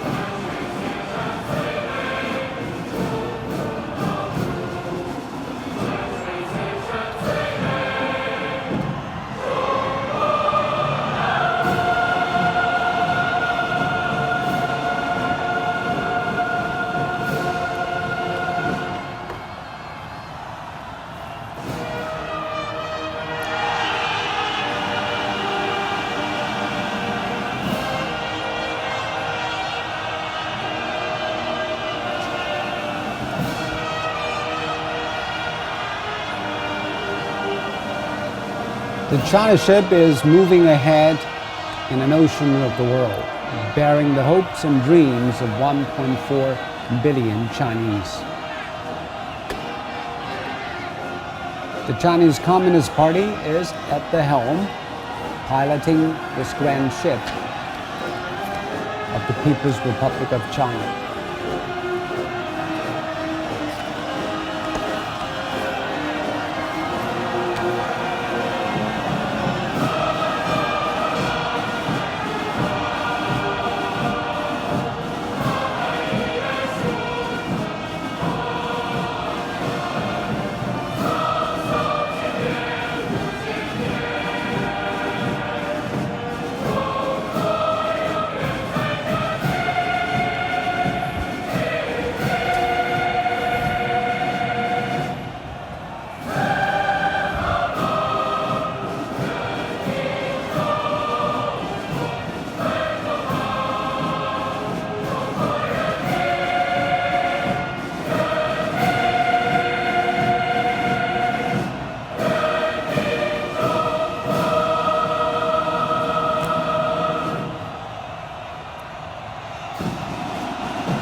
Now, 2019 members of the Communist Youth League are performing Strive to realize a shared dream. From childhood, young pioneers learn how to conduct themselves properly, set goals, and be creative to serve their country when they are called upon.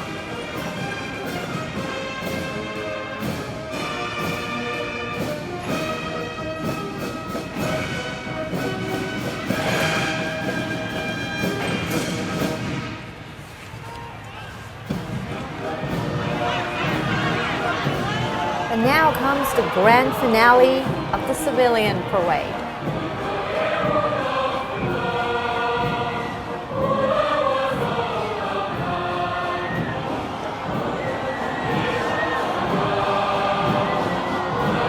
And the last formation consists of 5,000 Beijing local residents from all walks of life.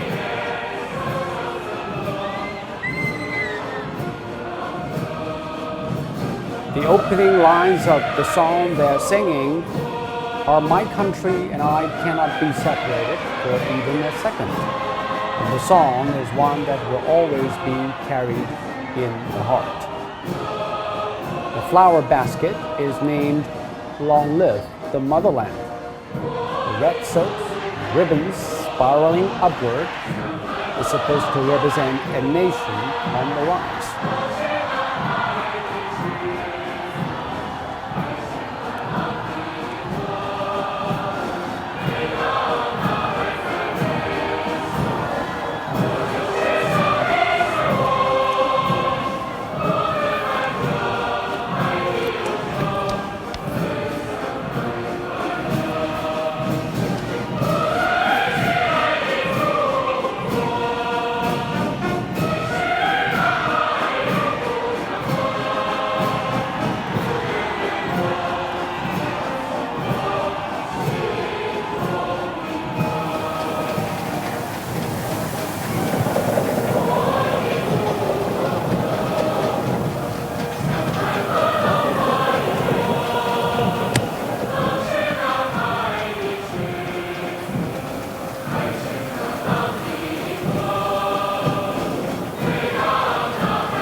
Set free in celebration of the 70th anniversary of the People's Republic of China.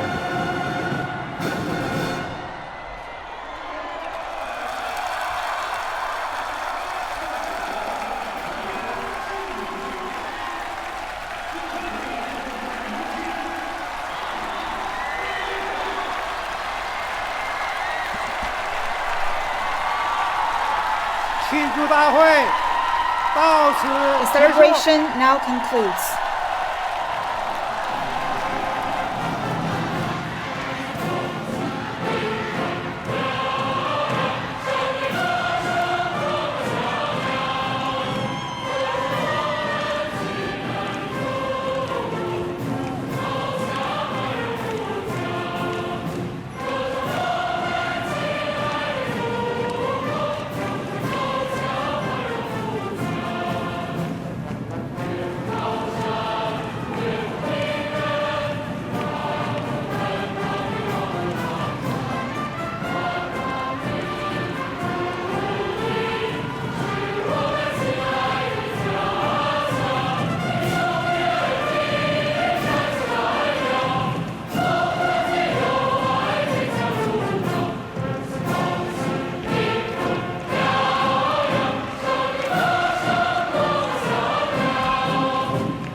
Well, that's almost 3 hours of National Day celebrations. It was a seamless ceremony. I mean, if practice makes perfect, what we did see is a seamless ceremony considering how many people took part. People have been practicing since July, and rehearsals started some 2 weeks ago. And it is a very pageantry event. 15,000 police, the POA officers and soldiers were on display, and Chinese President Xi Jinping made a speech before he inspecting the troops. He said China will continue to grow but will not pose a threat to the rest of the world. Now for some analysis, let's turn to our studio guests here in Beijing for some analysis. So, Senior Colonel, you've seen the military parade and the latest equipment on display. Anything that caught your attention? Well, certainly, because compared to the previous one, I'm most impressed with, for example, Dongfeng 41, that is the latest ICBM, and Julang 2nd, that is our sea-launched ballistic missile. But apart from that, I'm most impressed with those AI-related things like drones, because nowadays people know how important drones are, and a few drones could even reduce the oil output of Saudi Arabia by half. So how could China actually produce some of the best drones, but at the same time we also would have to think, how could we have a effective defense against such kind of new weapons? That's interesting, because they have at least 4 formations highlighting drone forces, and some of the latest drone were on display. But can you estimate the level of the Chinese drone technology levels? Well, because that is clearly indicated in the 19th Congress report of Chinese Communist Party, that China, the Chinese PLA, will have to build itself into the intelligent military. And at our national level, we have a goal of becoming one of the leaders of AI technology by 2030. So internationally speaking, people now consider China and the US probably competing each other to be the leader of AI technology. So these 4 formations actually give us real confidence about where we are heading for, so to make our armed forces more intelligent in the future. So as a serviceman, Senior Colonel Zhou, how do you feel after seeing not only the size of the arsenal, but also the sophistication of the arsenal? Well, frankly speaking, this is very much a feeling of pride, because the Chinese PLA really come from a long way. They were so weak before, and now they are so strong. And how strong it is, this is really very much arguable, because Chinese, I would say, are more modest we always talk about how we lag behind, how China is developing country. But with all this kind of new weaponry and high morale of the Chinese people, we would say with confidence the days when China bullied will be gone forever. China now is standing along with some other people on top of the world, but China is going to make more contribution, not only for its own benefit, but also for the well-being of other people around the world. And Colin, I want your take on what you've seen this morning. Well, I attended a parade in 1964, 55 years ago, on National Day. And what struck me about today's was how much China has advanced in all kinds of ways. I mean, Colonel Joe has just told us about the technology, and I mean, I can only endorse that because I'm not an expert in military technology, but it seemed very sophisticated to me. And we see reports about artificial intelligence and how China is leading that kind of field, and drone technology. I mean, all that's so important. But I want to focus also on other things, like, for example, I was very impressed by the happiness. Everyone seems so happy in the civilians. I mean, we saw the bike, you know, the king of bikes, and I remember well when everyone went by bike. You know, in the 60s, you didn't see very many cars on the streets, and now it's so different. And people dancing, you know, around and showing how happy they were to take part in this ceremony, to take part in the celebration, and how proud they are, you know, to be part of it, to be Chinese. And I was also impressed by the fact that there are some people from Hong Kong and Taiwan. And I mean, we're hearing in the news recently in the West, there's so much about Hong Kong and how people are not, you know, sort of disaffected with China. Well, that's just not the case. Probably it is more important for this National Day to stress the message of unity. Well, exactly. What is happening in Hong Kong. And exactly, and that's what came over to me from from that. And also, I mean, with the ethnic minorities, they're taking part and dancing and obviously enjoying it, and obviously proud to be part of it. And you were there in 1965, is that? Yeah, I was there I taught in China from 64 to 66. What do you think is the biggest changes that you've seen happen in this country? Well, I think the economy has gone so much forward. I think the modernization is so much forward, but I want to emphasize also the human part of it. I mean, if you think of the fact that the life expectancy is now much bigger than it was. It's now 77. That's considerably higher than the world average, and that's much higher than it used to be in China.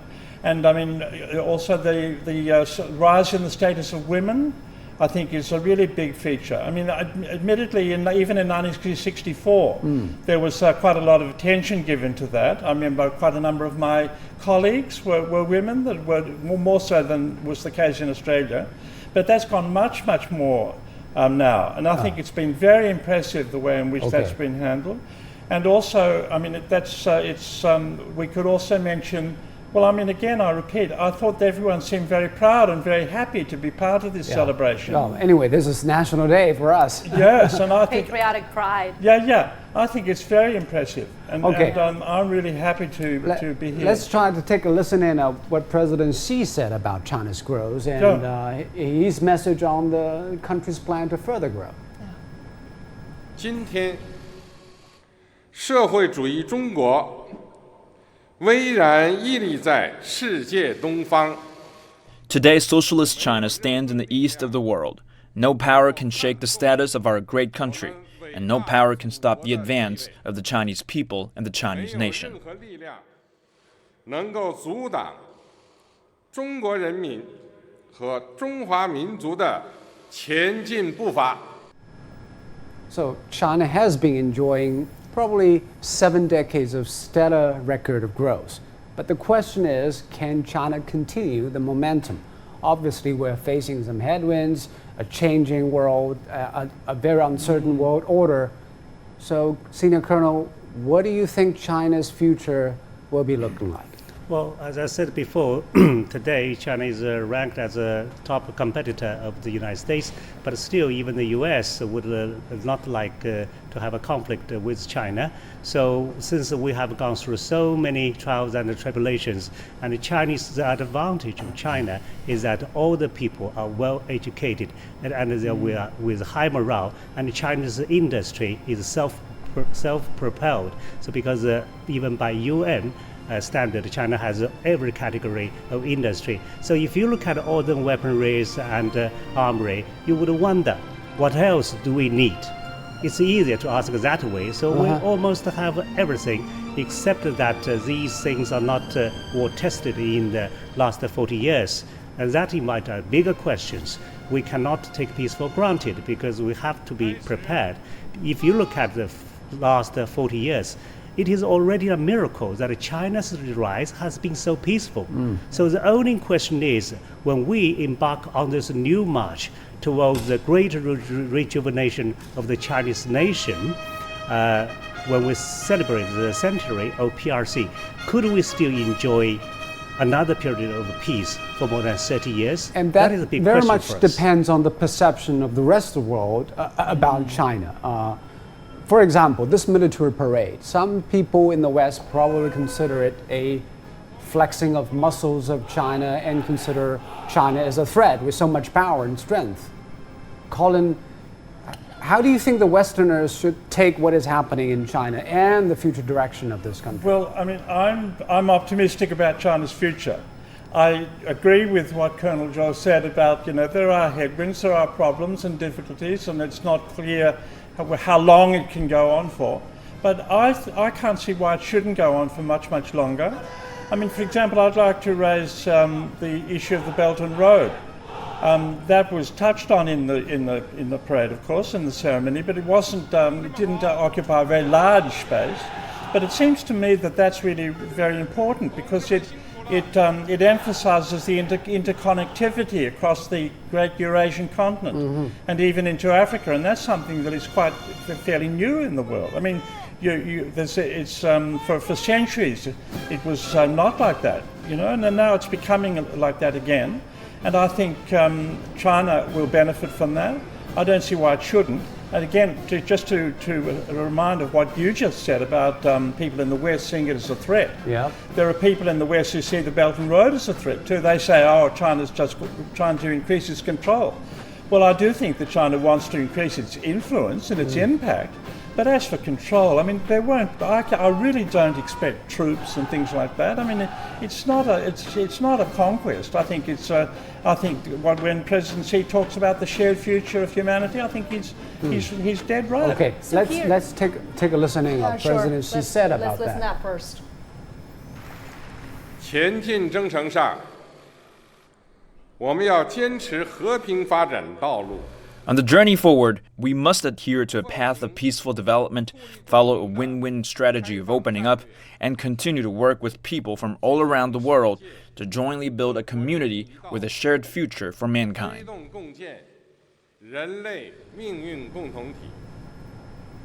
So despite China's repeated commitment to peace and building this community of shared future, the message has been repeatedly misunderstood by some countries. Well, why is that? I think because, can I just say, President Trump, he talks about America first. You never hear President Xi talking about China first.